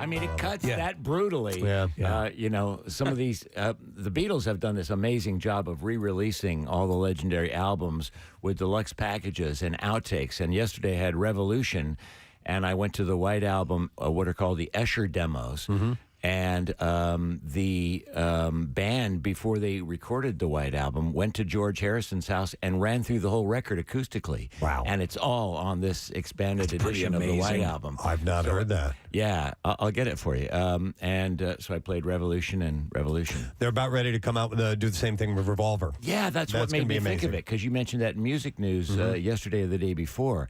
And Sgt. Pepper's, you're such a Beatles fan. The Sgt. Pepper's Expanded Edition is magnificent. Even though you know the versions that you know, you hear these alternate takes, and then you hear them talking to each other in between takes. Why don't we try it like this? And then you hear George like instructing the orchestra, on some of his songs. It's just I assume you watched fly on the wall kind of thing. The Peter Jackson documentary, correct? I started it. I didn't finish it. It's a long one. There's a part, Steve, where Paul gets so mad and he starts yelling. You ruined it! It was terrible! I love it. Hey, we need to do our letter of the day. Yes. All right, let's do that. Preston and Steve on 93.3 WMMR. Now, the Daily Letter. All right, the Preston and Steve show is brought to you today by the letter E, as in entertainment. All right, and we'll take call number 8 at 215-263 WMMR. If you know that word of the week, we got you a prize waiting over here. So call number 8, 215-263 WMMR. Get in touch with us now. Obviously, the A to Z continues with you, sir. Yes, sir. I don't think I will get out of the S's, nor may we get out of the S's all day today. I don't know. There's a lot of songs that begin with the letter S. Yeah. I would love it. And I don't know if this will happen. I don't think I've ever, in all the history of the A to Z's we've done, and we started them downtown on Independence Mall under Joe Bonadonna's leadership. The longest one went 2.5 weeks, almost 3 weeks. Wow. But I don't think we've ever had one that I've ended.